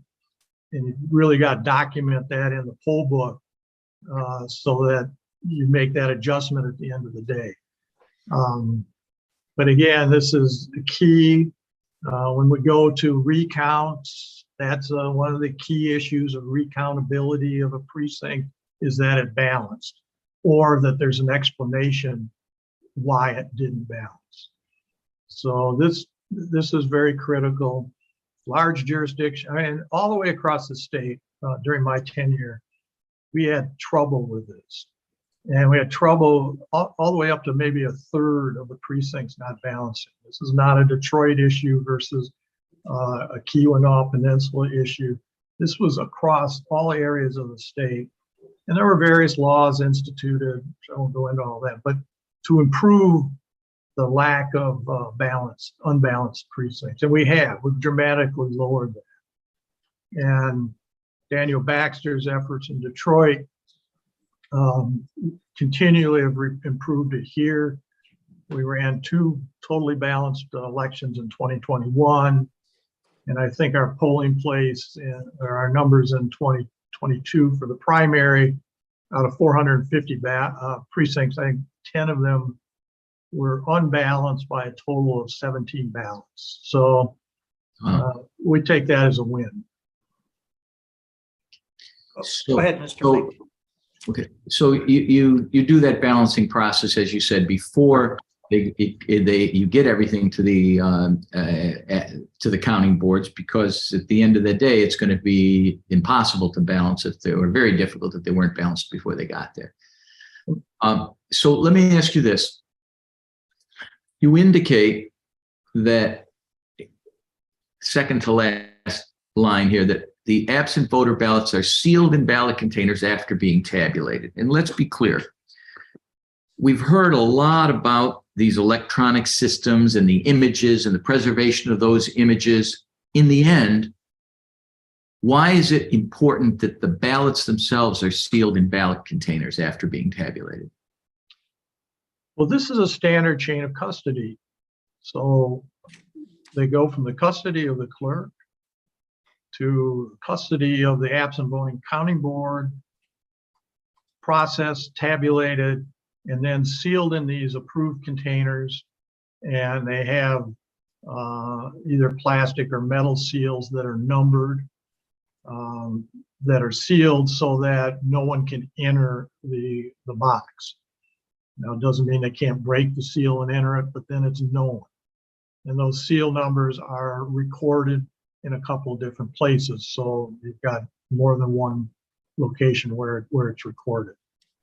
And those poll books are then delivered to the county clerk.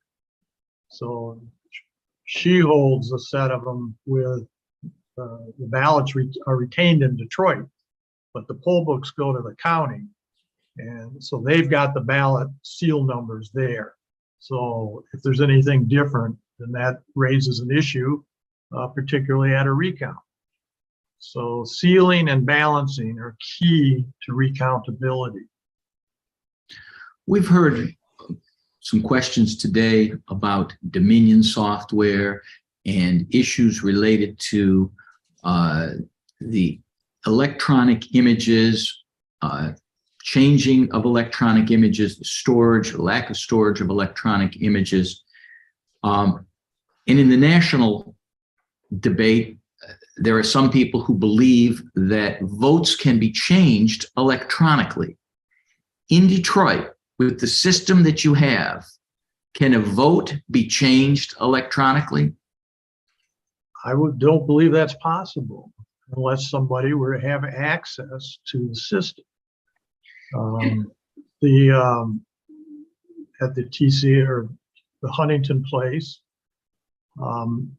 our electronic voting system is not connected to the internet. We've had challengers go through with us and look at every one of the tabulators, which are computers, to verify that there was no connectivity to the internet, even though these are created and constructed without a card that's necessary to connect to the internet. We have still gone through that process. Now, even if a tabulator did make a mistake, or if there was something somehow that went wrong with the software and there was an error in the count, ultimately, is the software and the stored information in those computers what controls the ultimate disposition of an election if it's recounted? No, not at all. If there's a recount, the Board of State Canvassers and Wayne County Board of Canvassers, the manner in which they conduct recounts is by hand. And they look at every single ballot, and whatever race it is, they make a determination of each vote. So it is not dependent on the original tally on the electronic voting system whatsoever. Today, we heard, I'm sorry, let's finish out this chart and then we can take it down. The last step, it says the ballot results are made public. And I think it's already clear on this record, but just to be clear, is that an electronic process through some wireless system? Not at all. Everything is hand carried. There's no transmission. We used to transmit to Wayne County, but the Secretary of State and the Election Assistance Commission, in this climate we're in, basically no modeming or transmitting. So we drive these returns to the county. They upload them. They upload them into a computer initially that's not connected to the internet, and then they have a gap between that computer and the internet. And then as they accumulate them, I believe they take another disk when they're ready to put it on the website and then move that over to the website.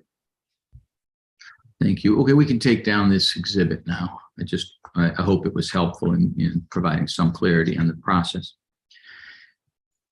There were some suggestions today that the use of high-speed tabulators is novel or unique to the city of Detroit. Are you aware of any other jurisdictions in the state that use high-speed tabulating? Yeah, there are many, and off the top of my head, I'm aware of a number of them that use high-speed readers, tabulators, and the electronic adjudication. Grand Rapids, Lansing, Farmington Hills, Rochester Hills. Troy, all use the same system, same configuration as Detroit. I'm sure there's several other Wayne County communities that do. I would expect Livonia and perhaps Canton Township also to run a similar situation. But those that I named, clearly, they have an identical configuration that Detroit has. And some are on the Hart system and some are on the Dominion system. We'll talk later a little bit about adjudication, but just to be clear, all of the communities that you're aware of that are using high-speed tabulating are using that tabulation equipment in an adjudication, together with an adjudication process. That's I correct. think that's what you said. Okay. One quick thing, all of those communities are working with absent voter counting boards, correct? Oh, absolutely. Absolutely. There would be no other environment in which you would use high-speed readers but an absent voter counting board. And as communities using absent voter counting boards, do you know whether in any of those communities the clerk is verifying the signatures in advance? And the one I didn't mention, I'm sorry, Ann Arbor is one of those as well, that use the high speed and the adjudication. Every one of those has a clerk. The clerk is doing the verification of signatures. There's one community I want to ask you about. It's not a community. Are you aware of any counties that have absent voter counting boards that work, that manage the absentee vote count for multiple jurisdictions? Yes, in I believe 2019 or 2020, statute was amended to allow counties to run the absent voter counting board. Until that time, only cities and townships dealt with the tabulation of ballots. And what it set up was an ability for jurisdictions to agree through an intergovernmental agreement to have the county run their absent voter counting. And Oakland County is the only county that's taken advantage of that as far as I know. And so there are jurisdictions in Oakland that have not joined that. So I mentioned Farmington Hills and Troy, for example. So they do their own. But many of the other Oakland County communities have the county clerk's office run their absent voter counting board for them. And they use high-speed readers, electronic adjudication, and of course, because the ballots are transmitted to the county clerk, all the ballots have been verified signatures before they're sent over to the county clerk's office. Okay.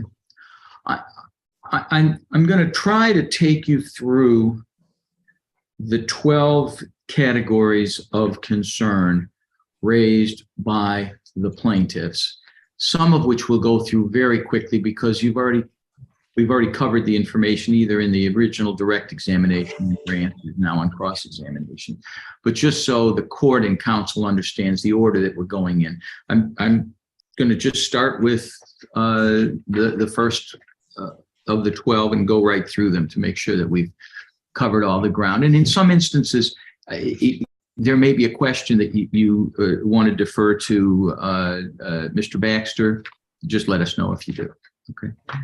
So, the first category, the first issue they raise is the absence of, it relates to signature comparison. Yes. And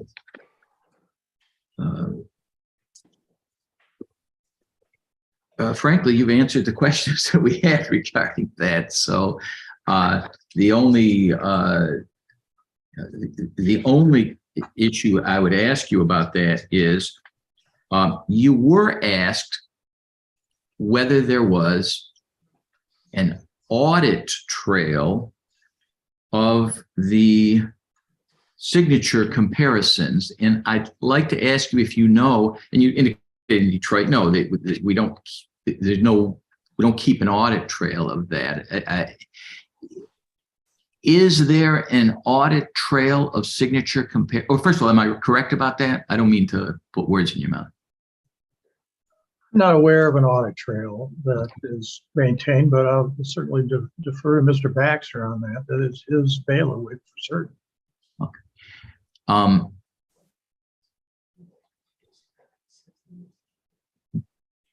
are you aware of whether any other jurisdictions have such an audit trail?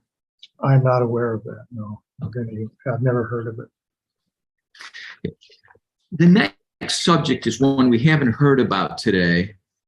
And that is, or we haven't heard about much anyway, and that is the drop boxes. It's the second item in the category. Your Honor. Yeah, I know, we don't need the editorial comment. Mr. Oh, I'm sorry. I apologize, Your Honor. Okay, go ahead. Are you aware of whether the drop boxes, the ballot, well, first of all, does Detroit use ballot drop boxes for absentee voters? Yes, Detroit does. And do you know how many there are? I believe there are 19. Well, yeah, around 19. Okay. For the roughly 19 boxes, well, let me ask you, would you know better answering these questions or Mr. Baxter? I can defer to Mr. Baxter if that's Well, safe. Mr. Baxter would certainly know better. One overall question, are you aware of whether the city is in fact video monitoring the boxes? Yes, they are.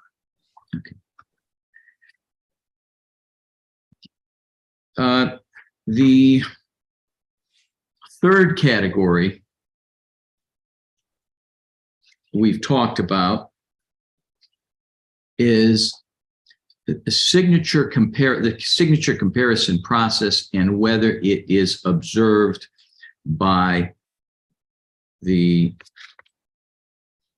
challengers.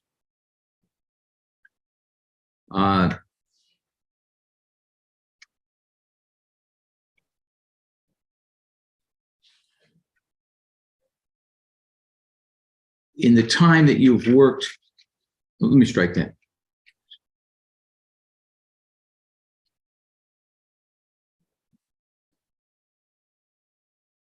Is there any aspect of signature comparison that occurs at the absent voter counting board? No. Okay. Nothing further on that.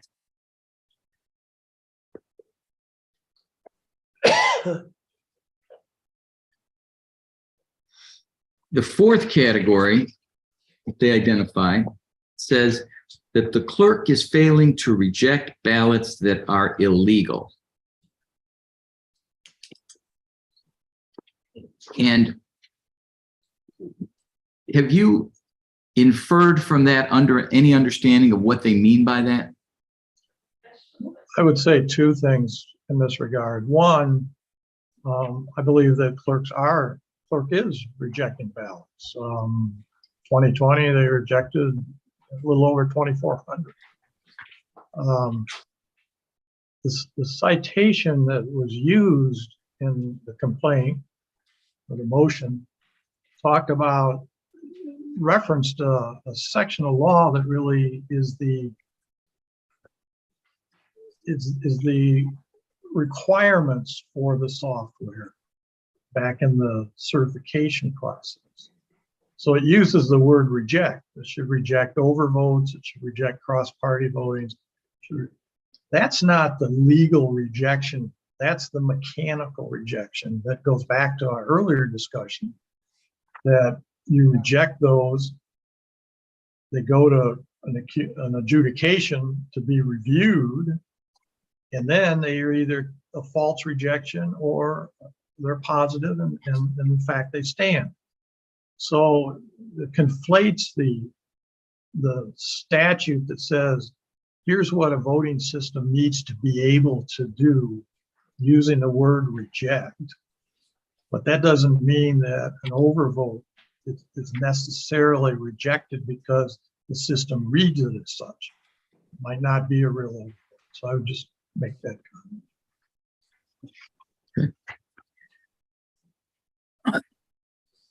We heard earlier about, very briefly about the issue regarding the posting of information about absentee ballots according to statute. Do you have any reason to believe the city's not going to enforce and honor the law regarding the notifications required by statute regarding absentee ballots?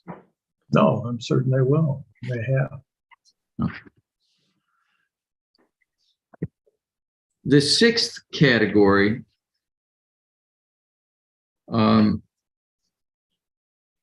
again talks about rejecting ballots where the numbers don't match. And you talked about this earlier today.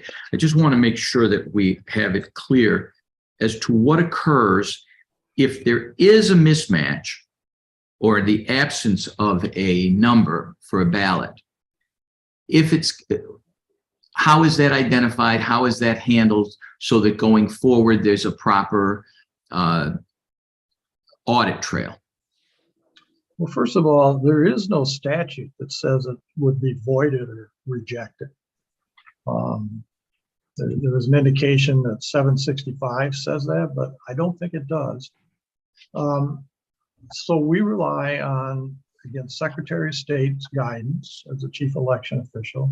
And this is not new to this Secretary of State. This has been the manner proceeding as far as I can remember.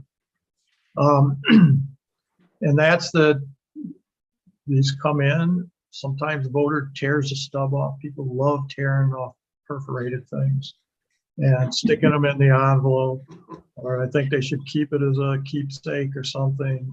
You know, you would be amazed at the markings that are on ballots, notes that are on ballots. It's pretty interesting. And so they'll come back sometimes with no stub. They'll come back with a stub torn off, but still in the envelope, or they'll come back with a stub number not matching the official record. An examination should be made. If you can't figure it out, you treat it as a challenge ballot. And that preserves it. A ballot number is written on there. Of course, you can figure out the ballot number with the voter's name. It's written on the ballot. It's covered with a piece of tape. And that is an audit trail back to that voter. Now, nobody can take that tape off and make that connection except a judge in the contested case situation. Once, if it's a registration challenge, well, once the judge decides this person wasn't qualified to vote, then the judge could take the label off and figure out how he voted and subtract that from the totals. So Go ahead. So at one point in the plaintiff's pleadings, the claim is made that these ballots are commingled and counted. Would you agree with the term commingled regarding these ballots?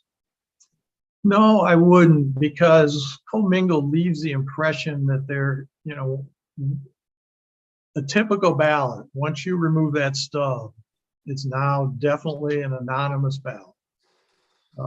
You can't attach that to anybody at that point. So if by commingle, it sort of sounds like they're in with that whole group and it's impossible to retrieve this ballot. And that's not the case. While they may be mixed in with the rest of them, they are totally retrievable and can be again identified to a voter in the proper place. They're retrievable because a specific tape or something is put on them that identifies them. That's correct. Count them, you know how many there are. Yeah, they're easy to see. I want to now go to the seventh category. And the seventh category relates to duplication of ballots. And of course, we heard a lot of testimony about duplication of ballots. I'm not going to ask you to repeat that, but I would like you to explain in the relevant contexts how ballots are duplicated, whether it's in the presence of representatives of both parties and whether challengers can observe it. All right, but how about we break it down one question at a time? That's a compound question, all right? Your Honor, I almost objected to my own question. The court is 100% correct. I apologize. First, I'd like you to talk to us about how duplication is done. Can you explain that process? Yes, so when ballots are, need to be duplicated, like all the military ones or the bomb ballots being issued, they go over to the duplication stations. We used to have them all at the tables and they'd go back to the tables, but it seemed better for the challengers and everybody else just to do it at one place where people can be. We try to have a Republican and a Democrat doing this process. And so one person is reading the ballot out loud. Second person is recording that onto the ballot. And I think there were times, I'm not sure right now, but there were times when we had a third person who would watch the process, and in addition to the challengers being present. And so the ballots are then, after the votes are recorded on the duplicated ballots, they're retabulated, or the duplicate is tabulated. They go into envelopes that are identified as original one and dupe one, so that you can put those two together at a recount or even in a canvas, if necessary.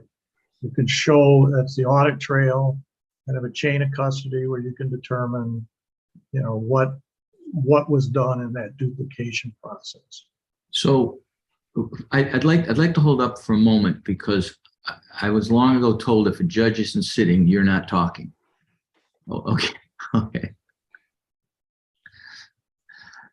We're back. Okay. I want to be clear about one thing. We're calling this a duplication of a ballot. In any case, when a ballot is, quote, duplicated, are you telling us that in all of those instances, the ballot from which the duplication occurred, the original ballot, stays with the duplicated ballot? They are connected. There is a connection between the two, yes. So in a recount, is it then possible for someone to check to see if the duplication was done properly? Yeah, that's a standard step. Any duplicated ballot would be looked at. No. Is this unique to the city of Detroit? Not at all. It's Is a this state something? process. Is this something that is this in any way a new process? No, it's been going on a very long time. Okay. Okay, I want to talk to you about the use of high-speed scanners. And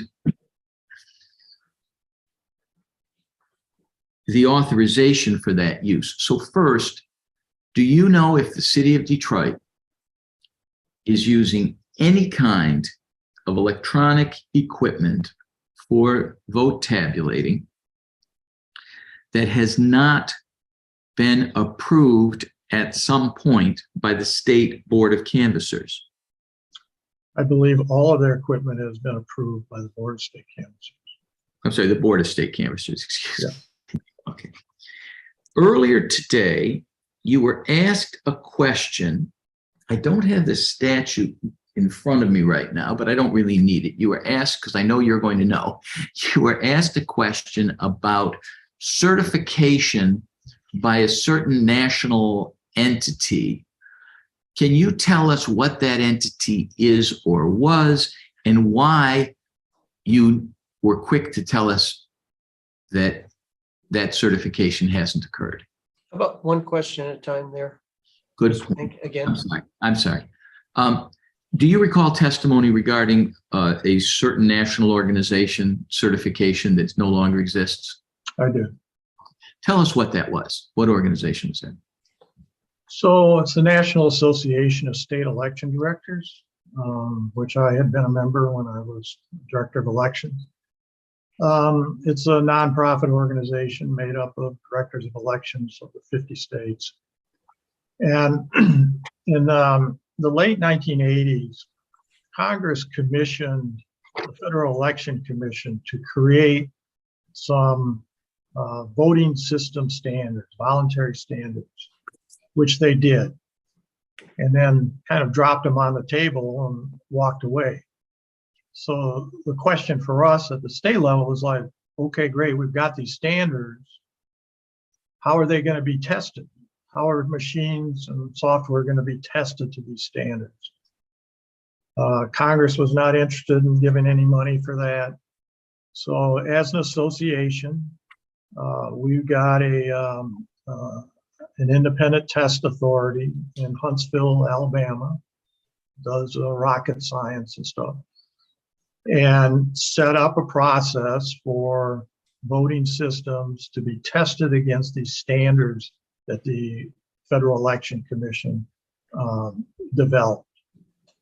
So this was a real shoestring operation. I mean, I think our dues were $500 a year, maybe. But it was a great effort to get it going. So part of the fallout from the Florida 2000 election was the creation of the Help America Vote Act, as has been discussed today.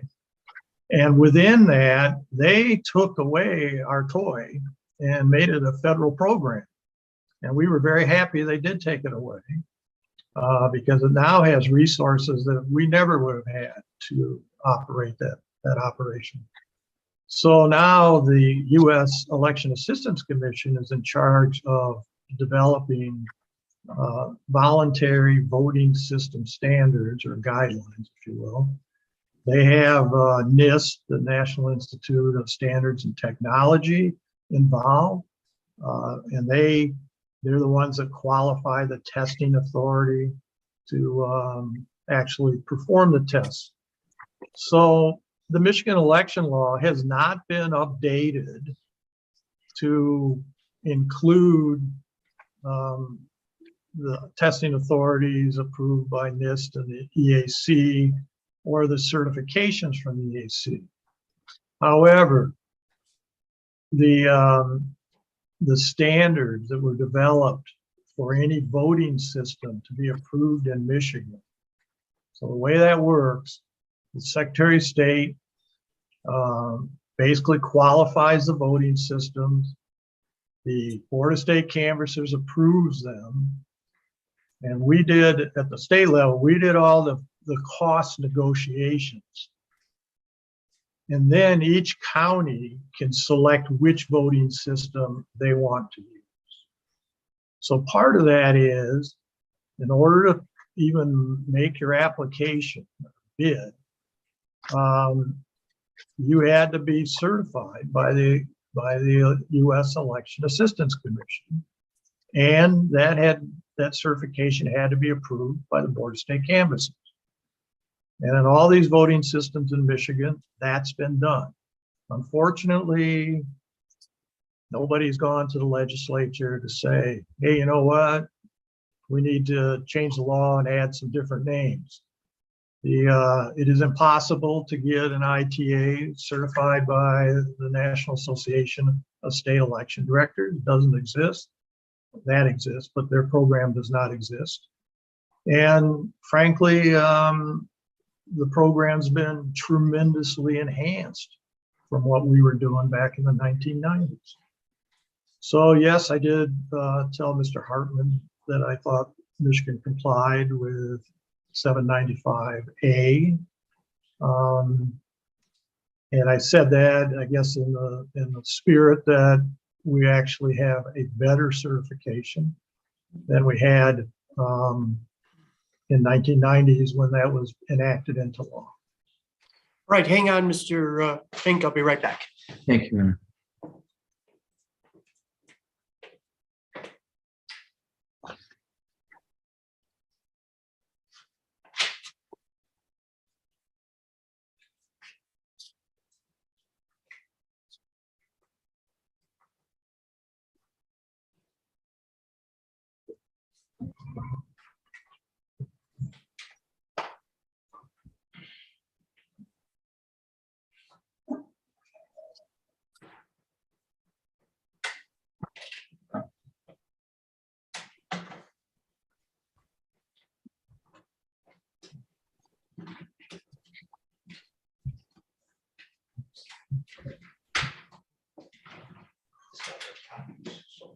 Yes, four, all four have copies.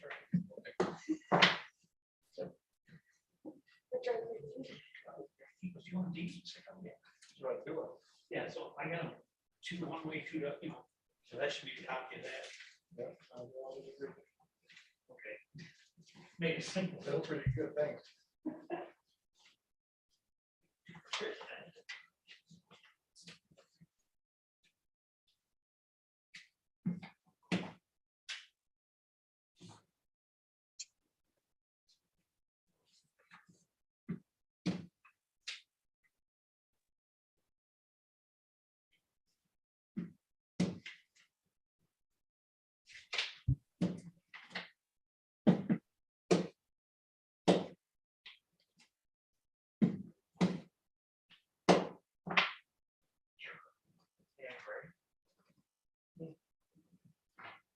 Well, nonstop.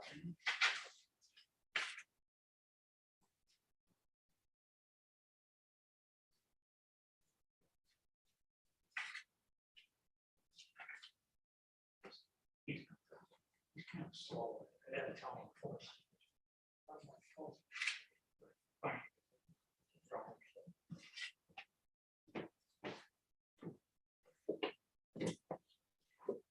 All right, gentlemen, thank you. So, Thomas, you indicated that each county could choose a system. And I want to make sure the record is clear on something. Notwithstanding the county's ability to choose one or another vendor for certain hardware or software, did the state or does the state still have a uniform system in that every county, every jurisdiction must use optical scanning? Absolutely. Now, these systems are scaled, right? I mean, so we've got jurisdictions all over the state with 200 registered voters, 300 registered voters, all the way up to Detroit with 508,000 registered voters. They need, each one of those can scale their operation with their optical scan vendor. Most of these jurisdictions, they need one tabulator, and they're great. That's all they need. That's not the case in Detroit. And so within the suite of available equipment within each of the vendors, there are other options than just hand feeding. I know two vendors, Hart and Dominion, have the high-speed tabulators and adjudication. One of the others, ES&S, I'm not sure they have electronic adjudication, but they have high-speed tabulators. So, you know, this is there's no way you can have one size fits all. That just doesn't work in any state. It doesn't work in Vermont or Wyoming. It won't work here. There's different needs, and the systems can be scaled to meet those. Mr. Thomas, I neglected to ask you something, and when you talked about Vermont and other states, I realized I ought to reference it, and that is, early on, at the very beginning of the testimony, you talked about, you were asked about your experience. I don't believe you were asked about your experience with national organizations involving clerks and election directors. Do you have that experience? I do. I was one of the founding members of the National Association of State Election Directors. In 1989, we formed.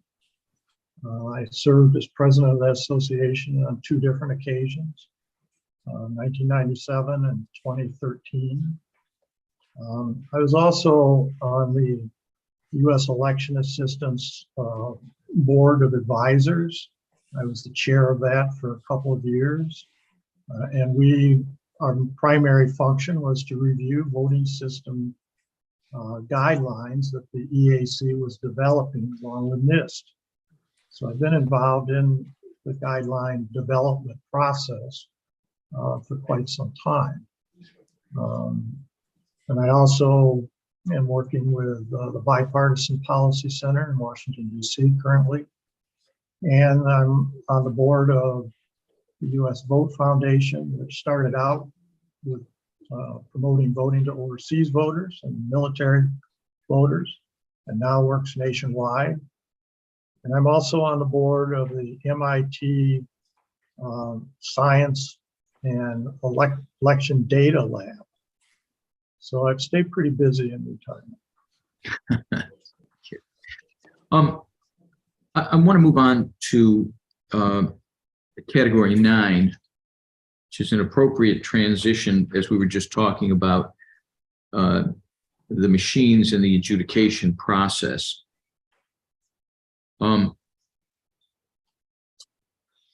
As you explain the adjudication process, one thing I want to understand: when adjudication occurs, who is present?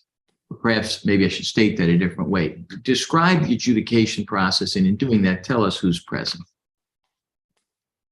Well, the adjudication process at those stations along the stage area, the platform area, there are always one Republican and one Democratic inspector, and any number of challengers that wish to stand back there from each of the organizations that can have a challenger there, and they do. And they're the people that are there. They're the people that operate it. There's supervisors that are present. Candace Jenkins is one of our supervisors, and she had formerly been the director of elections for Wayne County elections. So there's some real depth there at that point in terms of having election administration background.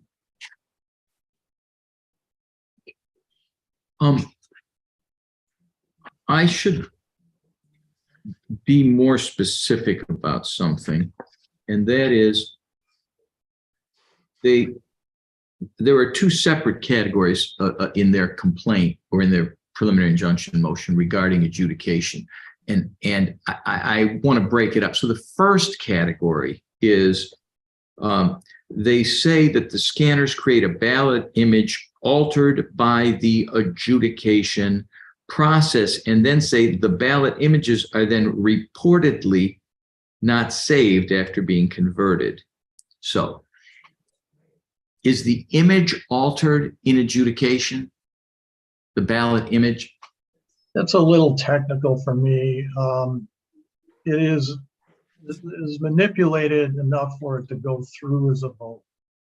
My understanding, and I think Mr. Baxter could bring more light to this, I had the impression that it created another image that then went through, and the original image was retained, and that the 2 are connected so that you could go back and demonstrate on adjudicated ballots those that actually there was any change made, and also see what the original mark. And is anything done to alter the original ballot, the paper ballot? Is anything done to alter that? No, that's long gone. That by the time you get to adjudication, that paper is headed back to the ballot containers, nowhere near adjudication. And these ballot images are retained. They are election records. They are retained for the 22 months required by federal and state law. And again, while they're retained under state law, can they be used in a recount? No, not in Michigan. And then in Michigan, does this adjudication process have any impact on the ballots that are actually used for the recount? No. Now,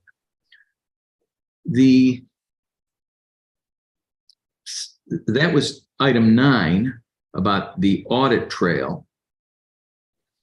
Item 10. I believe you misspoke, sir. You said audit trail. I think we're talking adjudication. Well, item 9 is entitled 795K and HAVA section 301, which requires an audit trail. And then the section, we don't have to argue about it. We were talking about 9. And 9 does discuss altering the so-called audit trail. 10. 10 indicates that adjudication itself is unlawful. And they argue that the determination of a voter's intent is a violation of equal protection. They say the removal of a stray mark is permitted by law, but not the interpretation. In this process, is it your understanding that voter intent is being interpreted? I do not believe it is. We're looking at a stray mark. Is it a stray mark or not?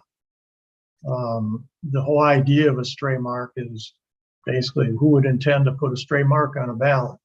So that's why it does say, you look at how the voters mark the rest of the ballot. And you get it, so, the general thing is they fill in all the ovals, and there's this one pinpoint where a pen was set down in the middle of an oval.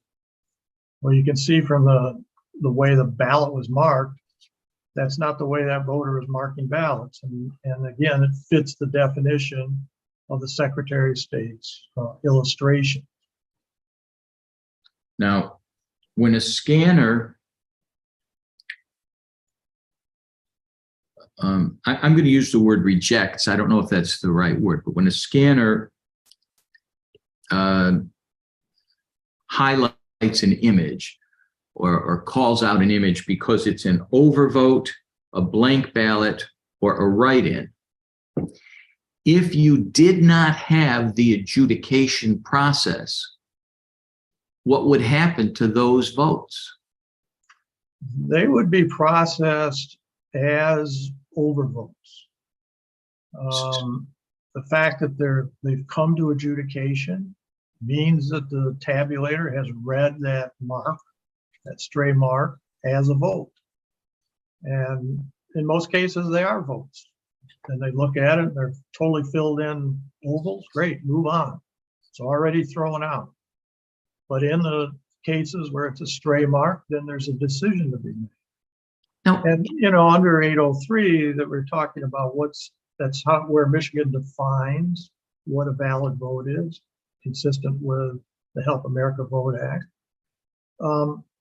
It says, and it has said for decades, voters can correct their ballots. So, erasures, if they fill that in with pen, and they try to use one of these pen erasers, it's going to leave a smudge that's probably going to be a vote. So again, those are things you can look at, say, yeah, that's not the way they marked the rest of the ballot. It's clearly an erasure. There you go. okay.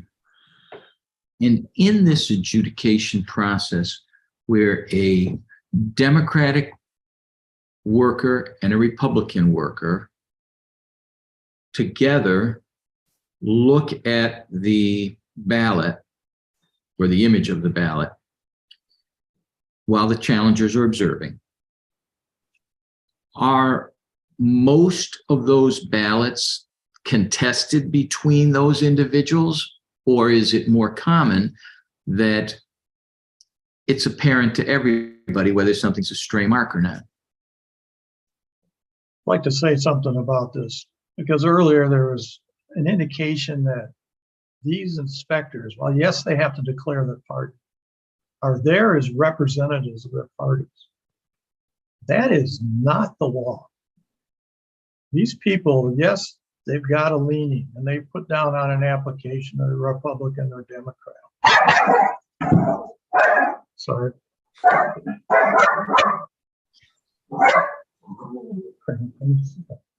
Hey, who doesn't love a witness that loves dogs? We know what time the mail comes. I've got them on a short leash. No. So these folks, they take an oath of office. They are public officials, if you will, in the performance of their jobs. They are not there to challenge. And in fact, the law says they cannot challenge on behalf of a political party. Now, if the rest of our partisan system would get along as well as these inspectors have over the last 3 years, this country would be in great shape. There is almost no disagreements that I recall where they stymied on being able to make a call. And it's a very congenial atmosphere. By a few hours in, these people are talking to each other, they're friendly with each other, and they're doing their job that they're there to do. Not as Republicans and not as Democrats, but as election inspectors who have taken an oath of office to uphold the Constitution and the laws, not a political party.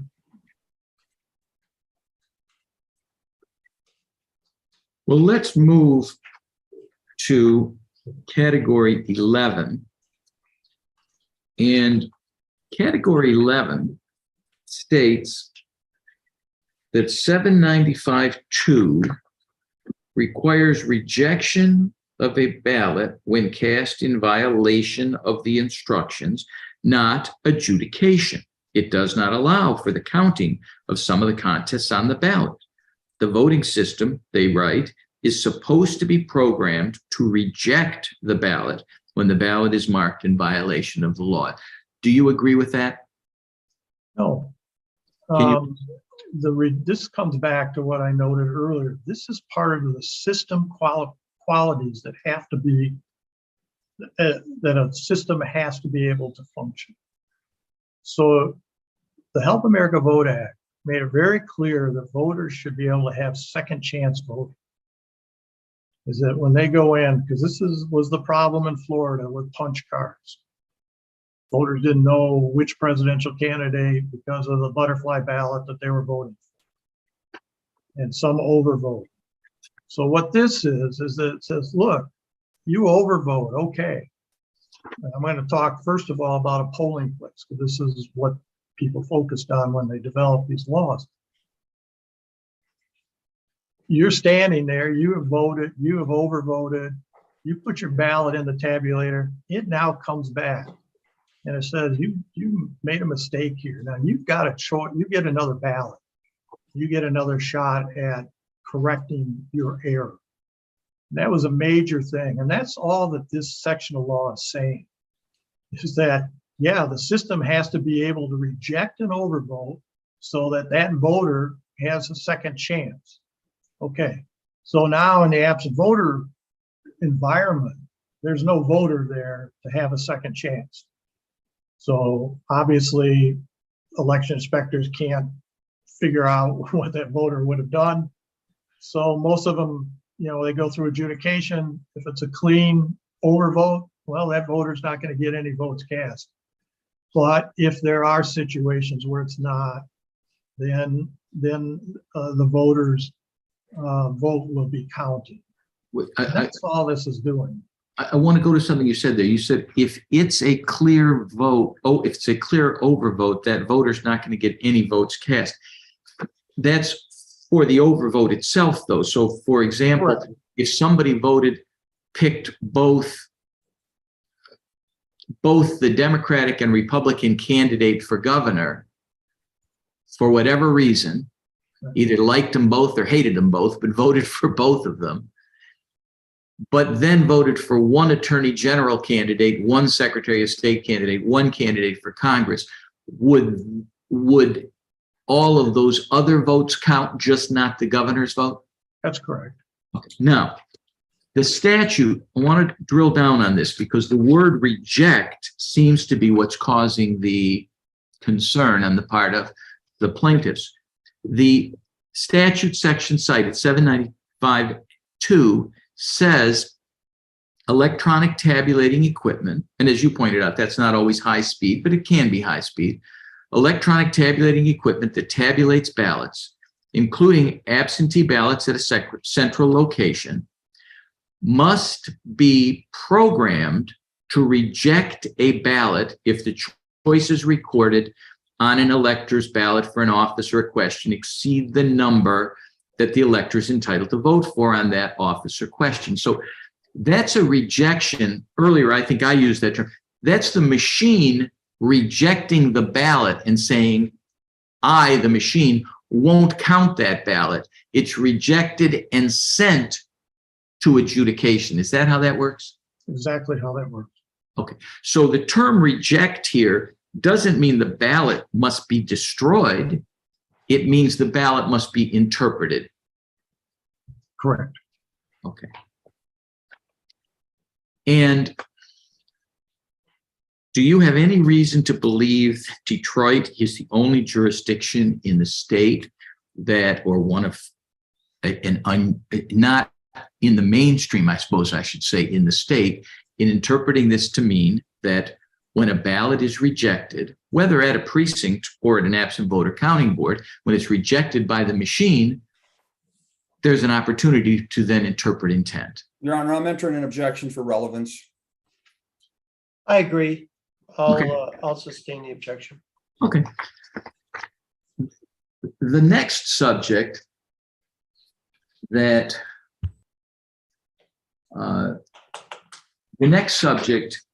was addressed in their list of categories is the access of poll challengers, specifically to that platform that we talked about, the platform that you testified about.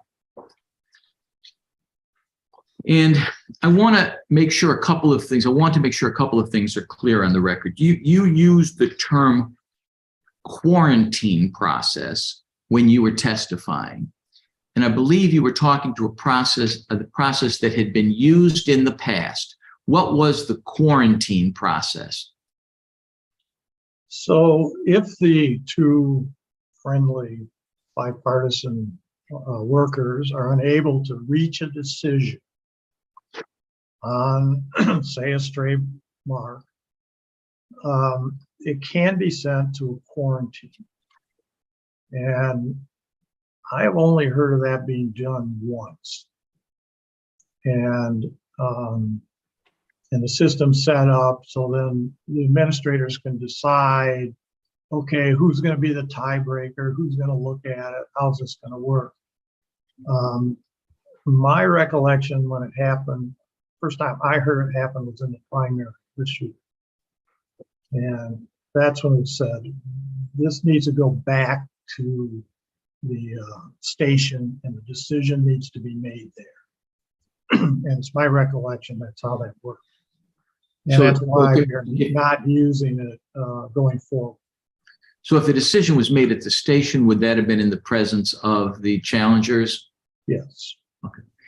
And so going forward, because I interrupted you and I apologize, going forward, including this coming election, the November election, you will not be using what you called the quarantine process. So no ballot is going to go up to that platform. Correct.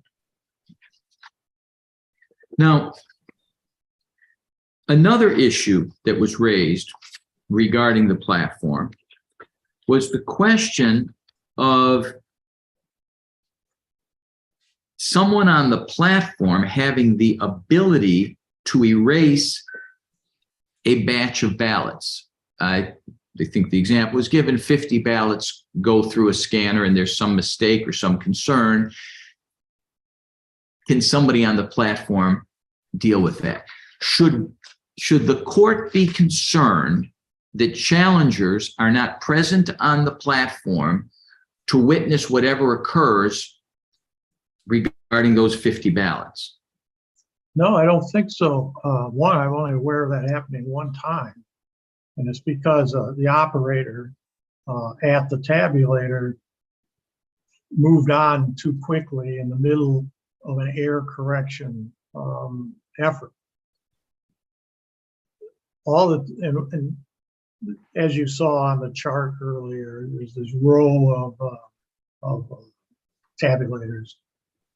And they run along pretty well without much problem. But when there is a problem, the way it works in Detroit now is the flag goes up and a supervisor comes over. Well, when that happens, as you would imagine, so do all of the challenges, which is fine. Those are the things you want to watch. And anything that happens, you can see it happening on that screen, including the backing out of that one packet of 50 ballots. It was clear on the screen that had happened at the tabulator itself. So if keystrokes have to be entered on the platform in order to effectuate the reversal of the count of those 50 ballots, while the keystrokes have to be made up on the platform, the impact or effect of that action in real time can be observed and would be observed at the adjudication station, correct?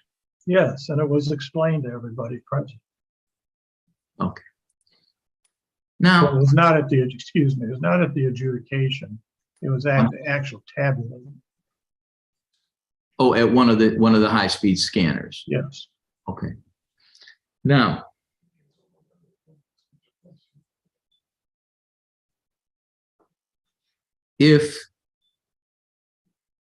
well, there may be nothing to be seen on the platform, why wouldn't you want to allow challengers to come up to the platform and see what you're doing up there?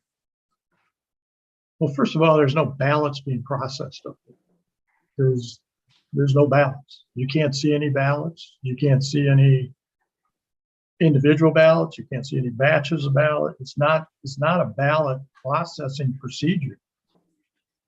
Are there Second of screens, all- are there screens up there where they could be monitoring adjudication or duplication or anything like that? I mean, they may monitor to make sure things are flowing. They can see that. That's what they're there to do.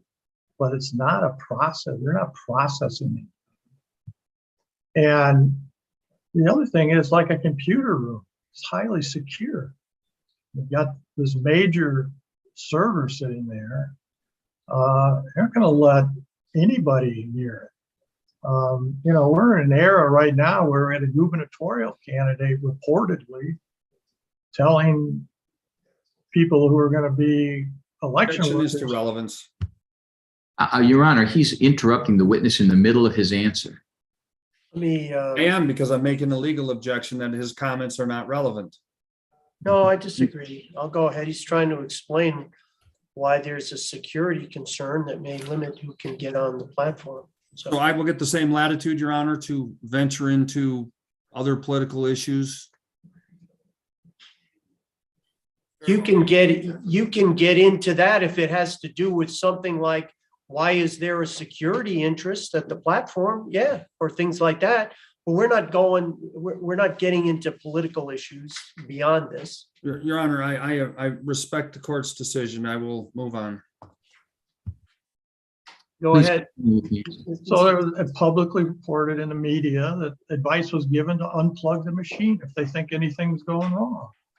Well, how are you going to run an election with people thinking that they have the authority to just walk up and unplug a machine? That's why, these things have to be secured, if you will, and Okay. not made available to the public. Now, I want to talk about that a term that was used.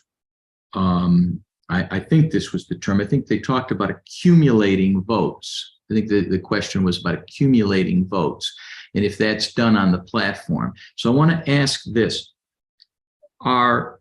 Are numbers hand delivered to the platform and totaled in some way on the platform? No, not at all. Is there any open math being done up there on a board or a tablet or something that somebody would be watching? No. So in fact, is the transmission of data to the central server or servers on that platform? Is that transmission of data occurring through cables coming from tabulators on the floor?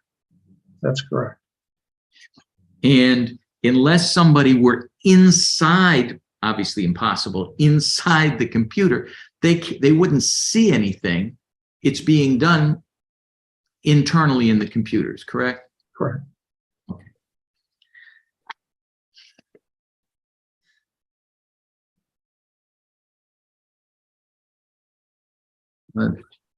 Your Honor, I'm just taking 1 second here, if I may. I've got another subject area I want to go into, but before I get to that subject area, I want to look at my notes and make sure that I've covered the things I wanted to on the 12 points.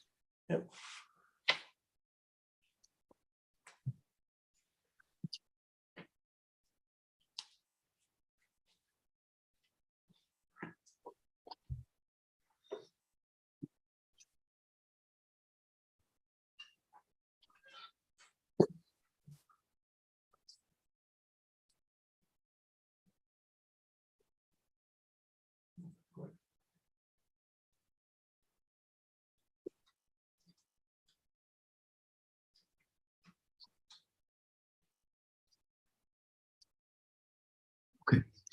Your Honor, I'm ready to proceed.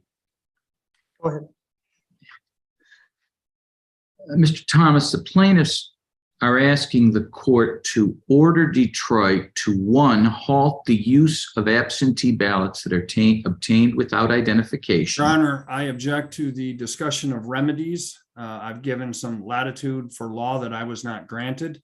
The witness, as far as the judge is granting, Judge, you've indicated you were going to make the determination as whether the process follows the law, and you will decide what remedy, if any, if there is a legal violation.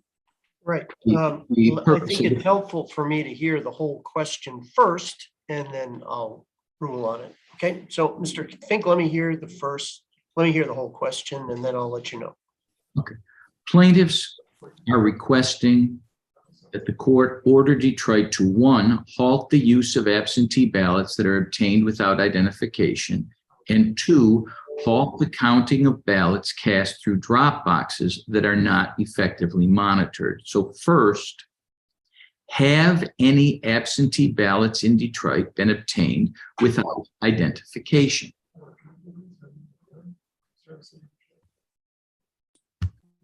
All right, once again, Your Honor, I indicate that that is going to be a legal determination the court will have to make on the signature verification process.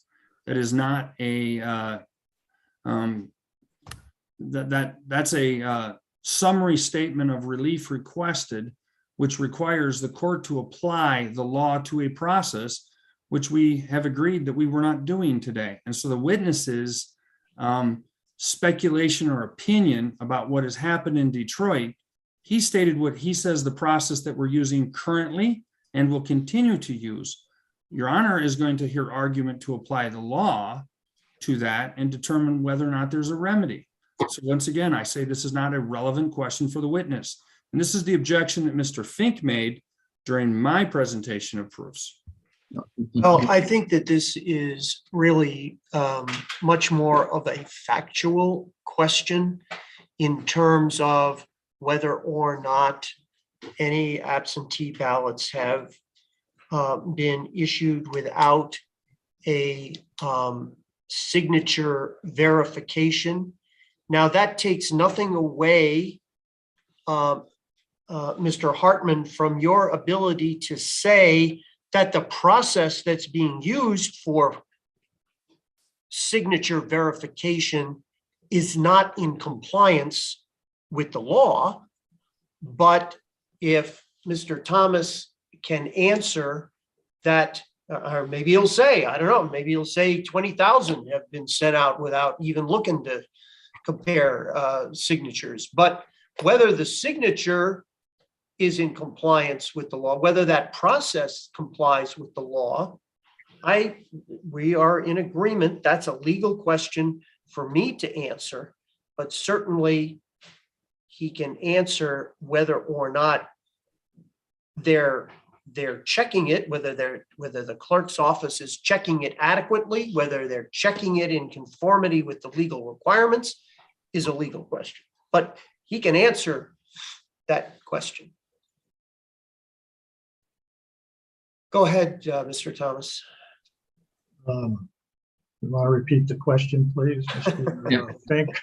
Have any absentee ballots in Detroit been obtained without some type of identification or signature verification? Not to my knowledge. And have any drop boxes, to your knowledge, in Detroit not been monitored? No, I have no indication that. Let me make a positive statement. I believe all the drop boxes have been monitored and are being. Now I want to talk about a different set of questions.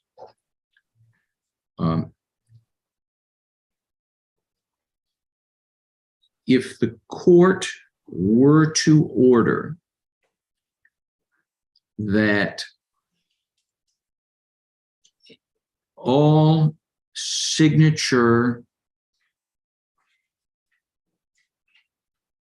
comparison for absentee ballots must occur at the absent voter counting boards, what impact would that have on your ability to proceed with the vote count? Your Honor, I'm going to object as to relevance. So once again, the I'm court going to is not. sustain the objection. Okay. Okay.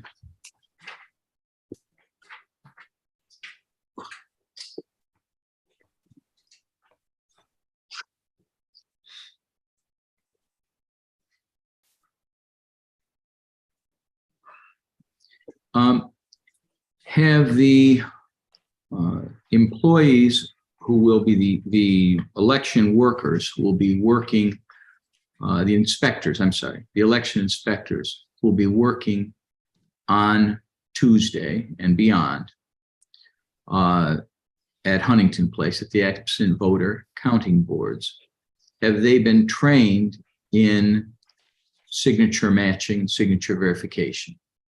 No. How many, do you know how many such employees there are? Probably around 1,200. We run 2 shifts, roughly a little over 600 each one. Would an order compelling some type of signature verification at Huntington Place? Your Honor, he's asking the same question that you just ruled was not relevant. He's just rephrasing it. You may be right, Mr. Hartman. I think I need to hear the whole question before I can rule. Yes, sir.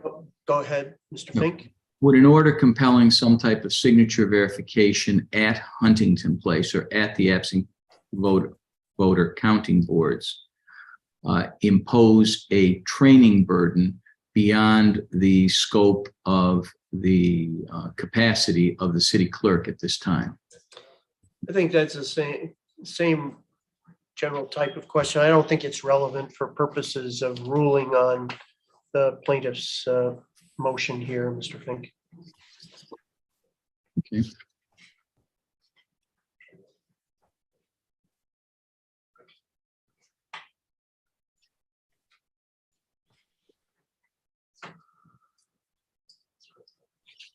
Okay.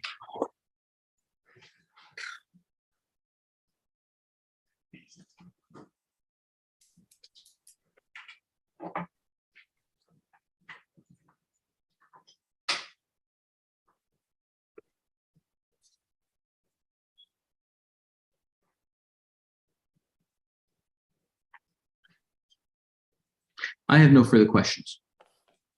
All right, I'm going to give you have some redirect examination. Do you, Mr. Hartman? Yes, and I'll be brief. Mr. Thomas, I first want to thank you for taking the time to go through this with us. Sir, I want to start right away with this discussion. I'm going to kind of work backwards, okay? Okay, Mr. Hartman, if I can, let me just interrupt you for a moment. Yes, sir. I know Mr. Thomas has been testifying for quite some while. I think what I want to do is give him a 10-minute break, then we can. Yeah. Your Honor, as a housekeeping Thank you. matter, I only have, I looked at my notes, there's only like a very brief amount of things that I have to cover with Mr. Baxter because Mr. Thomas's depth of knowledge is so broad. So I believe just for the court's knowledge, Oh, that's okay. going to go much quicker. Okay, So what time would you like us back, sir? 5 after 3. Thank Okay, you, Your Honor. all right, thanks.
All right, we're back on the record. Mr. Hartman, go ahead, please.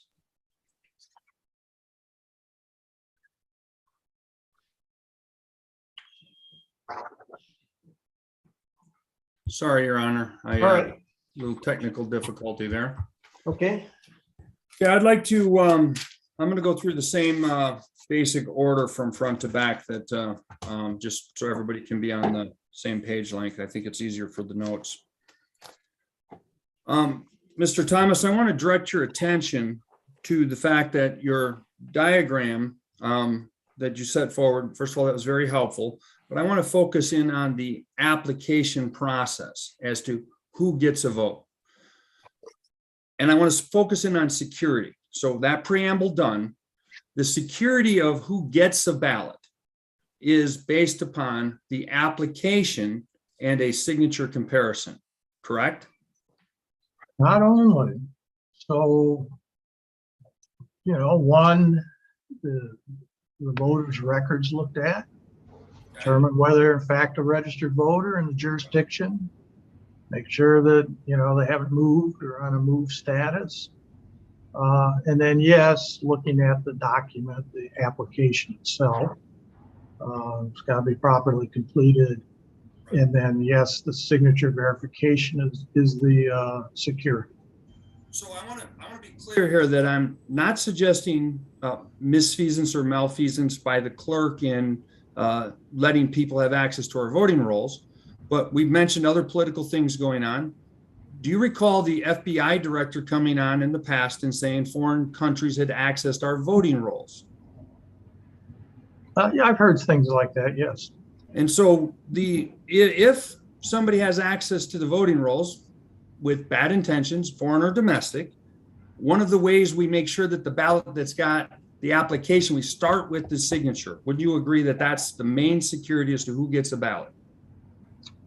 Well, on that document, it is the main thing, but the foundation of your question is hacking, if I can use the word, of the voter rolls by foreign or otherwise individuals. So there's a whole panoply of security wrapped around our state system, to prevent that. I mean, Sure. so just, it's not just this one little signature standing in the wind. It's, there's a whole network around it. And again, the FBI has not indicated any Michigan rolls where, that I'm aware of that have been hacked into. Well, I don't want to get into voting rolls because that's outside of the purview of Detroit. But what I want to say is that the security feature Detroit has control over as to who gets a ballot pretty much checks with the voting record and the signature in that voting record. Wouldn't you agree? I would agree with that, yes. Okay. So the standard that you cited when Mr. Fink and you were covering was 761-2, which sufficiently agrees with. And would you agree that that is a judgment call for the person to determine if it sufficiently agrees with? Object to the relevance, Your Honor. yeah, I'm a little confused by the question. Could you reframe it if you would, please, Mr. Hartman? Okay, so a ballot application with the signature on it is going to be compared to the QVF. And a judgment call is going to be made to see if it significantly agrees with the QVF. What I'm suggesting in my question, and I want to be clear here, is that is an adjudication or a determination as to whether or not the signature matches, correct? Whether or not it sufficiently agrees, yes. Right. But that's the judgment of a person. I think any comparison of a signature, whether it's by a handwriting expert or by a clerk staff, is yes, it's a judgment. Okay, so in Detroit for this next election, for the applications that were received and the ballots that were sent out, which is step one for security, how were those? They didn't go through ReliaVote, I'm assuming. So how were those signatures verified? I'm going to object. the reference to Reliavote suggesting that Reliavote actually compares signatures, which the record says it does not in Detroit, and the relevance of any of this. Your Honor, I understand that the Reliavote doesn't check the signatures. It's the process used. So I'm asking them, because this is not a ballot application, this is a ballot application, not an envelope. I'm asking them to tell us what the procedure is that is used to check the signatures in 761-2, which Mr. Fink presented. I think And that's back to fine. connecting. Go ahead, Mr. Fink. I apologize, Your Honor. I just want to say, now that we've heard the examination of the witness and the cross-examination of the witness, we're now back to what it sounds to me like a fishing expedition. And I've tried not to use that term too many times here, but this is supposed to be an urgent matter seeking preliminary injunction. Where's the evidence that something was done wrong? He's looking for it, but he doesn't have it. And I don't understand why he's going to continue to go down this path. There's no evidence. Your Honor, I'm going to say once again, the court has made the decision that the past procedures will not be used to, you're going to look at what the process is this time. It's not a fishing expedition. My questions are informed by past practices. This is one of the 12 points that we raised, was the signature comparison for the security of the election. And I would like to know what the process is, whether it's one individual, whether it's a clerk, whether it is a clerk assisted by the Reliavote machine that is making the determination on the ballot applications, so that I can be fully informed to make my argument to the court tomorrow as to the applicability of I'll this allow law. the answer. You can answer it, Mr. Thomas. Thank you. So we're talking about the application signature, correct? Just the application signature. Yeah. So obviously Reliavote is not involved.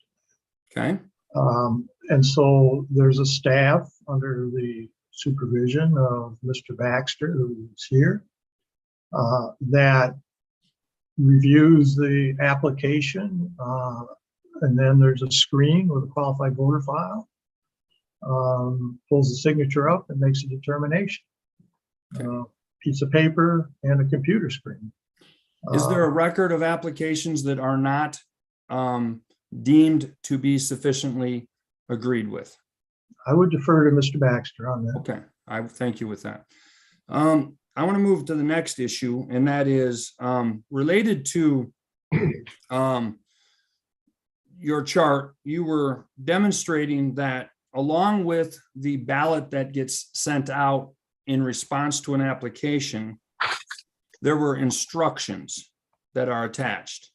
And you referenced two key points. One, the instructions define who can handle the ballot to return it. And secondly, you indicated that there was a deadline of 8 p.m. on election day. Is that a correct statement of your testimony? I believe it is. Okay.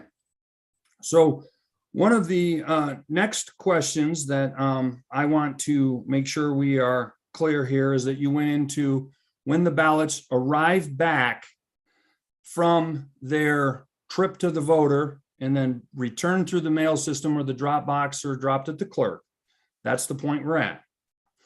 So during that period of time, you indicated that Reliavote will then make the signature, they will move the processes and allows the manual determination. And then you said that they are stored in a cage at the clerk's office once they are deemed to be a sufficient match. Was that accurate? Yes. Then there was also a description that you indicated that there was going to be some that would not have a signature or some that needed follow-up by the clerk, correct? Yes. And we talk about that process. Where are those ballots stored? The ones that came back without meeting the requirement to go into the cage? I would defer to Mr. Baxter. This stuff is all centralized in Okay. one location. I assume it's there, but he's here and can give you specificity.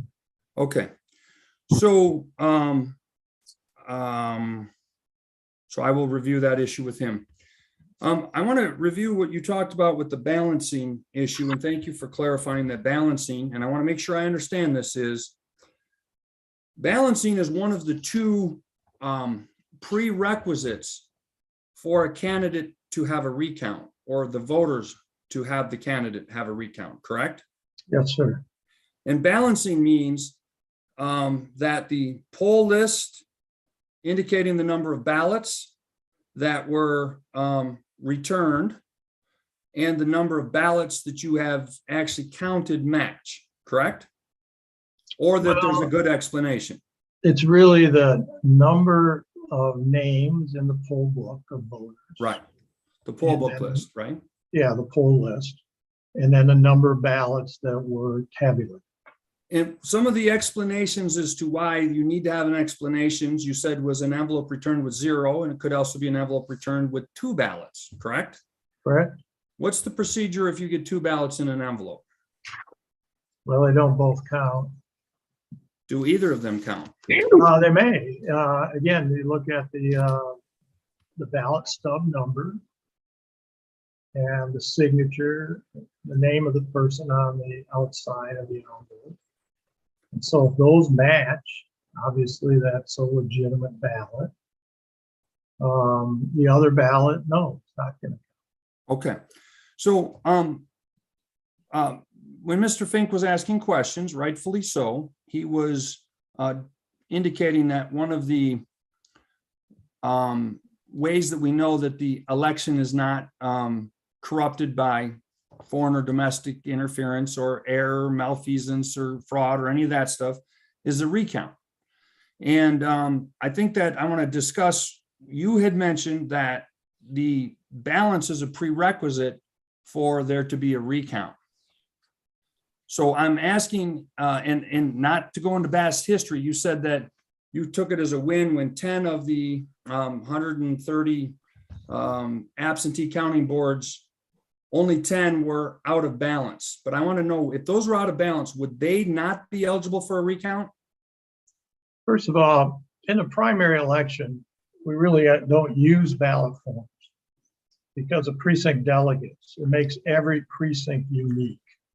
So we can't put precincts together. So we're talking about 450 precincts. And so 10 of those had an issue. Okay, so Now- and I guess my question I should. Your Honor, this is the second time he's done this in the last few questions. He's interrupting the witness when he's finishing the answer. Well, I think for guidance, Mr. Hartman, I think that since the reference was to out of balance in an earlier election, it was a different procedure than Yes, the procedure that will be followed on Okay. Tuesday. So I think that probably need to move on to something all right, else. so let me ask you, yes, and I apologize, Mr. Thomas. If any, just even one is out of balance, that one precinct would not be recounted. Is that your understanding of the law and the procedure going forward? Your Honor, I'm going to object. Well, He hasn't been hold on. called, Go ahead. he hasn't been called as a recount expert. And recount, the subtleties of recount law aren't at issue, as I'm sure the court knows.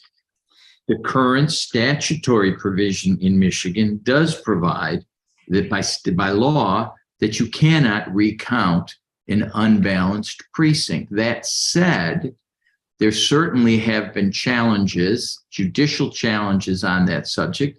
And I don't know that Mr. Thomas can answer what would theoretically happen in a future recount, depending on the reason for the imbalance. It's a legal question. Your Honor, I'll agree. It's a legal question. I'll move on. Okay, great. Thank you. All right. I'm curious as to what the process is that you would use to correct something that's out of balance. I believe your statement was that if it's out of balance, it needs to be fixed before it gets to the board. How do you fix it? Well, I mean, if you have misfiled ballots and you go back through qualified voter file, it gives us the list of AV ballots sent and received. And you go back, you're looking for the needle in the haystack, and you spend the time that it takes, you go back and find where your error was on packaging. You may find that you've got 49 ballots instead of 50. I mean, it's a very tedious, long process to keep things in balance. It's not like all the ballots come in one day and bang, we're done. They're coming in every single day. So there's a lot of work involved in that.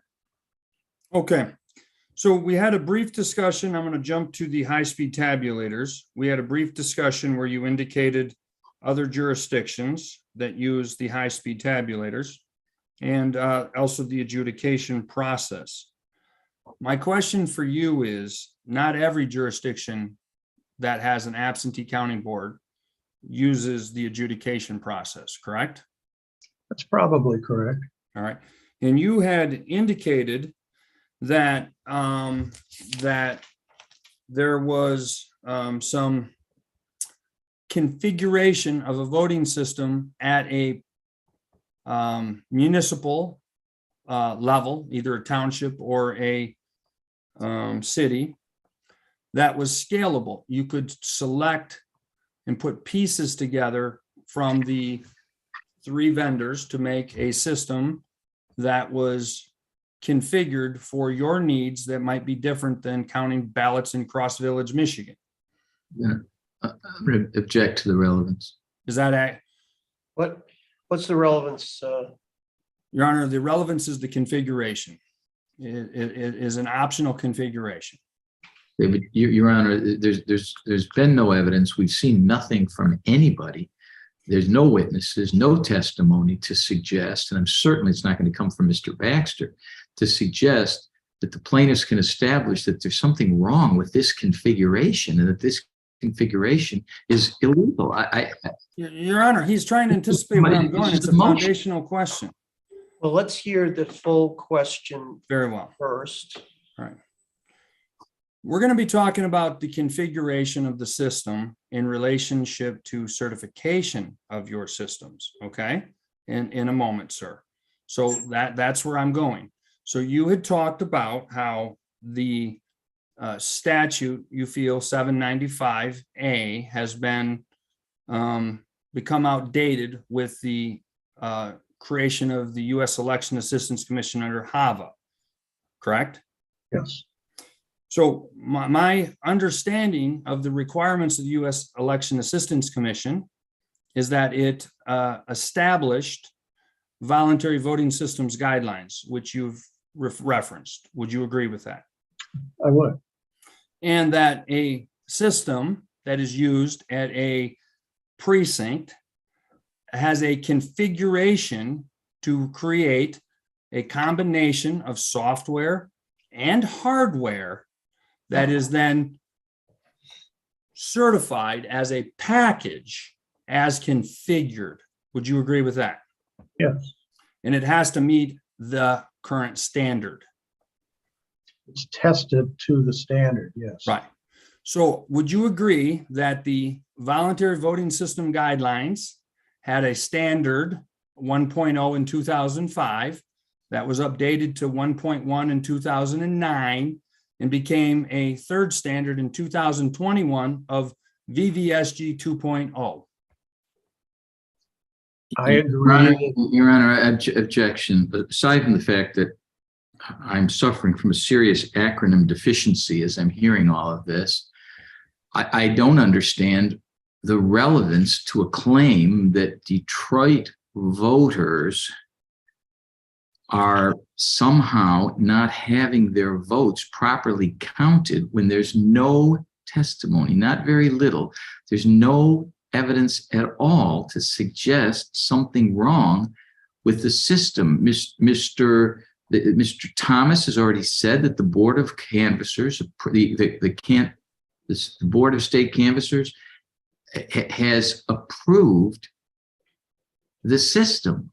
I don't understand what we're looking at now. Your Honor, in response to Mr. Fink, the Board of Canvassers isn't the person that was entrusted in the statute. It's been advanced by him that we're not going to follow the plain language of the statute and will instead rely upon the new standard, which the first time VVSG, which is the Voluntary Voting System Guidelines of the United States Election Assistance Commission, came into this hearing, was brought out in direct examination. So now, if we are going to suggest that this great system under HAVA replaced our statute, it is a reasonable inquiry and a relevant inquiry as to whether or not we are in compliance with that. No, I disagree. I think that there is no evidence regarding a complaint.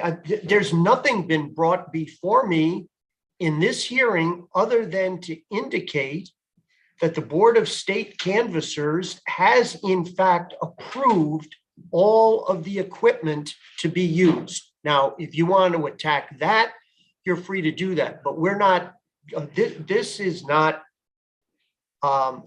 something where you have any evidence to offer that there is a violation.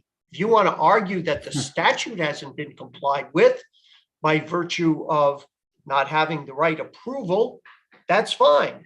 But we're not going to get Right. into the whole notion of the Right. configuration. So, Your Honor, the challenge with that is that when I elicited in direct examination that we were in non-compliance with the statute, it was suggested that the statute was out of date by the Your Honor, witness. I And want to apologize. do not interrupt me. No. The reason No. I'm talking, the reason I'm speaking is that I'm looking at the screen and I don't see Mr. Thomas. I think we've lost our witness. Okay, hang on. He probably didn't.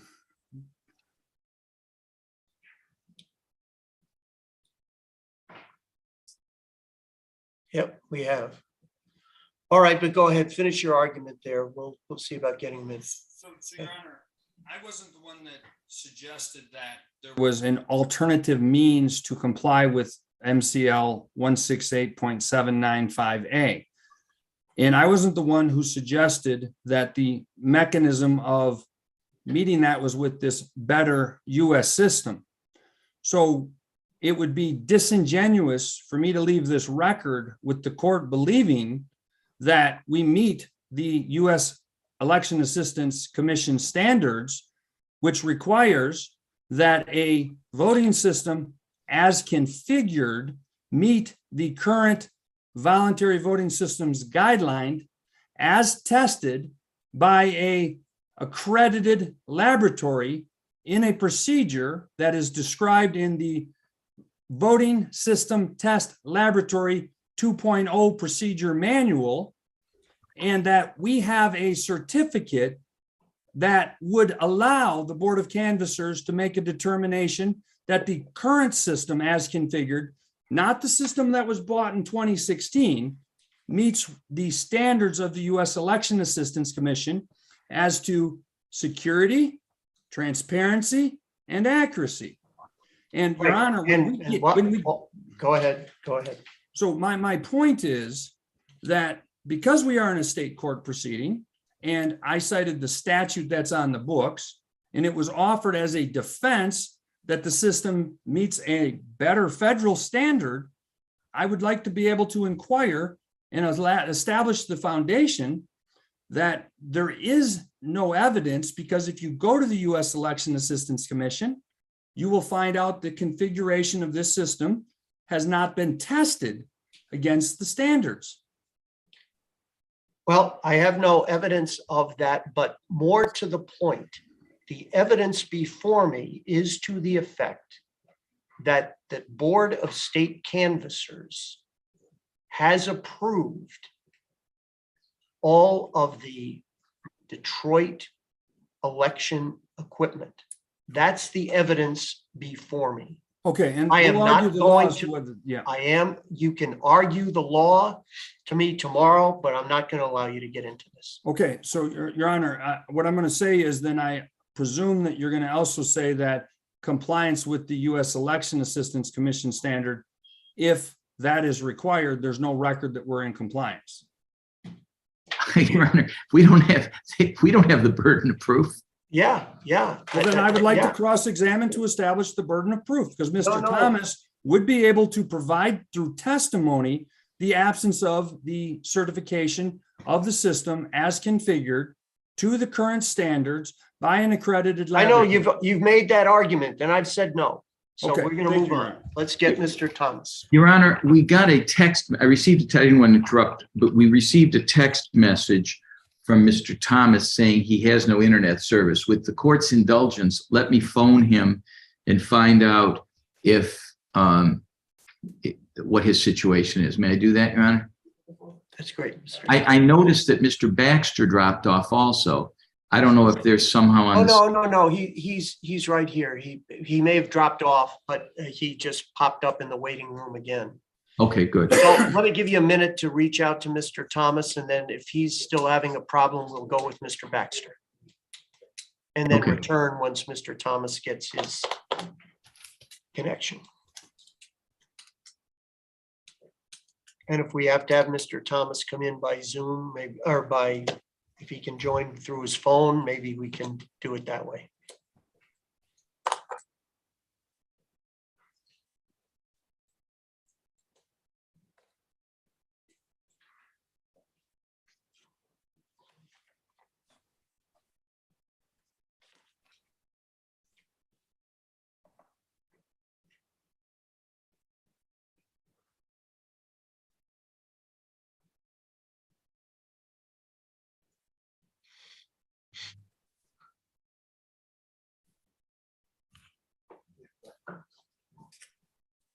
He's trying one more time, and he said if that doesn't work, then he'll call me and we'll see about setting up a phone connection.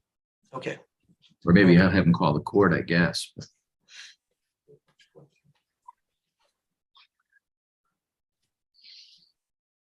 I appreciate the irony, Your Honor, that during the discussion of technology, that the Yeah.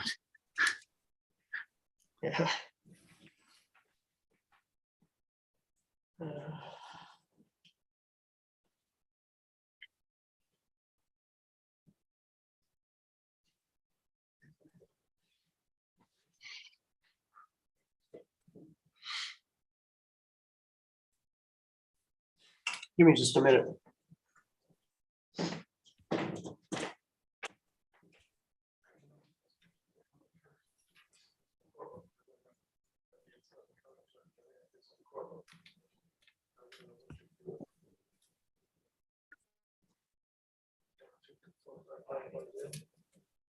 David, I have 11 points I'm going to cover with Mr. Baxter, so it'll be pretty brief.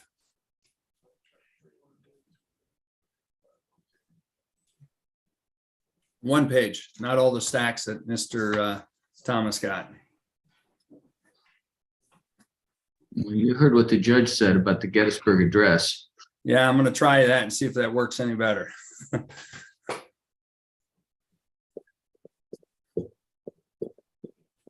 Looks like the Supreme Court.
Mr. Lynch, we just received a text that Chris Thomas is now waiting to get in, Okay, for what it's worth.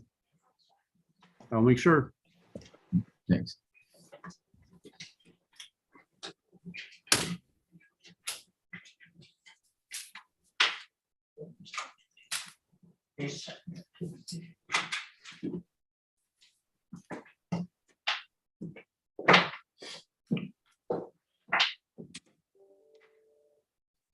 We have Mr. Thomas back. Hang on. Okay.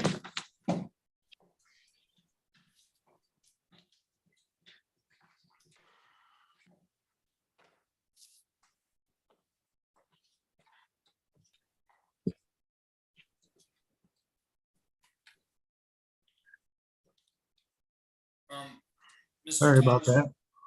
All right, okay, Mr. Hartman, next question, please. Mr. Thomas, just briefly, you made the statement that none of the equipment was connected to the internet wirelessly. I assume that there's a QVF that is connected to the QVF, or is it not? No, Okay. One of the questions for this 2022 November 8th election, the poll books, are they wired and connected to any of the central raised platform computers? no. The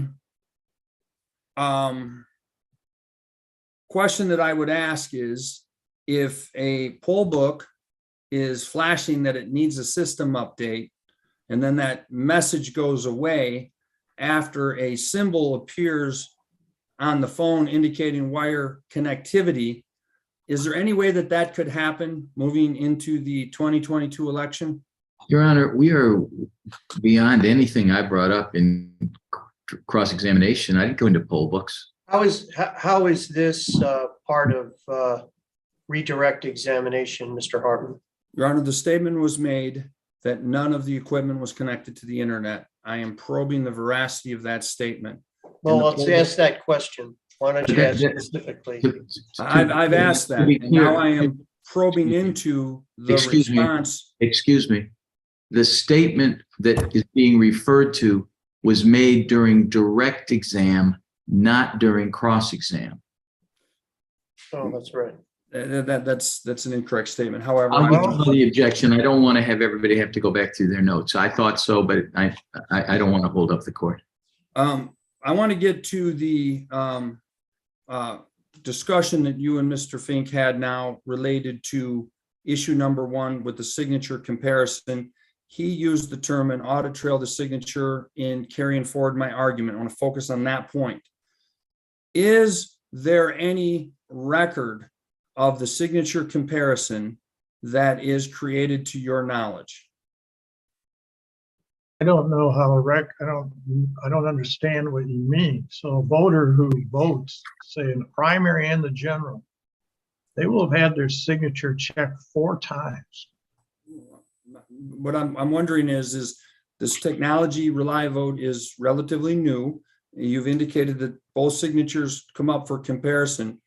Is there an image captured that would create an audit trail of what those 2 signatures looked like or not? I'm going to object. I'm going to object this I don't question. know. I'm objecting to the question because it assumes facts not in evidence regarding ReliVote. There is no evidence here that ReliVote does the signature comparison. It simply projects an image of a signature. It doesn't compare it. And there's nothing for ReliVote to store. Your Honor, Mr. Fink is being difficult, and I appreciate that. I'll be clearer. The question that I asked is simple. In the process of the vote checking the signatures through ReliVote, both of them, he testified, and it is on the record, are projected side by side, so the voter signature can be compared to the QVF by the clerk prior to it being stamped, date, time received, and the clerk's initial on it. That is a matter of evidence. I have asked whether or not the 2 signatures that appeared side by side, if an image is captured, if there's any record of those 2 comparisons that is preserved following the process. That's all I asked. I don't know. Okay. Number 2, Mr. I think you deferred to Mr. Baxter, but you testified that you believe that all the boxes are monitored. I'm going to ask you, since that statement's on the record, I want to be clear here is, I understand there's a camera on them. Are you familiar with the process of checking that camera or monitoring what is going on with the boxes? Well, I'm aware that there are people monitoring the screens where the cameras are connected. Okay, so describe the process of monitoring the screens where the cameras. I've only repeated what I've been told is Okay, that there are people who have been either hired, contracted, whatever, that are reviewing and monitor the feed that comes off of those cameras. okay. I want to turn to on your chart, you were referenced, and there was some discussion about, let's see here.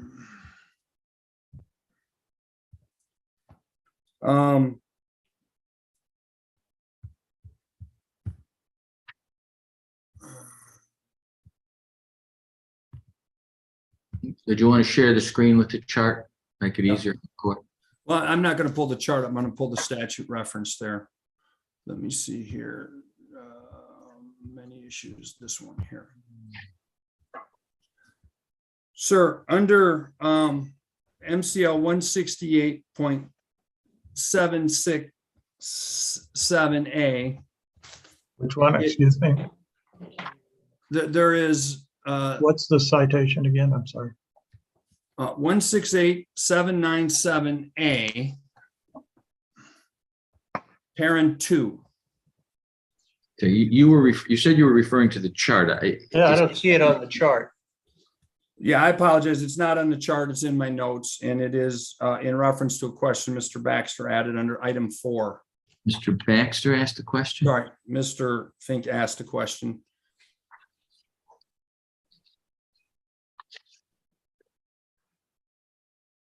Sir, I've highlighted a section that states in the third sentence under section 2 that says if the numbers, referring to the numbers on the ballot stub and the recorded number on the poll list that was sent, it says if the numbers do not agree, the ballot shall be marked as rejected and the voters shall not be allowed to vote.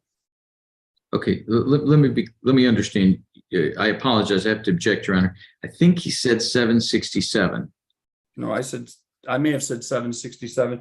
I have 797A up. I apologize if I said 767. There isn't anything up for us to see anyway, Mr. Hartman. Thank you, Your Honor. Under 168.797A, under point 4, and it may have been miscited as a 767, and it may have caused confusion. If so, I apologize in my pleading. 797A parent 2 states that if the numbers do not agree, the ballot shall be marked as rejected and the electors shall not be allowed to vote. If the numbers agree, an elector shall remove and discard the stub.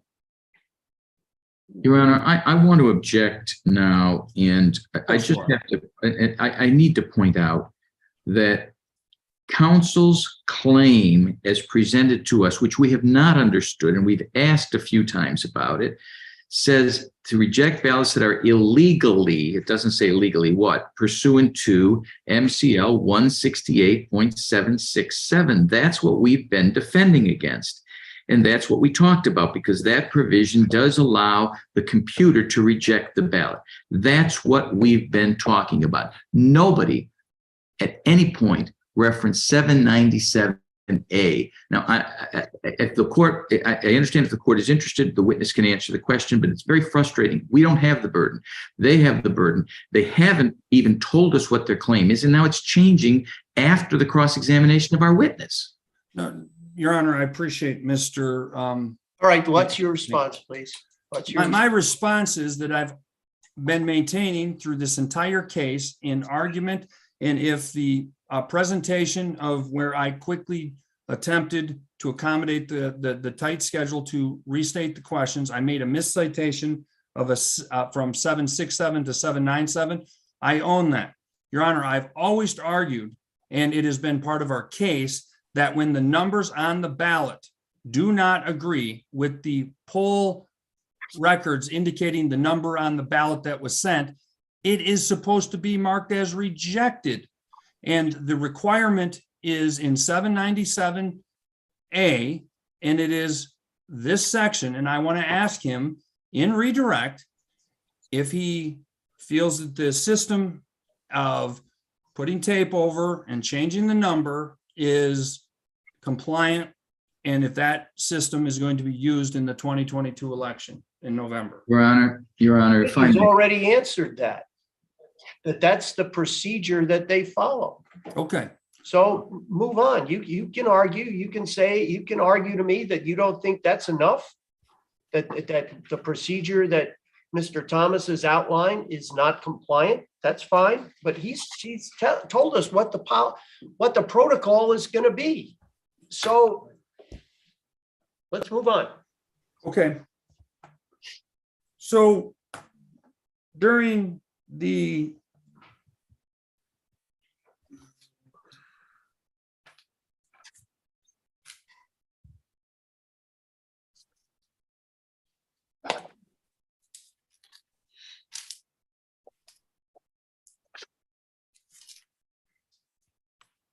Your Honor, I'm going to direct everybody's attention to item 9 of Mr. Fink's presentation. The question for adjudication at the cross-examination was, who is present during the adjudication? And you went into a description of the fact that there were 2 election inspectors who had taken an oath, one selected from identification with the party, but they were acting as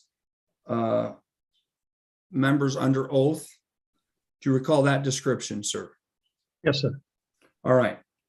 So in the adjudication or the determination of the whether or not this ballot should be adjusted, we have a process where there are 2 election inspectors present, correct?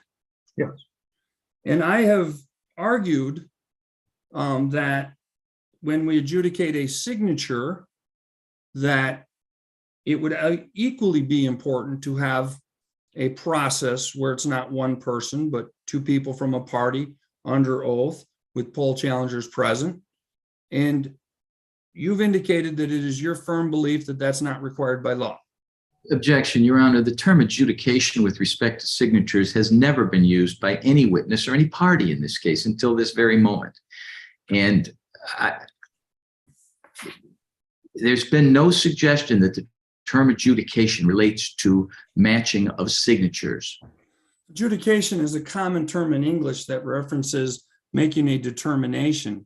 And the question of who makes the determination and the standard which they use it is the common use of the word. Yeah, and he's Mr. Hartman, he's told us this. Okay. You may not like the answer. You may not like the protocol. Argue that it doesn't follow the statute. But to just go over this again, we don't need to hear it. Okay. Thank you, Your Honor.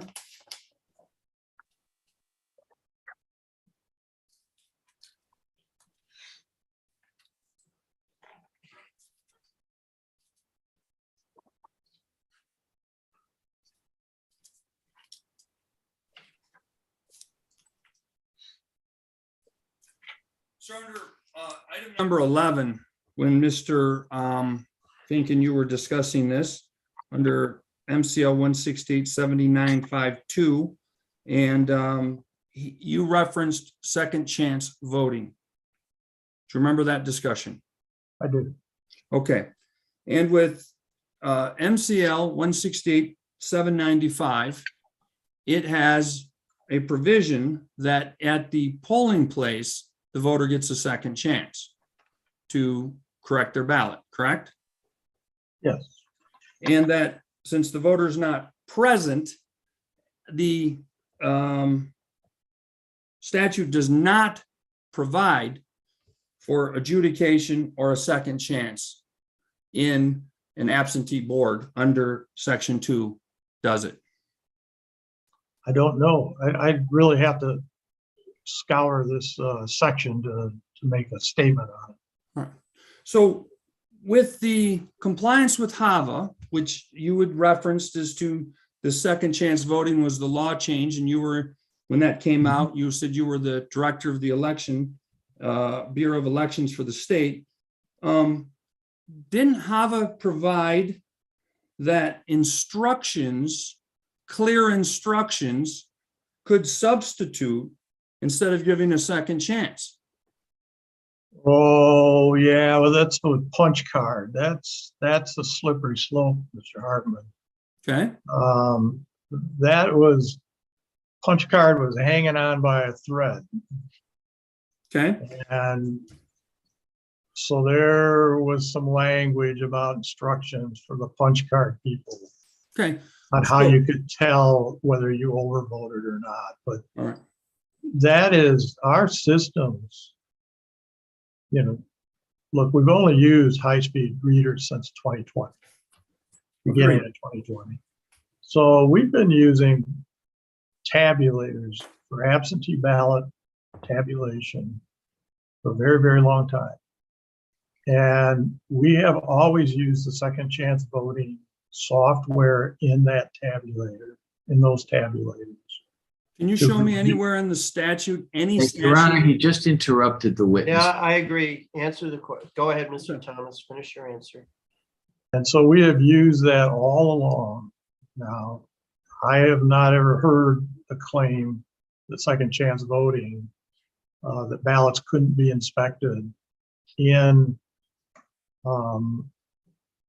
this situation. I mean, we just have to push them through. Yeah.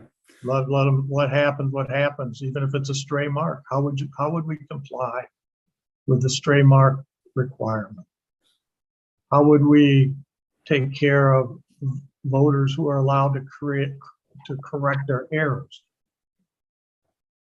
How's that gonna work? I have no idea how that would work. if All right. we, So, didn't so use that. to be clear here, you're citing the precedent of what you've done, and I'm asking you if you're familiar with any section of statute or guidance from the Secretary of State that describes the word adjudication or the process as a lawful process anywhere under a law, rule, or guidance. I've legal- not that's searched a the legal laws for question. that. That's a legal question. He doesn't need to answer that. Okay. And then under section 12, and I think this may have just been a misstatement. I believe during your direct examination of me, you indicated that quarantine wasn't used at the primary, and then you indicated that it was used once, and then it's not being used forward. Is that accurate? Well, I think I'm going to object to counsel's attempt to characterize the testimony, which I believe mischaracterizes the testimony. That said, if he asks an appropriate question, I don't have a problem with the witness answering what the facts are. I don't want the court to be confused. Your Honor, can we go to legal objections instead of speaking Well- objections? Oh, I'm sorry, Your Honor. I was trying I'll to- it's apply late. that to both. I'll apply that to both. But Thank this you. question's already been asked and answered. Okay. So, So, hold on. My understanding is it's not being used in Tuesday's election. So if it's not being used in Tuesday's election, what difference does it make if it was used in the past? okay. Sir, related to the keystrokes discussion with Mr. Fink, in which it was decided that the changes to the image cast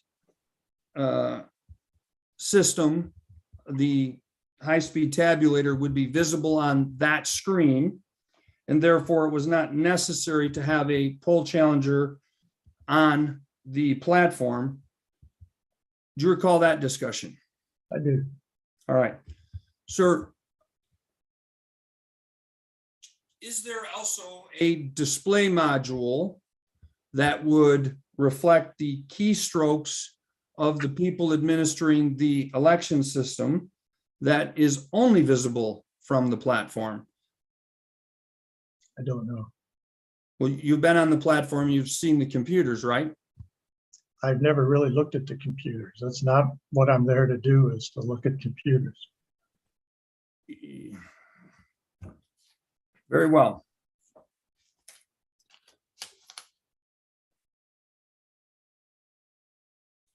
You made the statement that the reason that a poll challenger should not be allowed on the platform is because you believed that there was a risk of a machine being unplugged. Does Detroit have a backup system in case of a power outage that the election system would be protected if you were halfway through the day? Your Honor, I'm going to object for security reasons. I agree. I'm gonna sustain that objection. Your Honor, We're you not- can't we're not- advance an argument that if somebody walked by and kicked out a plug, that it's going to shut the system down. And then you can't advance that argument, and then when it's subjected to cross-examination, claim that it's not relevant. He Your Honor. basically said a poll challenger can't go on the platform because they're afraid either somebody would pull the plug. And that representation of this court is shocking, considering the requirements for real-time backing up of the system that is present in the law, which Mr. Thomas is well aware of because he was sitting as the Bureau of Elections director at the time that those laws were passed. It's not like you could feasibly, you could pull the plug, but it wouldn't change the data because it's all backed up. Just like if a lightning storm hit the transformer. Your No, Honor, that's I am not fine. gonna allow- I am not gonna allow it. I think this gets into the specific security. I don't think it has anything to do with the claims that are being made here right now about whether or not absentee ballots are getting in the hands and are being voted by people who are eligible to vote. Next question.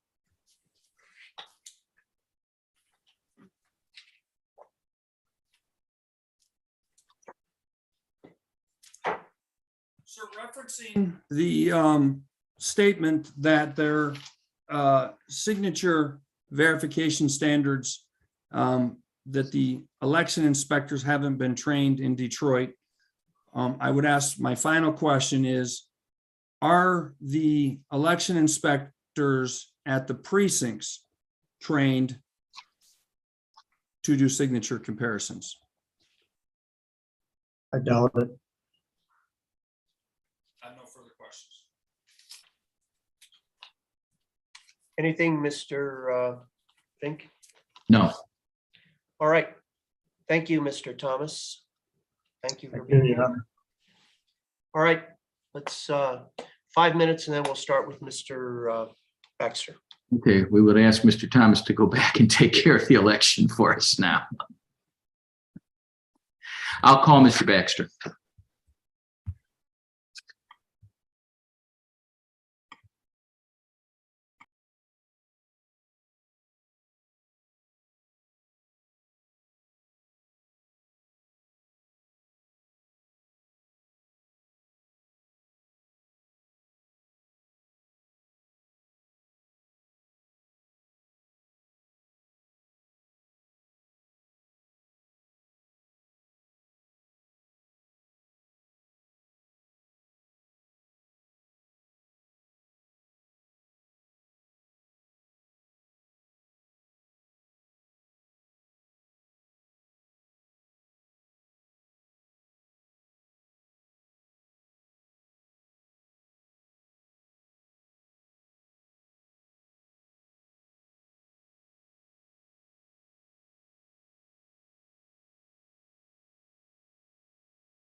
Your Honor, Yeah. I spoke with Mr. Baxter, and he says he's having some trouble connecting.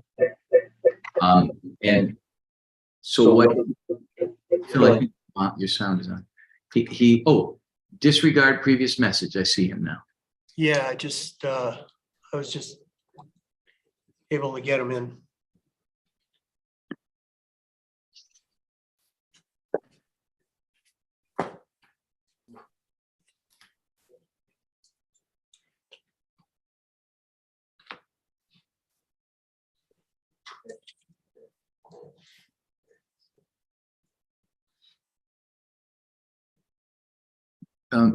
Your Honor, I don't know if we're on the record, but we don't need to be for this.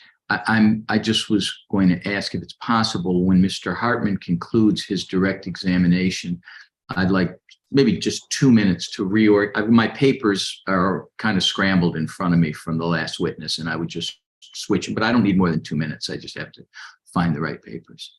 Sure. I see Mr. Baxter is in an odd spot right now.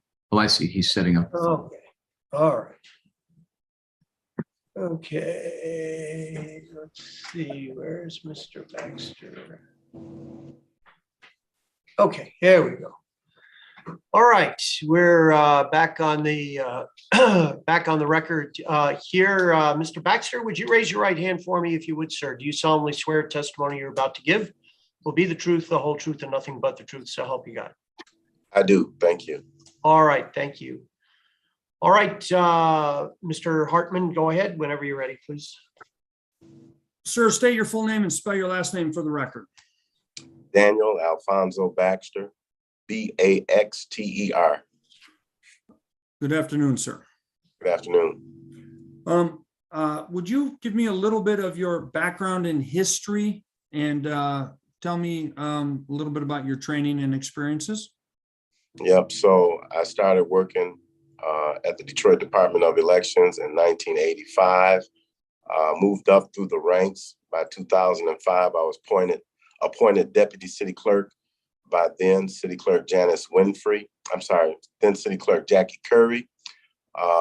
Later on, the following year, Mrs. Winfrey, Janice Winfrey, the new city clerk elect, appointed me as her director of elections. I did that from 2006 through 2013. I went to work in Montgomery, Alabama as director of elections under probate judge Stephen Reed. Came back to Detroit in 2015, worked as director through 2019, took another leave and came back in 2020 during the presidential election to run operations at the Central Counting Board at then TCF. The following year in 2021, the clerk hired me as the chief of operations of absentee voting. Thank you, sir. Sure. And Mr. Baxter, I want to kind of focus us in on just a few things that we were deferred to you first. So Okay. The first question, and you may have heard this, is relates to the system ReliaVote. Yes. Okay. So when the ReliaVote system came into Detroit, approximately when was that? That was right around the spring of 2020. Okay.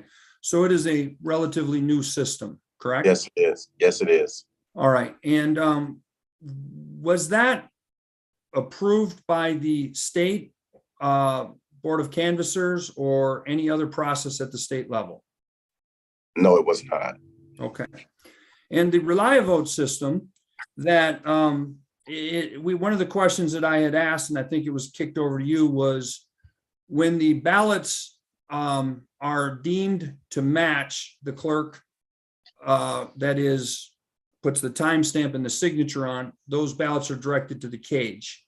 That was represented by Mr. Thomas. Was that a correct statement of the procedure? Yes. Once those ballots have been processed through ReliaVote, they go to the fourth floor where they're stored in the cage. Yes. All right.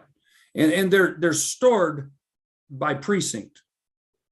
by counting board. Oh, by county board. So Yes. that would, okay. And then I'm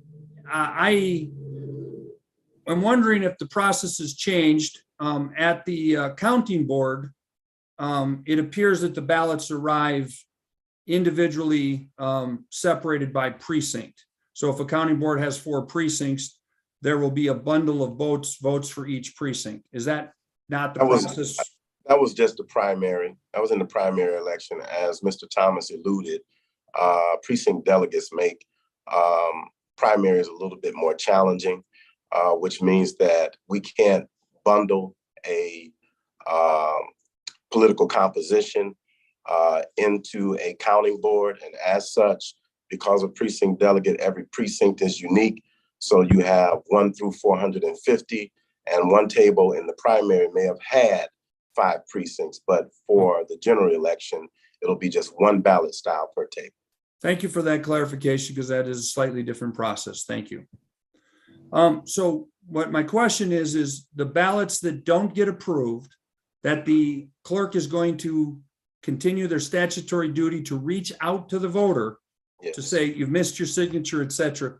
Where do those get stored? They're stored in the cage as well. Okay. Is there a record made of the efforts to contact the voters? Yes, they're sent letters. Okay. And is there any other attempt to contact them to comply with that statute done besides the letter? No, Okay. And does the letter, is it a form letter or does it specify what the deficiency was? he has a form letter basically saying to them that their signature did not agree. Okay. So is that done on 100% of the cases that a letter goes Yeah. out? Yes, Okay. And then they have, as I understand it, till 8 PM on election day to come in and correct their signature. correct. Okay. Those ballots don't get published in the results of how many there are. So how many typically are you expecting for this next election of ballots that don't even make it because of a defect where the signature resulted in a rejection of that? You know, it varies. It varies from election to election. Some elections we have 100, some elections we have 900, some elections we have 1,500. Okay, so a range would be, it could be anywhere from 100 to 1,500 then? Yeah. Okay, Yes. thank you, sir. And how many ballots are you anticipating to process at this November 8th election? Process by definition, do you mean all of count? Yeah, count. Uh, I know it's spitballing, but.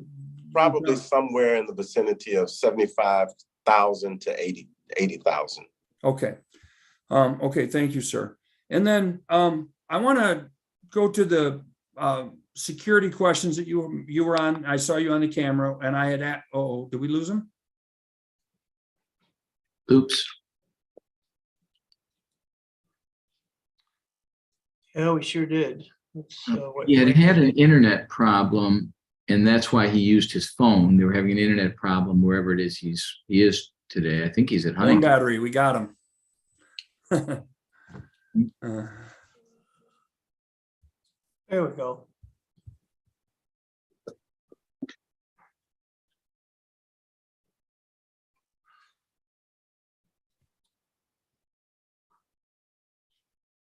My apologies. All right. Okay, thanks, Mr. Baxter. Go ahead, Mr. Hartman, please.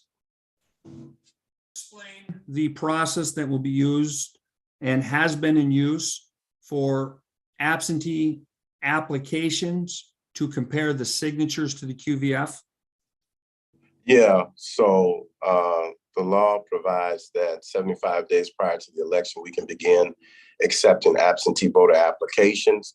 And as such, when those applications are received by the department, the first thing that we do is we check the application for completeness, meaning that we verify that they have an election date selected. We verify that they have a valid address. We verify that there's a signature on the application. And if there is a different mailing address, that they want their ballot mailed to. We confirm that as well. Once we do that, we place those applications in counting board order, and then we assign them to staff to go through the qualified voter file to verify the validity of that person's registration. When they go in the qualified voter file, they pull up the record, verify that same information in terms of their name and address, and then they pull up the signature file to verify and authenticate their signature.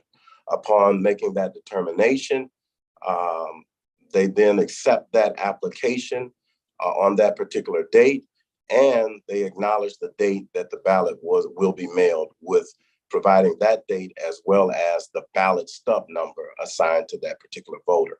Once that is done, then that application is processed by basically creating the ballot return envelope, placing it inside the window envelope, placing all of the informational material inside the envelope, as well as the ballot. Then that ballot is sealed and mailed to the voter. Okay, thank you for that process. I want to focus in now on the signature comparison process. Sure. Is there a guidance beyond what is in the statute that directs the comparison for characteristics or presumptions of validity or invalidity? Well, I've been there for about 30 some odd years now. And basically what we do is we provide our staff with the specific directions in terms of verifying the signatures to make sure that there is reasonable agreement. And upon that determination, they assign that individual a ballot. Okay.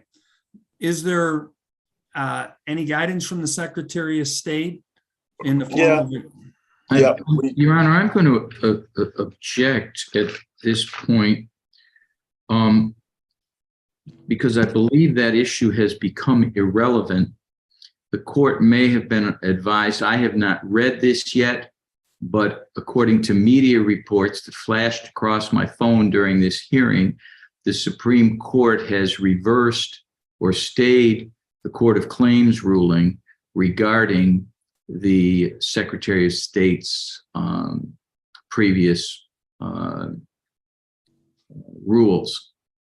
And I'm not sure there's any matter at issue right now. I'd like to hear from counsel why he believes it's an issue or concern if there was Secretary of State guidance. Well, Your Honor, regardless of whether there's guidance or not, I would like to, if there's a new ruling out that came out today, obviously, I'm confident that Mr. Baxter will follow it. The question that I was looking for was that there may have been an absence of guidance and that it would have been up to the discretion of the clerk. And if there is a action by the Supreme Court, then maybe this issue is moot.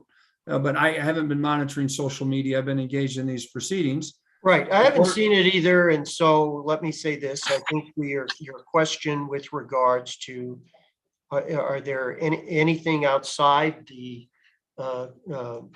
Detroit City Clerk's office that's used for guiding or training the clerks in terms of determining whether there's reasonable agreement on this signature? I'll allow that answer. Go ahead. Can you answer that, Mr. Baxter? Well, yes, the Secretary of State provides us with guidance concerning reviewing signatures and making determinations. So would it be your intent to, if there's a ruling here, to comply with whatever this new ruling is? Whatever the law says, that's what we abide by. So how would we go about training the staff at this late date? Training the staff for Signature comparisons. Well, I don't think we need to know that. I mean, Mr. Fink has provided us with something that he's seen, that came across the media, but let's deal with what we've got right now. I mean, we're all speculating. That's not helpful. Let's find out what's been done in preparation for Tuesday. Yeah, and I apologize, Your Honor. To be clear, it's not, it wouldn't be directly applicable to the signature comparison in any event, whatever the ruling, and I haven't read it. I just thought that he was starting to go afield with, and maybe he wasn't, with respect to the authority of the secretary. All right, well, I'll just move on. Mr. Baxter can say what they do and don't do at Great. this. Mr. Baxter, what is the software that Detroit uses for connecting overseas and military voters to the Detroit? How do you, is there a software solution that you guys are using? No, Was there a software solution that we're not using anymore? not to my knowledge. Okay, so how do you send out a ballot to a military or overseas voter? What's the process? Well, it depends on how we receive that. Okay, It can be received, it can be mailed either via email or it can be mailed by mail, depending on the request of the individual. okay. Is there any,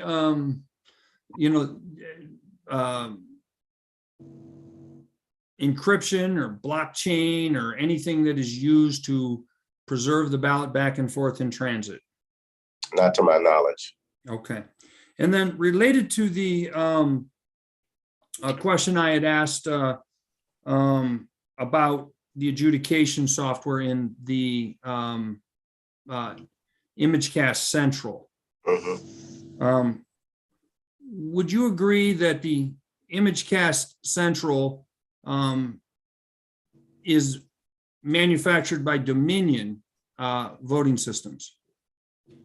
Yes, that's who we purchased it from. Right. And that there is a module which is separate above and beyond, which is used for the adjudication software. It's a separate module or component or item that you can purchase with your ImageCast Central. I'm not certain. Relevance. I don't know how it's What's relevant. the relevance of the separate module here, Mr. Hartman? He indicated he's not familiar, Your Honor, so I'll move on. All right. Are you aware of any ability to adjust, set, or configure the pixel count within the ImageCast system to set a minimum or maximum within the Dominion system? No, sir. I'm not aware of that. All right. So I want to ask you about access of poll challengers to the platform. Is it your intent during this election to exclude poll challengers from the platform? Yes, Okay. And on the platform, approximately how many seats are present on that platform? probably about 4 or 5. And how many of those would be with computers that are attached to the kind of the election system going on around the floor? 2. And would either of those computers have a monitor that would depict the activity of the vendor or employee?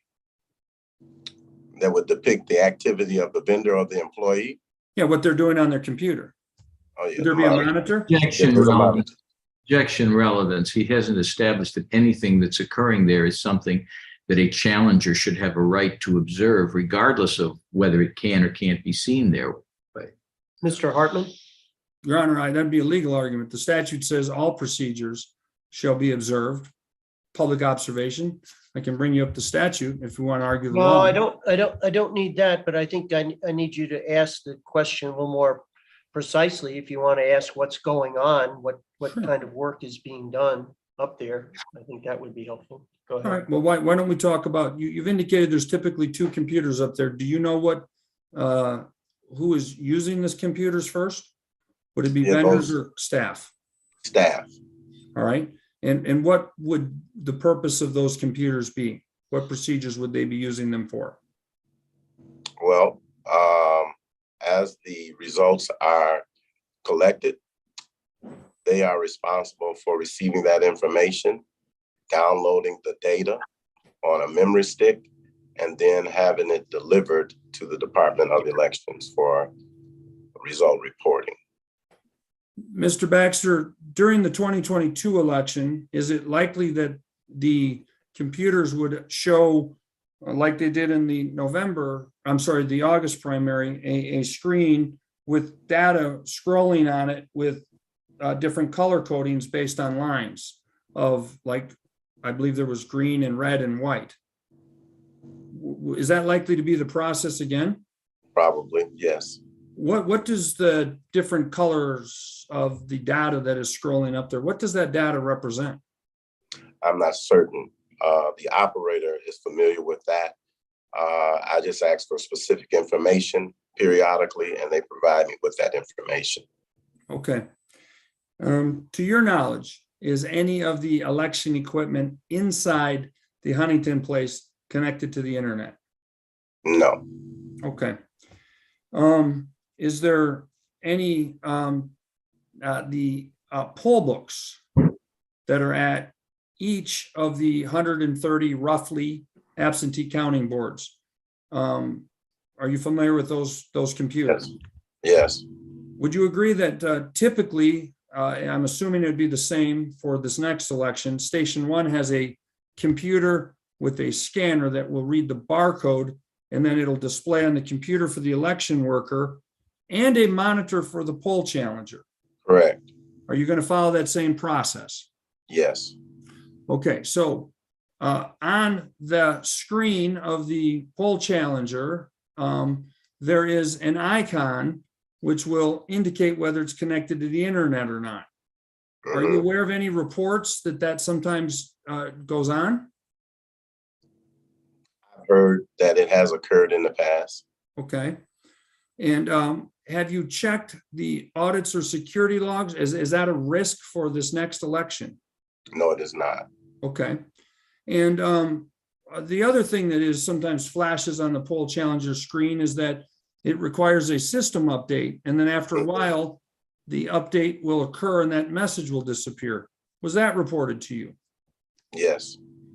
Is that something that is likely to occur in this next election? I'm hoping not. So how would that message that it needs to be updated go away unless the machine had connected to something and updated? Well, the system update, that flashes periodically because that's just how those laptops work. Okay. That does not mean that a system update is given on that night. Typically, that flashes all day long. Okay. Thank you, sir, for that. Is the poll book connected by a cable to the rest of the election system at the Huntington Place for this next election? No, sir. All right. But to be clear here, the ICC high-speed scanners, the adjudication computers, and the central counting board computers those are all three connected by wire, not internet. Is that correct? That is correct. And then when you're done accumulating the votes, they're put onto a disk, and that is hard driven to the county clerk's office, correct? The city clerk's office. I'm sorry, the city clerk's office. Thank you for that correction. Do disks from all over the individual 450 precincts also come to the clerk's office? From the polling precincts? Yes. Yes. Is there a room there where those votes are then accumulated before they are put onto a final disc that transports to the county? Yes. Election relevance. I'll allow it. Are poll challengers allowed to observe at the accumulation of votes at the Detroit clerk's office? Yes, they can go to, we have a window available for them that they can observe right Is in that that- particular area. Okay, thank you, sir. Is that new for 2022 or was that in the prior? It's always been there. Okay. And what would the location of that be? What building? 3rd floor, Detroit Department of Elections. Okay, thank you, sir. And could the platform be made larger so that a poll challenger could be present to observe the processes of the computers? Objection. I'm sorry. Should the judge, basis of the objection? Relevance. I intended to let you finish, though. I didn't realize you hadn't finished. Okay, I'll restate the question. I'm wondering if the platform could be made larger so that a poll challenger could be present and observe the computer processes on the platform safely. Well, I don't think we're here for this hearing to discuss what might be better or what may be optimal. I think the question is whether or not the city of Detroit clerk's office is complying with the law. Thank So you, Your I'm going Honor. to strike that. All right. Okay, thank you.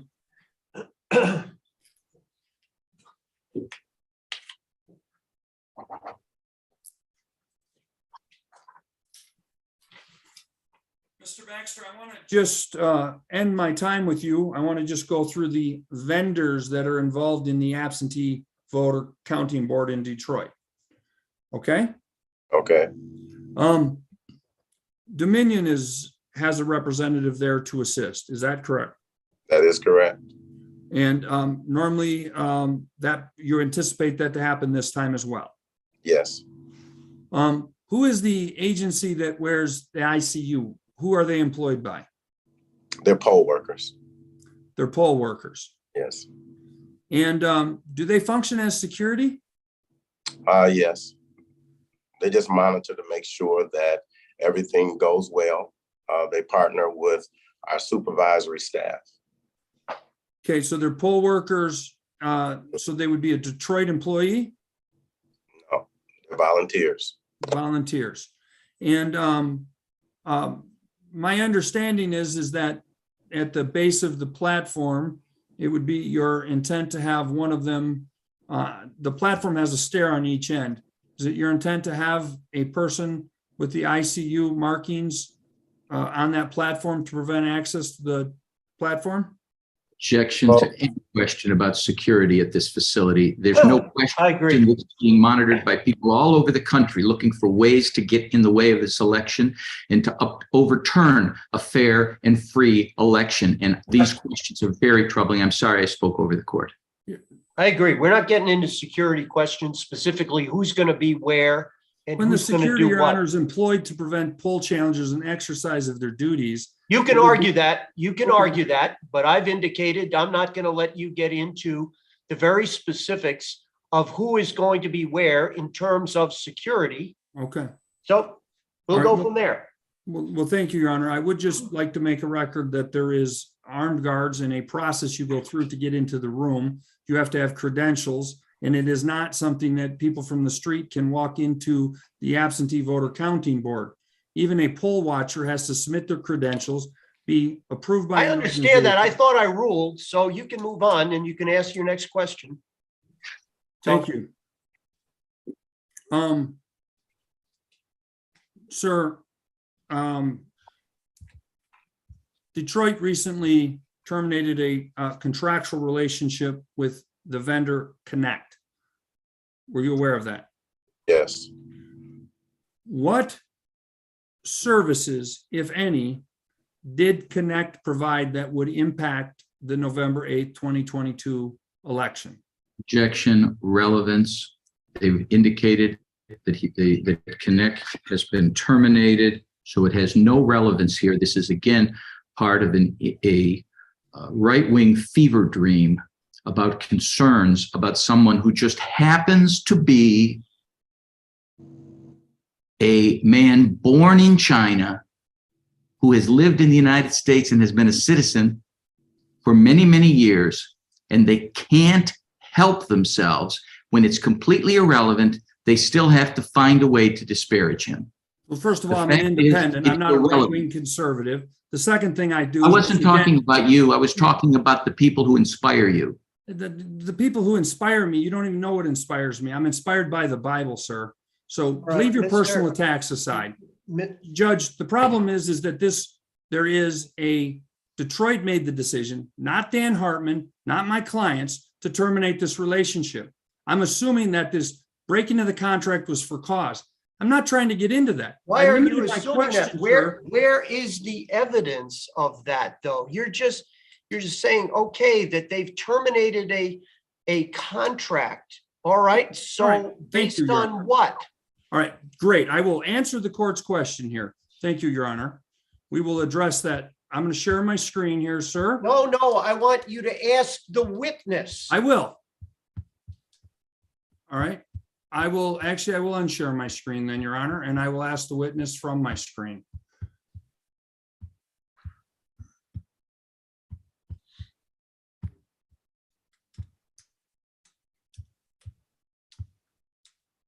All right, stop share. Okay.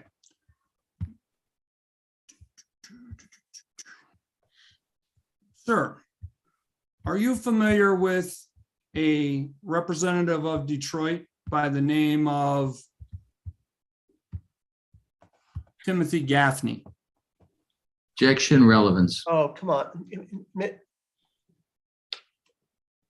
Mr. Hartman, the question that you asked initially, I was going to allow in terms of, as was asked of Mr. Thomas, was there anything that the Connect Corporation or company did that is going to be utilized in the November 8th election?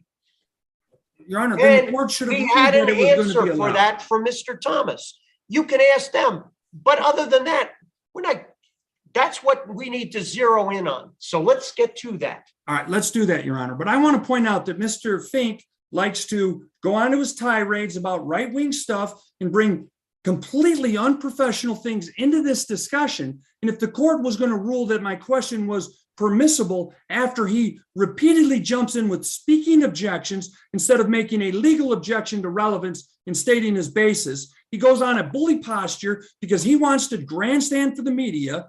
I would like to ask my original question. The court seemed to act like it was not relevant after his speech. And so I'm going to provide an answer to the court, the basis of the relevance objection, because Mr.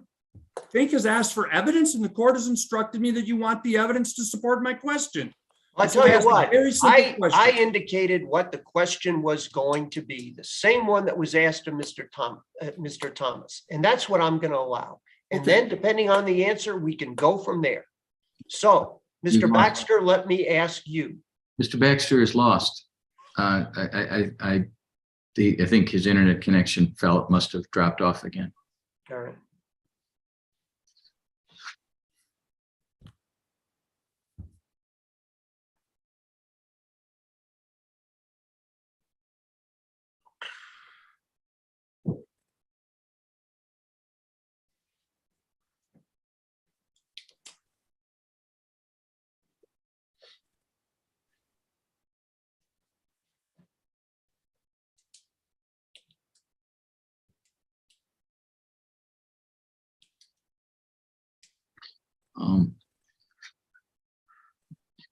Your Honor, shall I call Mr. Baxter and tell him that if for some reason he can't get the internet back, that he should call your courtroom and we could be connected by phone? I think he needs to call the Zoom link by phone, I think. Oh, okay. I don't. That makes would be a sense. better way. That makes sense. Okay, I'll call him. Okay, great.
David, he's back. All right, Mr. Baxter, thank you. Mr. Baxter, question for you. Is there anything that's done by this Connect company that is going to be utilized during the course of the Tuesday, November 8th election? No, no, sir. All right.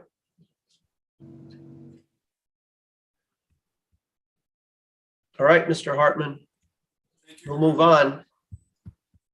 I'm going to probe that question. No, you're not.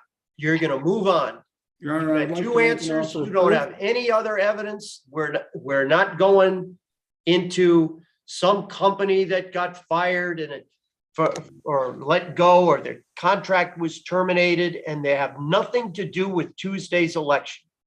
Your Honor, may I make a offer of proof to the court in the form of a question I would like to ask, and you can rule whether or not it should be asked? Go ahead. What's the question? Sir, did Connect prepare software that is still in use for the preparation of voter signature comparisons for the 2022 election that will be No. in use? I'm not going to allow that. We have gotten answers from two witnesses that Okay. nothing that this company has done is going to be utilized for Tuesday's election. That's the evidence. Move on. Thank you, Your Honor. I will be submitting an offer of proof directly to the court then. That's fine. Thank you. The company Votum, is Detroit under any current contractual relationships with Votum? No, sir. Okay. I have no further questions. Think. Your Honor, with the court's indulgence, if I could have that roughly Oh, two. yeah. I'm Okay. just going to shuffle some papers. All right. 2 minutes. Thank you.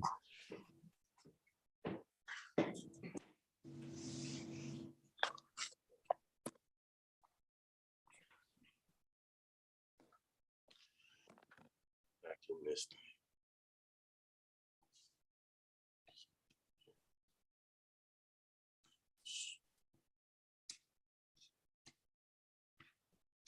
Oh, Baxter.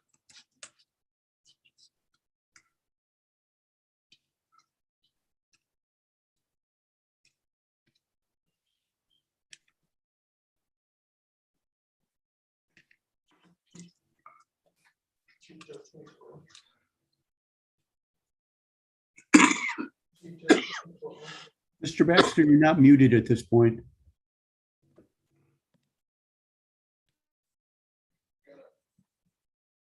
Go ahead. Case number?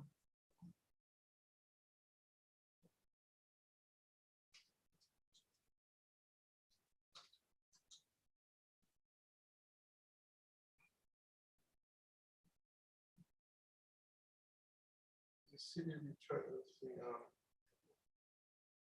hold on, wait, hold on. Hold on a second. That's the.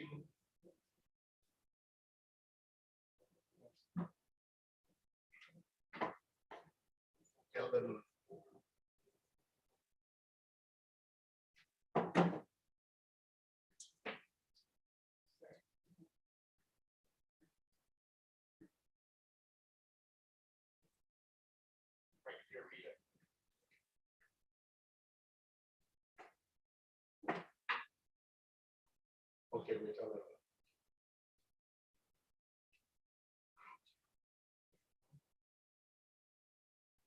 Yeah, we'd like to do a property on house, city attorney of Wayne Bidder. Property.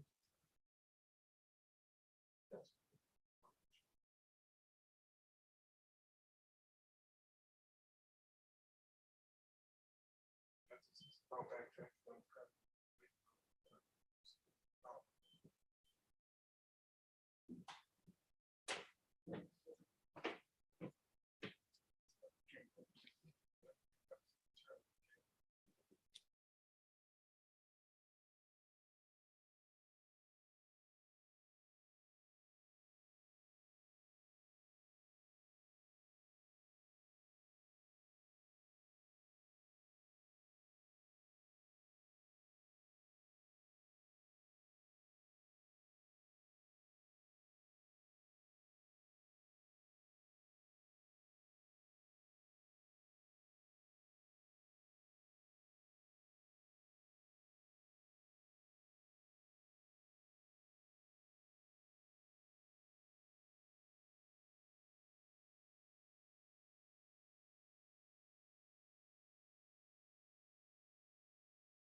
All set, Mr. Fink?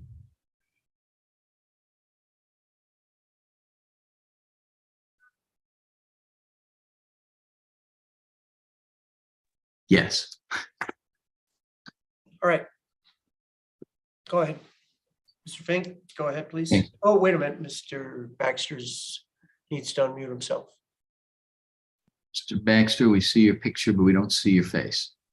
There we go.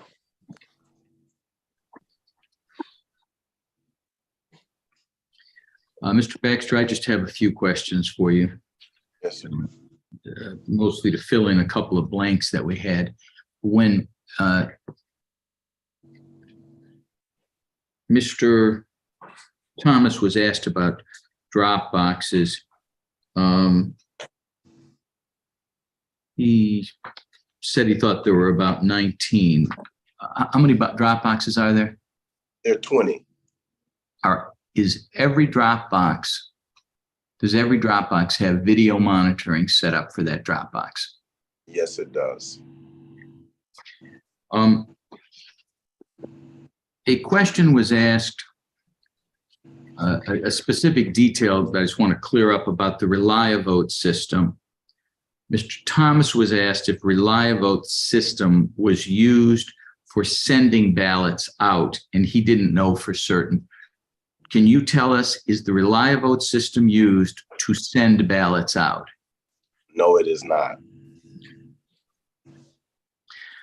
Questions were asked about the high-speed equipment that the scanners that the city clerk uses, and whether that equipment has been appropriately approved at the state level. Has that equipment been approved? Yes, it has. Mr. Baxter, well, let me ask this a slightly different way, I'm sorry. How many absentee ballots have been cast approximately so far, have been sent into the city clerk's office so far, either by mail or Dropbox, as opposed to voted in person? Oh, right around 60,000.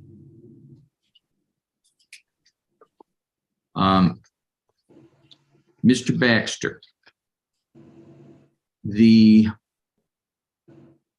on election day, approximately how many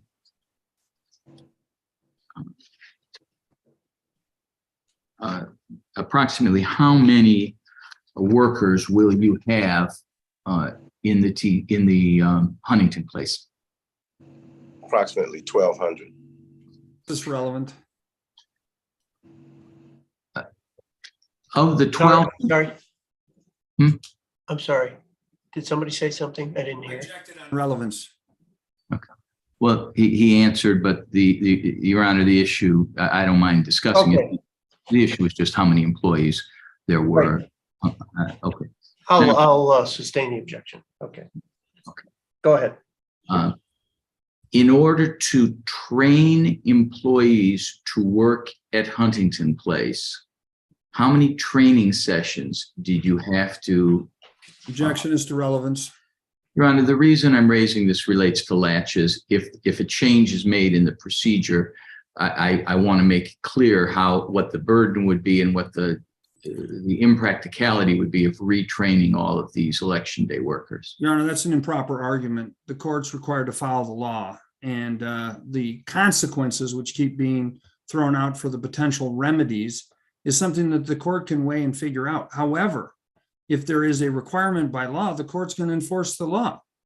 And arguing that it's inequitable to follow a law that's been on the books is not something that would dissuade this court from entering a valid order.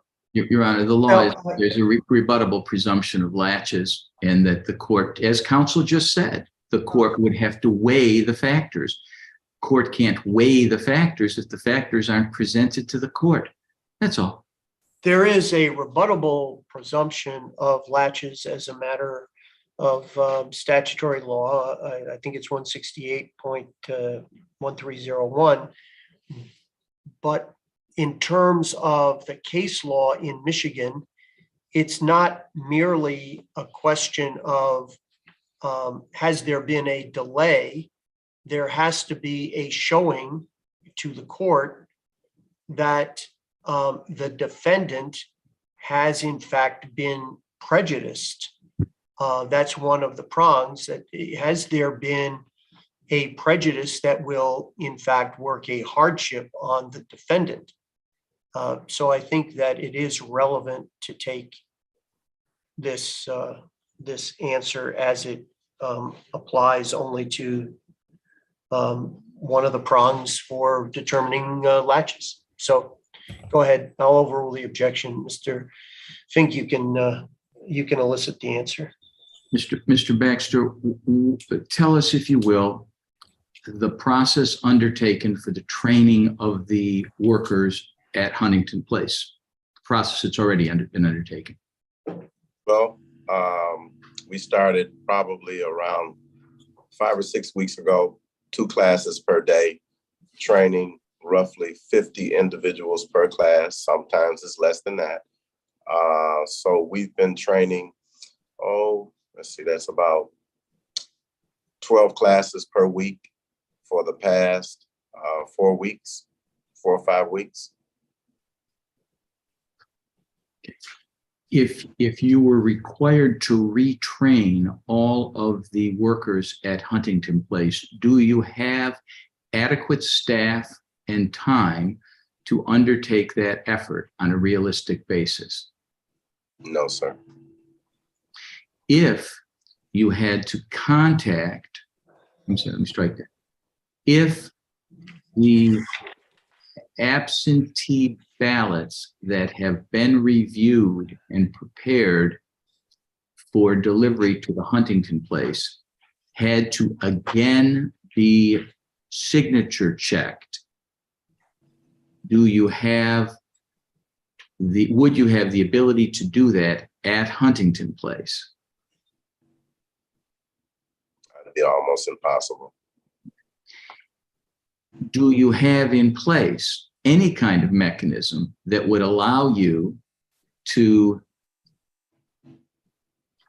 set up a process of educating all of the boards of election inspectors if the ballots were ordered to be delivered to the precincts and counted at the precincts? No.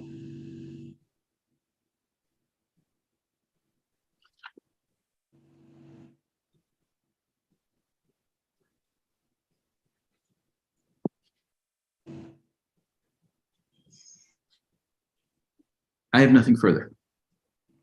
Mr. Hartman, redirect.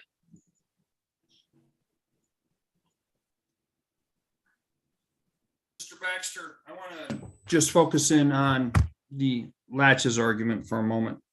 Would you agree that Detroit is aware of Michigan election code? Yes. I'm sorry. I didn't hear the last word of that question. I'm sorry. The Michigan election code, Your Honor. Oh, election code. Okay. Well, I'm sorry, but I have to object to the form of the question. The question was Detroit aware of election code? Detroit is a city of. Okay. I get it. The form of the question. And are you talking about the clerk's office or what are you, when you say Detroit, Mr. Hartman, can you rephrase that for us, please? Absolutely. The Detroit clerk's office is aware of its obligations under the Michigan election code, correct? Pretty much so, yes. All right. And so in the event that you are asked to comply with a law that is on the books, wouldn't you agree you had notice of that law? Objection, Your Honor. This is just a legal argument that he wants to make. No. No, I'll allow it. Go ahead. Please restate the question. Well, it's really argumentative. I think that's, All right. you can move on. You indicate that Reliavote does not send ballots out. Correct. The system that you have is the component that processes them when they are returned as envelopes, correct? Yes. And it also sorts them for you. Is that correct? Yes. Okay. And just so we understand how the system works, there is a barcode that you need special equipment to interpret that helps you sort from the outside of the ballot so it goes to the right absentee voter counting board. Correct. And that is the same barcode or QVR code or whatever it is that is scanned at Station 1 at the absentee voter counting board to retrieve from the poll book the voter information. Correct. Okay. And I want to touch base on the drop boxes briefly. There are 20 drop boxes. Do all of them have cameras? Yes. And the cameras, how are the cameras stored or streaming? I don't understand the question. So a camera can stream and then not record an image, or you can turn the recording feature on, much like the Zoom works, and capture the recorded images of the drop boxes. To my understanding, they're always on, and it contains that data for a period of time, Do you know what that period of time is? minimum of 30 days. Do you know whether or not the videos are streamed to the public? I do not know. Okay. Do you know whether or not there is anybody that monitors the cameras in a bank of computers to see who is accessing the absentee voter drop boxes? Yes, they're monitored. Are they monitored 24/7? Not certain of that. Is there a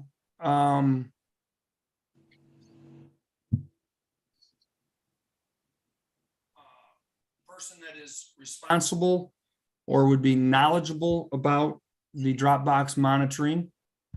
Who is kind of assigned that, like you are assigned the absentee voter counting board? Yes, the person that would be reasonably knowledgeable is the Deputy Director of Elections, Mr. George Azus. Thank you. I have no further questions. Just one question, Your Honor, if I may. Yeah. I'm not sure what happened. Oh, wait a minute. Have I dropped off? There you go. Oh, I'm sorry, Your Honor. I had a little computer glitch. I'm okay. May I, Your Honor, just one question? sure. A very short set of questions. Mr. Baxter, are you aware of the requirement to provide citizens an opportunity to cure if the identity is questioned, if the signature match doesn't work, if for any other reason there's a question about whether to accept a ballot? Yes. And in that process, I think you spoke earlier about sending out letters, correct? Mhm. Yeah, I didn't mean to be redundant. Yes. Okay. If signature matching was done on election day, would it be possible to provide the statutorily required opportunity for cure? No. I have no further questions, Ron. All right. Thank you, Mr. Baxter. Thank you.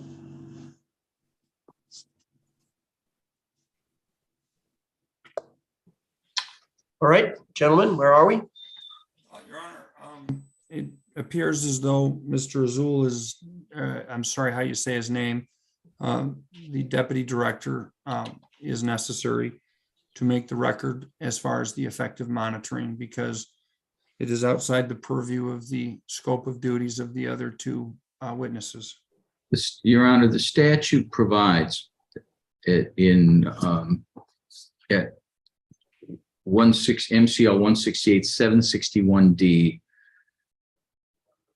sub 2 sub C, for an absent voter ballot drop box that was not ordered or installed in a city or township before October 1, 2020, the city or township clerk must use video monitoring of that drop box to ensure effective monitoring of that drop box.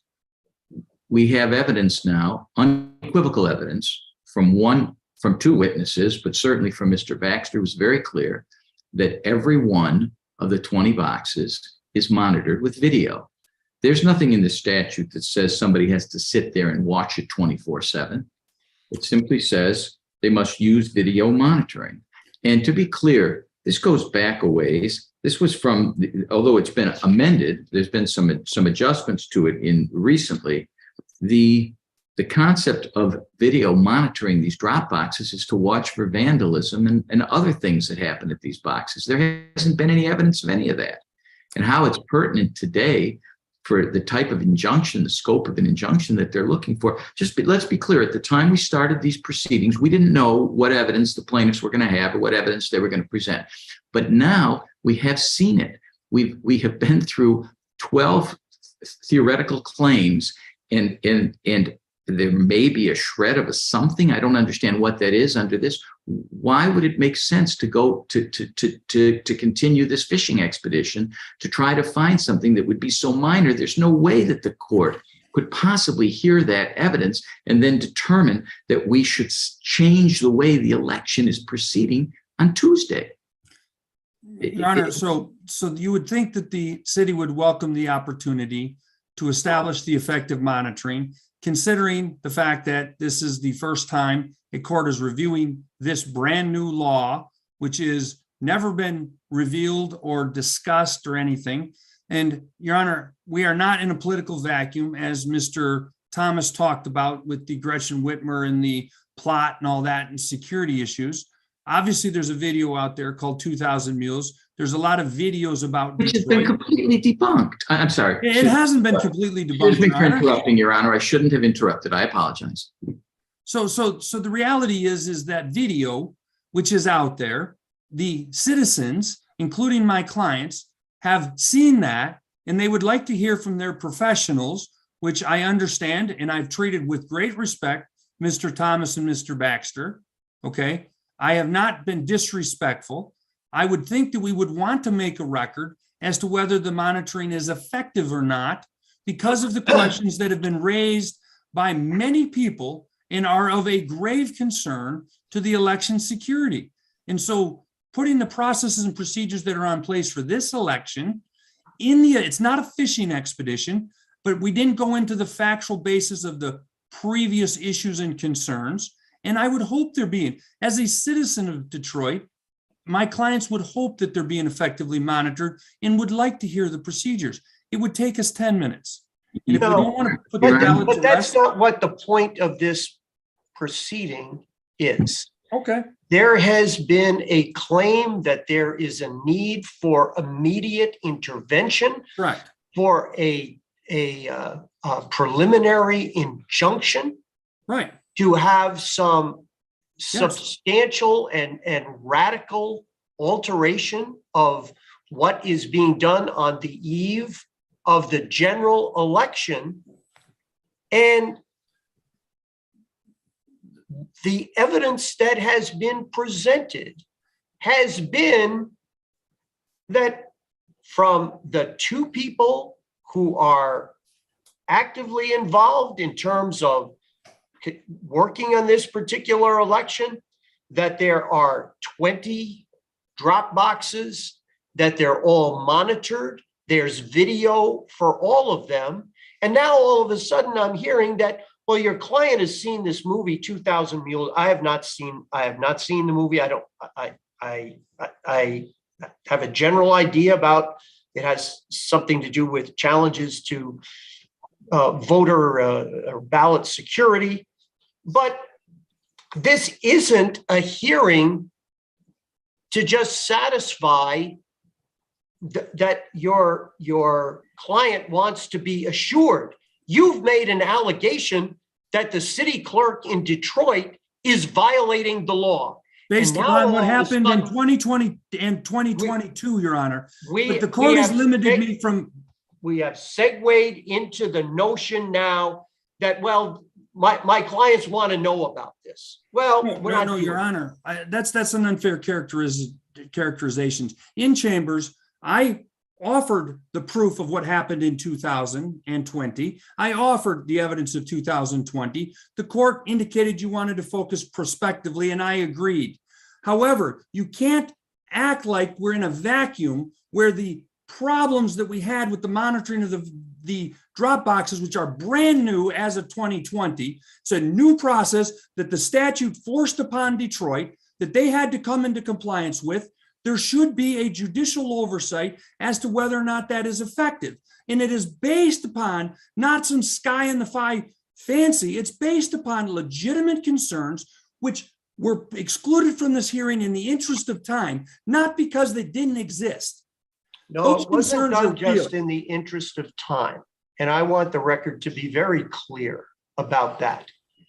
I am focused on what was before me in terms of the relief that you are seeking on an emergency basis when you have come in and you who bears the burden of proof claiming that the city of Detroit clerk's office is failing to comply with the election laws, and the hearing is now before you here in this court, and the issue is prove it.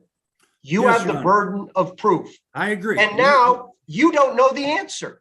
Oh, I do know the answer. I could prove it if you allowed me to introduce the witnesses about the fact that the ballot boxes have not been monitored prior to the primary or prior to the 2020 election.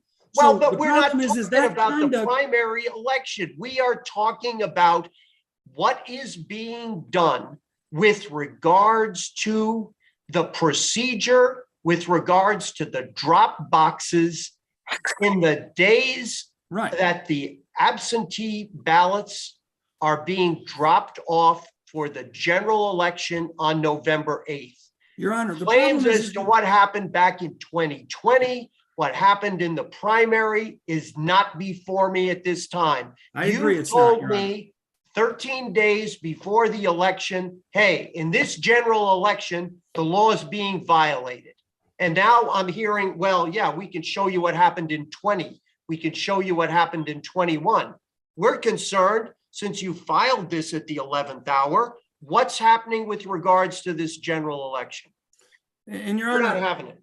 So I'm not going to call Mr. Azouz. all right, I'm not going to.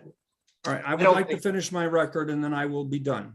Your Okay. Honor, the purpose is not to bring in 2020 and 2022 primary to try and show that that is exactly what's going to happen, but that creates a requirement that when the city is the only one in control of the information, I would hope that in the process of adjusting to the political landscape and the process of dealing with the fact that these problems have occurred in the past, that it would be relevant to see what the current status of effective monitoring is. It is not a fishing expedition because of the historical primary stuff that is 80 days ago or 90 days ago in which this was a problem. And that is the reason that I wish to go into that inquiry, but the court has ruled, and thank you for letting me make the record. I have All right. nothing further to present. All right, and just so that the record is clear, I'm looking at what is paragraph number 32 in the complaint, where it's alleged that US collection boxes are not observed and recorded by camera. And that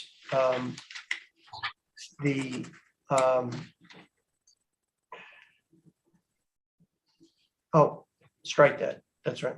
That's mailboxes, right? But you've made your record, and if appellate court feels that I'm incorrect, then they certainly will let us all know. Tomorrow morning at 8:30, we'll have oral argument.